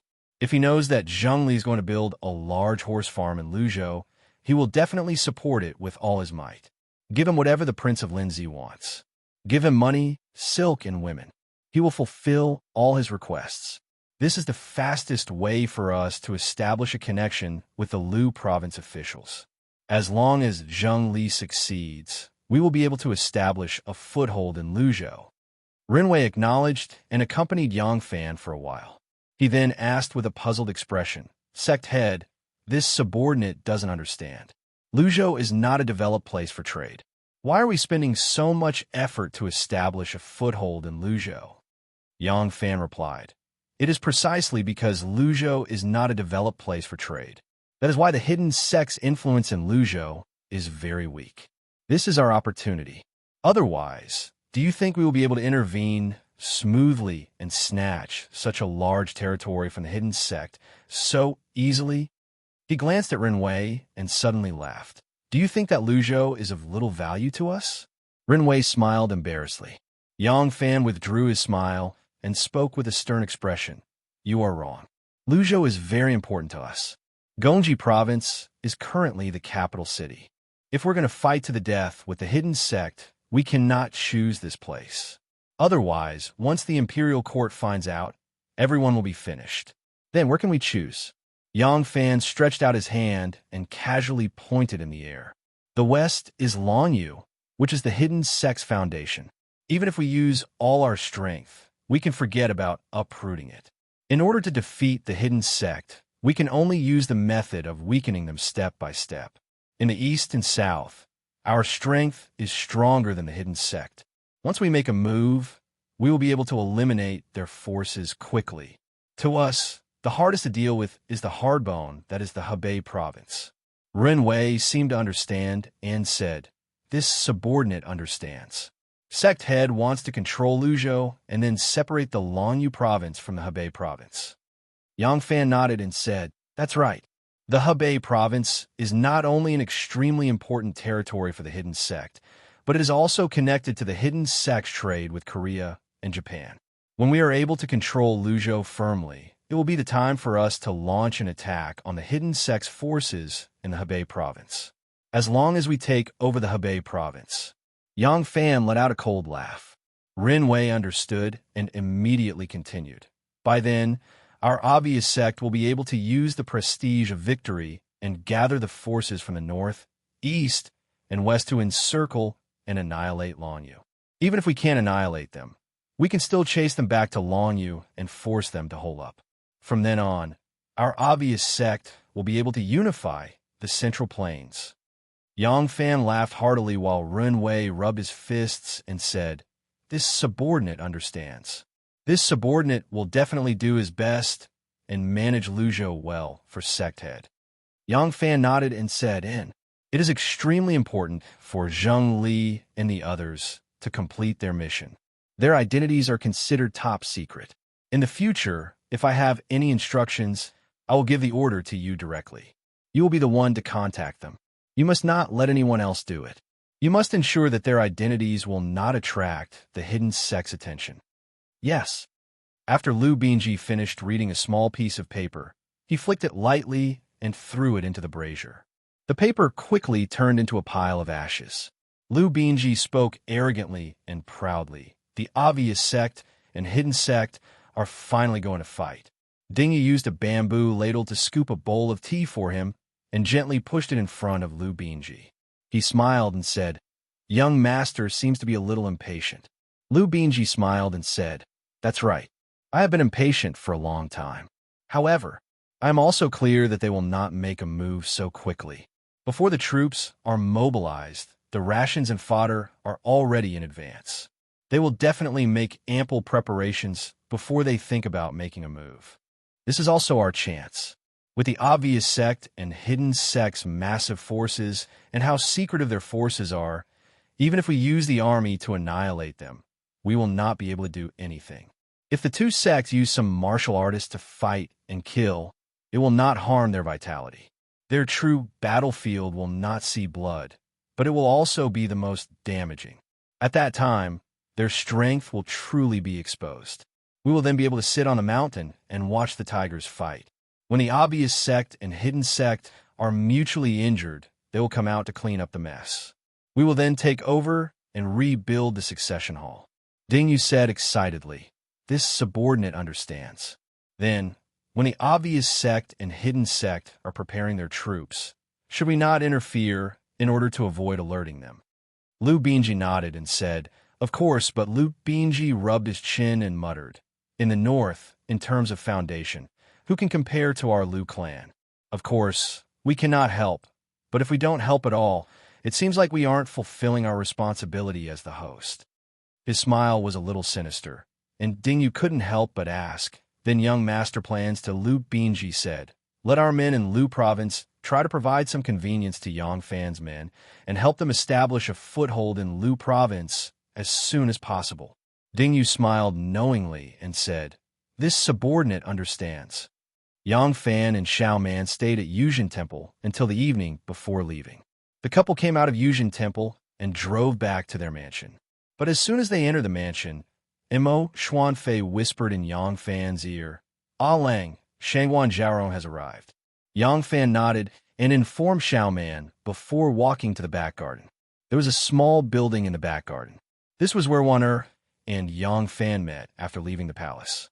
Although Madame Zheng was not very satisfied with Yang Fan's somewhat unfair treatment of her daughter's heart was on Yang Fan, so she could only let it be and use her mansion as a cover for the two. Yang Fan arrived at the back garden and strolled to the front of the small building. As soon as she saw Yang Fan, a cute round-faced maid hurriedly bowed to him and pointed upstairs, smiling mischievously at Yang Fan. This master was very easygoing, so the maids in the inner residence were not afraid of him. Yang Fan smiled knowingly and walked upstairs. Wanner had already showered and changed into a soft robe. She was lazily leaning against the quilt, reading a book. Hearing the sound of the stairs, Wanner listened attentively. She immediately tiptoed off the bed, put on her soft-soled shoes, and quietly hid behind the screen. But with Yang Fan's skills, how could she hide her movements from Yang Fan? She was leaning against the screen, waiting for Yang Fan to come out and scare him. Unexpectedly, Yang Fan suddenly flashed over from the other side of the screen and grabbed her waist, startling her. Yang Fan laughed and fell on the bed, pulling her to his side. Looking at the book by the pillow, he asked, "How come you have time to read today? You didn't bring Dyer here?" Wanner sighed and said, "That girl is gradually growing up, and her temper is also wild. She runs around with her brother G all day. I want to bring her here to accompany her, but she is not happy. In the past, I could tell her some stories, but now she is tired of listening to them. It's so annoying." Looking at her bitter expression, Yang Fan couldn't help but laugh. Wanner rebuked him and hit him, saying, "You are still laughing. Isn't it because of the good daughter you raised? You have no conscience. Now you are far away from the court and have found a place, but what about her? You're not thinking of a way. Don't worry. Soon, I'm thinking of a way." Yang Fan hugged her and comforted her. He asked, "How is the situation in the palace now?" Wanner sighed and said, "What else can it be? The ruler is not the ruler. The minister is not the minister. The husband is not the husband. And the wife is not the wife. It is really disappointing." Chapter 1161. Hearing Wanner's words, Yang Fan felt strange and said, "What do you mean by the ruler is not the subject? The husband is not the wife?" Wanner sighed and said, "In the beginning, we all hoped that the Leaf family would regain their power and the world would be at peace. Looking at it now, it's no wonder that Emperor Zetian doesn't like the crown prince. His son is really a hopeless fool. He's so muddle-headed." "What? Why are you still asking? Tell me, what has he done since he ascended the throne?" "Now he spoiled Princess Enlu even more. He always said that when he was exiled to Fangzhou, he gave birth to Enlu halfway and didn't even have time to prepare a baby. He felt sorry for his daughter. Now that he was the emperor, he had to treat her better. It was one thing for Enlu to take away the treasured works of the two princes in the palace, but even the official positions were given away by Enlu. Enlu and her sister, Princess Chongning, competed for wealth. Their mansions were decorated with flowers, and it was hard to tell who was better. Enlu wanted to get the Kunming pool to win over Chongning. Could the Kunming pool be given as a gift? It was such a big lake, and many people depended on it to survive. The emperor refused, so she marked a piece of land on the outskirts of the city and forcibly drove away the local people. She wanted to dig a lake that was even bigger than the Kunming pool. She even named it Kunming Pool. But to build such a big lake, the money was like running water. Enlu didn't have that much money, so she sold official positions. As long as you could pay the price, she would guarantee you an official position. After receiving the money, she wrote an imperial edict and asked the emperor to approve and stamp it. She covered up the content in advance, leaving only the space for the emperor to stamp it. The emperor didn't even ask her what she was writing. Have you ever heard of such a preposterous thing since ancient times? Hearing this, Yang Fan's mood was inexplicably depressed. Wanner said, "That's not all. She still wants to be the crown princess." Yang Fan opened his eyes wide in surprise and said, "Last time she wanted to be the crown princess and caused a change in the crown prince. She still dares to ask to be the crown princess?" Wanner said, "Yes, I thought it was just a joke. Now it seems that she took it seriously." Yang Fan remained silent. Wanner said, "Let me ask you, which prince dares to take the initiative to ask the emperor to appoint him as the crown prince? Anyone who dared to covet the treasures would have an obvious ending. As a woman, Enlu actually made such an absurd request. The emperor should have sternly reprimanded her." Guess what the emperor said? Wanner shook her head and smiled bitterly. The emperor said, "If you want to be the Empress Dowager, wait until your mother becomes the Empress Dowager." Emperor Zetian almost wiped out the entire Li clan. How long has it been since then? He's completely forgotten about it. What empire? In the eyes of our emperor, he's not the emperor. He's just the master of the Li clan. At this point, both of them became silent. After a long time, Yang Fan looked at Shanghai Wanner and said, Wanner, before I completely withdraw from the court, I want to do one more thing. Wanner raised her eyebrows and looked at him questioningly. Yang Fan said, the mistake was made by me, so I should redeem it. Moreover, after I leave, even though I don't have military power, at least I will still have glory, splendor, wealth, and a frightening title, general who supports the nation. But those brothers who have gone through fire and water with me are still in the army. After the Wei brothers took over the Yulin Royal Guards, they are wantonly expelling dissidents. In time, those good brothers will not have a good ending. So, I want to do one thing. Wanner was clever and had been by the Emperor's side for more than 20 years. Hearing this, she understood. Her expression couldn't help but change. She said in shock, Lang Jun, do you want a? Yang Fan nodded lightly. Wanner suddenly threw herself into his arms, her delicate body trembling. This matter had clearly shocked her. Yang Fan gently stroked her back and said in a joking tone, don't worry. It's not the first time I've done this. Practice makes perfect.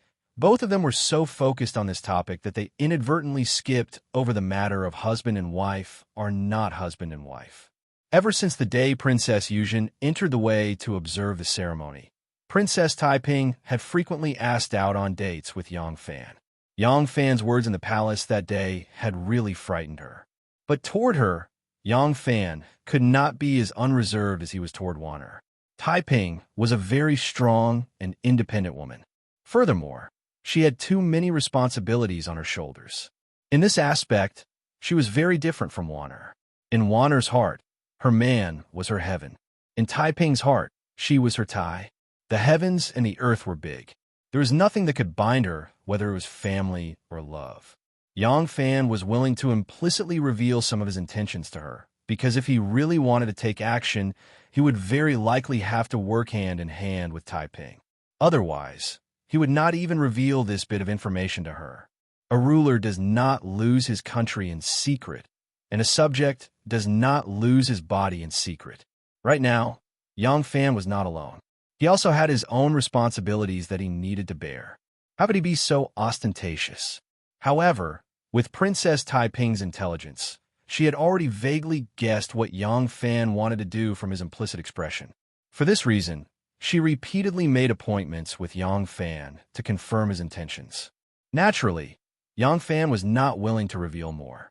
Right now, he was still in secret contact with the person he had chosen.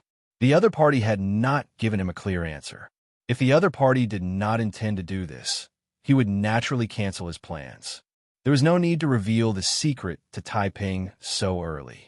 That day, Princess Taiping came to the Yang family again. This time, she did not come to interrogate Yang Fan about his hidden expression that day. Instead, she went with him to the banquet in Princess Annel's palace. Because Princess Annel's palace was right next to Yang Fan's palace, she went to the Yang family first. Although Wu Chongxuan had died, Princess Annel and Wu Chongxuan had a son. Today, this child was celebrating his birthday. Normally, a child's birthday would not disturb all the officials of the court, even if his mother was a princess. But now, this Princess Annel was like a little son of heaven. She was almost half of Li Xian's family. Naturally, it was a different matter. Furthermore, Li Xian doted on his daughter. Today, he specially came out of the palace with the Empress to attend the banquet in Princess Annel's palace. He specially ordered all the civil and military officials of third rank and above, as well as members of the imperial family, to attend. Even Princess Taiping had no choice but to lower herself and come to celebrate her grandnephew's birthday. Taiping sat in the Yang family for a while and ate 3 bowls of green tea. Just as she was about to walk with him to Princess Annel's palace, the doorman Mo Xuanfei suddenly came in with a female Taoist. The female Taoist looked to be about 16 or 17 years old. She had bright eyes and white teeth and a charming appearance. Seeing Yang Fan walk over, Mo Xuanfei hurried forward and reported, Alang, this Taoist nun is from Jade Truth Temple. She says she has an important matter to discuss with Alang. Oh, Yang Fan looked at the little Taoist nun with surprise. She seemed somewhat familiar, but he could not remember her name. Yang Fan had visited the Yuzhen monastery several times, so the little Taoist priestess recognized him. She hastily bowed in greeting, but suddenly she realized something was wrong. With a blushing face, she hastily cupped her hands in greeting, making Yang Fan want to laugh. When the little Taoist nun saw Yang Fan smile, her expression became even more bashful. Twisting her fingers, she said with embarrassment, "This humble Taoist, Ning Xiang, is here on the orders of Jade Truth Temple's Master Wushang to invite the great general." Yang Fan said, "Oh, I was just about to attend a banquet at Princess Annel's palace." Little Taoist nun, please reply to Master Yuzhen that I will pay a visit later. The little Taoist nun Ning Xiang agreed. She stammered, but Master Yuzhen said that the matter is very urgent and requests the great general to go over immediately. Yang Fan frowned slightly and thought, what urgent matter could that little girl Chiang have? He said, "I understand. I'm going to Princess Annel's palace to attend a banquet. It cannot be delayed. After the banquet, I will go to Jade Truth Temple." The little Taoist, Nun Ning Xiang, did not dare to say anything else. She could only agree. She stole a glance at Princess Taiping and left in a panic. Yang Fan felt that the side was a little quiet. He turned his head and saw Princess Taiping looking at him with a strange expression. He could not help but ask, "What is it?" Princess Taiping slowly walked 2 steps forward. She hesitated and asked, "Erlangim, what is your relationship with Chiang?" Yang Fan raised his eyebrows and stared at Taiping. A smile gradually appeared in his eyes. "What relationship do you think I have with her?" Taiping's face began to turn red. She angrily stamped her feet and said, "You know what I mean?" Yang Fan sighed. "Don't let your imagination run wild. What relationship can I have with that silly little girl?" Princess Taiping followed him and looked at his expression. Seeing that his expression was calm and did not seem to be fake, she was slightly relieved. She was Yang Fan's woman. If her niece also had an unclear relationship with Yang Fan, it would be really embarrassing. Yang Fan denied it now. It seemed that there was really no relationship. But this was only Yang Fan's side of the story. What about Chiang? Did she have other thoughts about Yang Fan? Chiang was at the age when young girls yearn for love, and Yang Fan was undoubtedly a man that girls liked, especially when he was over 30 years old and had a mature temperament. That kind of handsome and charming charm was not something a young girl yearning for love could resist. Princess Taiping thought about it. Her mind was in a trance. When she reached the door of Princess Annel's residence, she still did not wake up. Princess Yuzhen paced back and forth in the quiet room. Her heart was burning with anxiety. Suddenly, there was a knock on the door. Princess Yuzhen stopped in her tracks and shouted, "Is it Ning Xiang? Come in quickly." The door was pulled open. Little Taoist, Nun Ning Xiang, came in and said to Princess Yuzhen, "Disciple Ning Xiang greets monastery head." Princess Yuzhen looked behind her and asked anxiously, "Where is the Grand General? Is he not home?" Ning Xiang said, "The Grand General is here, but the Grand General is about to attend Princess Annel's banquet. This servant—" "Ah, no, this disciple did not invite him." Princess Yuzhen was very anxious. She stamped her feet and said, "Didn't I say that no matter what, you must invite him back?" Ning Xiang said embarrassedly, But Princess Taiping is beside the Grand General. This disciple is afraid when she sees him. I dare not be impudent." Princess Yuzhen was even more anxious when she heard it, but she could not blame her. Yuzhen had just received news related to Yang Fan. She was anxious to inform Yang Fan. However, the 20 over little Taoist nun beside her were bestowed by the palace. Even though with her identity, it was reasonable to say that she would not attract the emperor's attention and would not place spies around her, she still did not dare to take the risk. How could she dare to tell this matter to the messenger?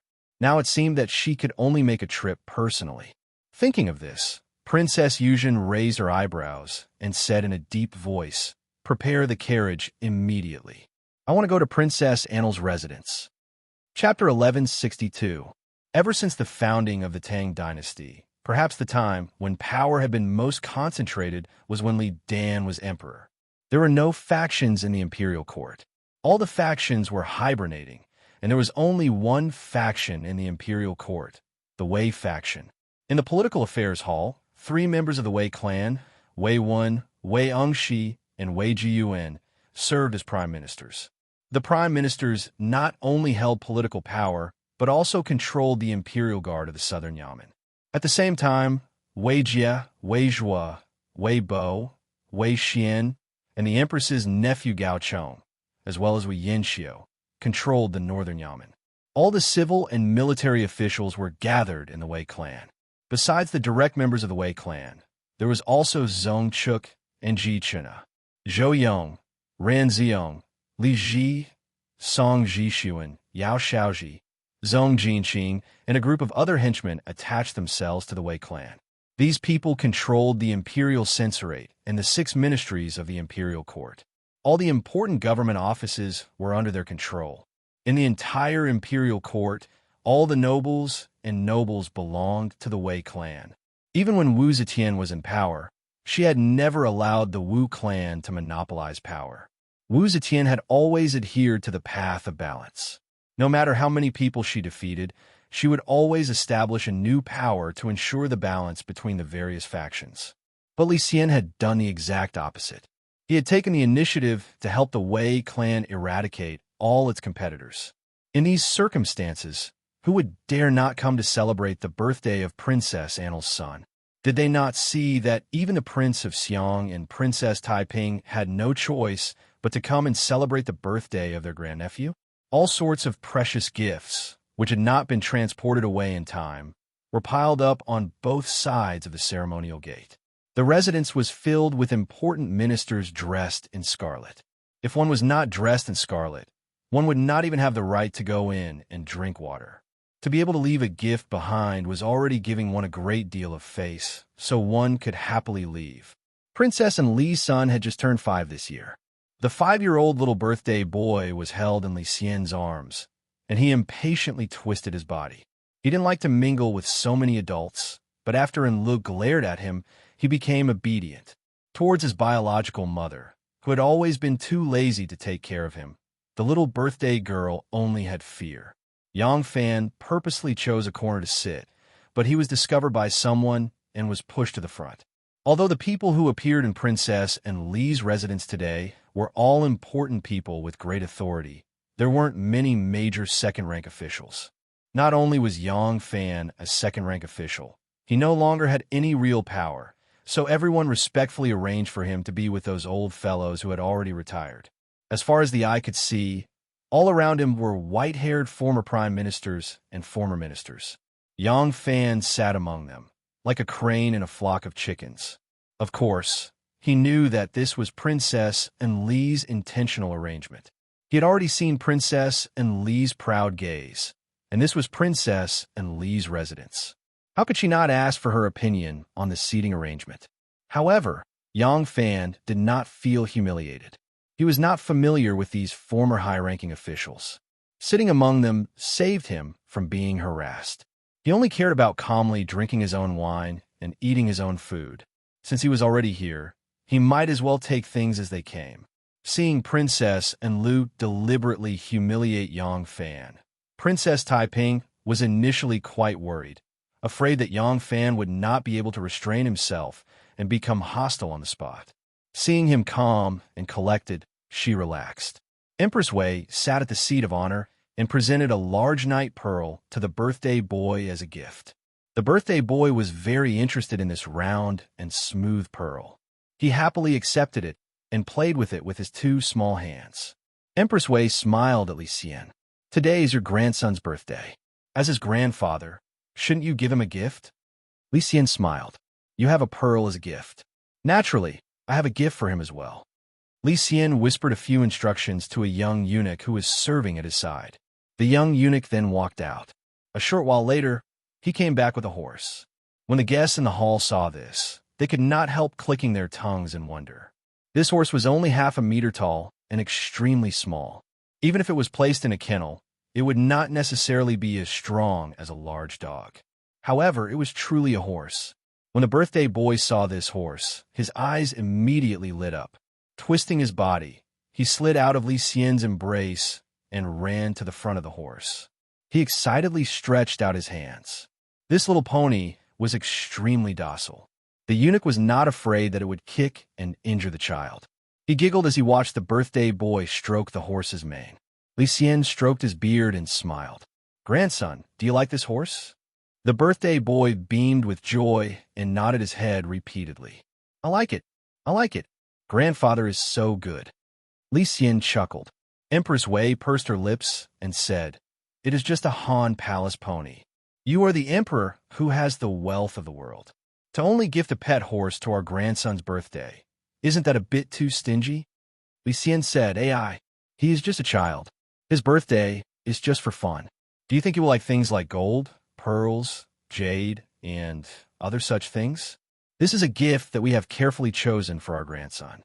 Princess Anil pulled on Li Xian's arm and said in a spoiled manner, "Father, I also feel that it is a bit too stingy for the grandson of heaven to only give a pony as a birthday gift. My son is still young and cannot tell good from bad. When he grows up, he will inevitably blame you, his grandfather." Li Xian helplessly said, Fine, fine, fine. You little girl, tell me, what should father reward you with to satisfy you?" Princess Anil's eyes turned. Clapping her hands, she said, "Then father will bestow him an official title." This, Li Xian stroked his beard and thought for a moment. He said in a low voice, "Then what official title should I bestow?" And Lu giggled and said, "Father is the present emperor. Isn't it up to father to decide what official title to bestow?" Li Xian felt that his grandson was only 5 years old. It was not appropriate to suddenly bestow a high official title.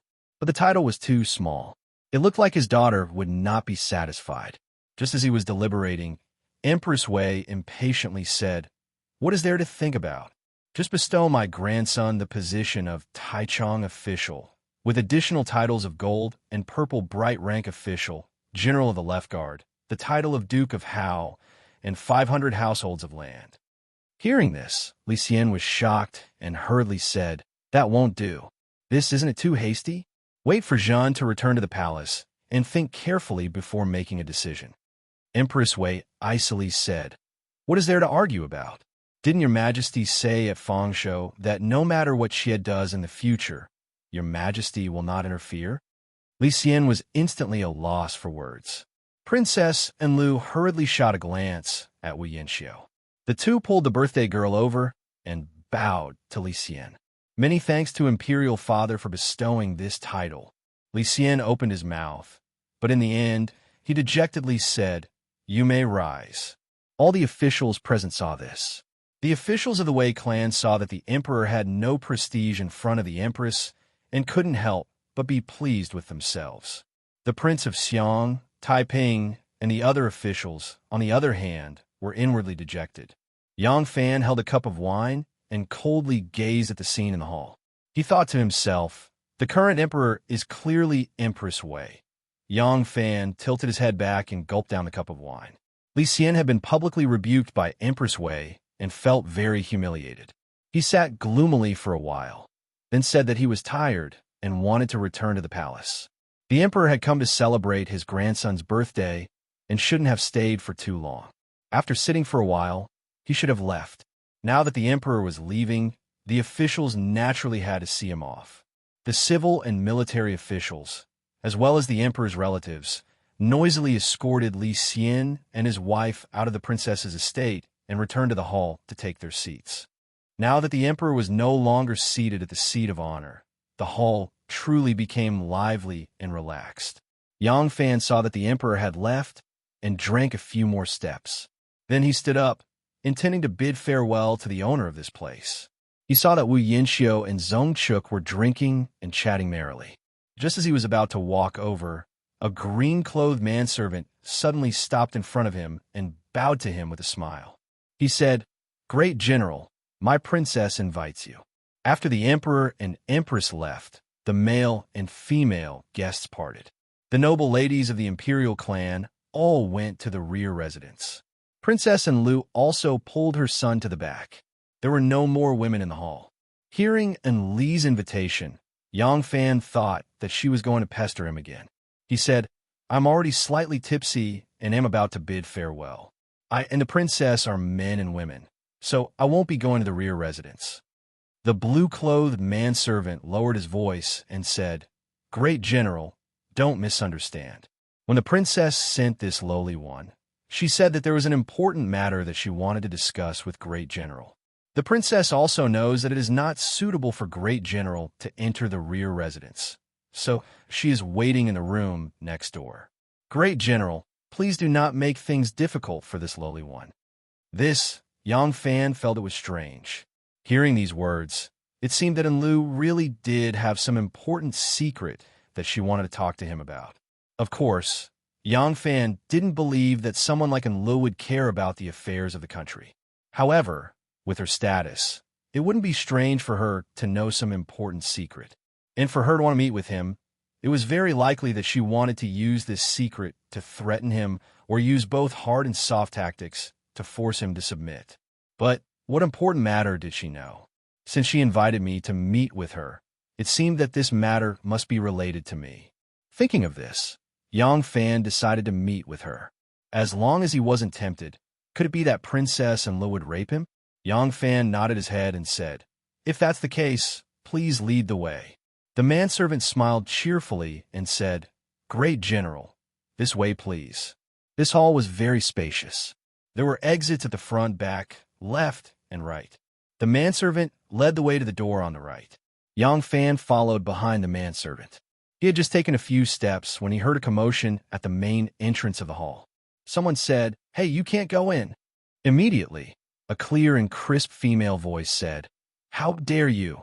Although I have entered the path of cultivation, I'm still a daughter of the royal family. You are just a lowly servant. How dare you stop me? Yang Fan felt that the voice was familiar. He stopped and turned around to look at the door. He saw two servants wearing green clothes and small hats blocking the entrance of the hall. Coincidentally, they were slapped by a jade hand. The two of them cried out, covered their cheeks, and took 2 steps back, but they still refused to move away. The one who hit them was a Taoist nun. She was wearing a simple and elegant moon-white robe. Her shiny black hair was tied into a simple bun with a jade hairpin. Her skin was like jade, and her face was like a peach blossom. She was graceful and charming, just like a jade person. In the crook of her arm was a jade scepter. Her elegant and otherworldly appearance was like a fairy descending to the mortal world. Wasn't this Yuzhen Temple's Wushang Zhen Taoist elderly Chiang?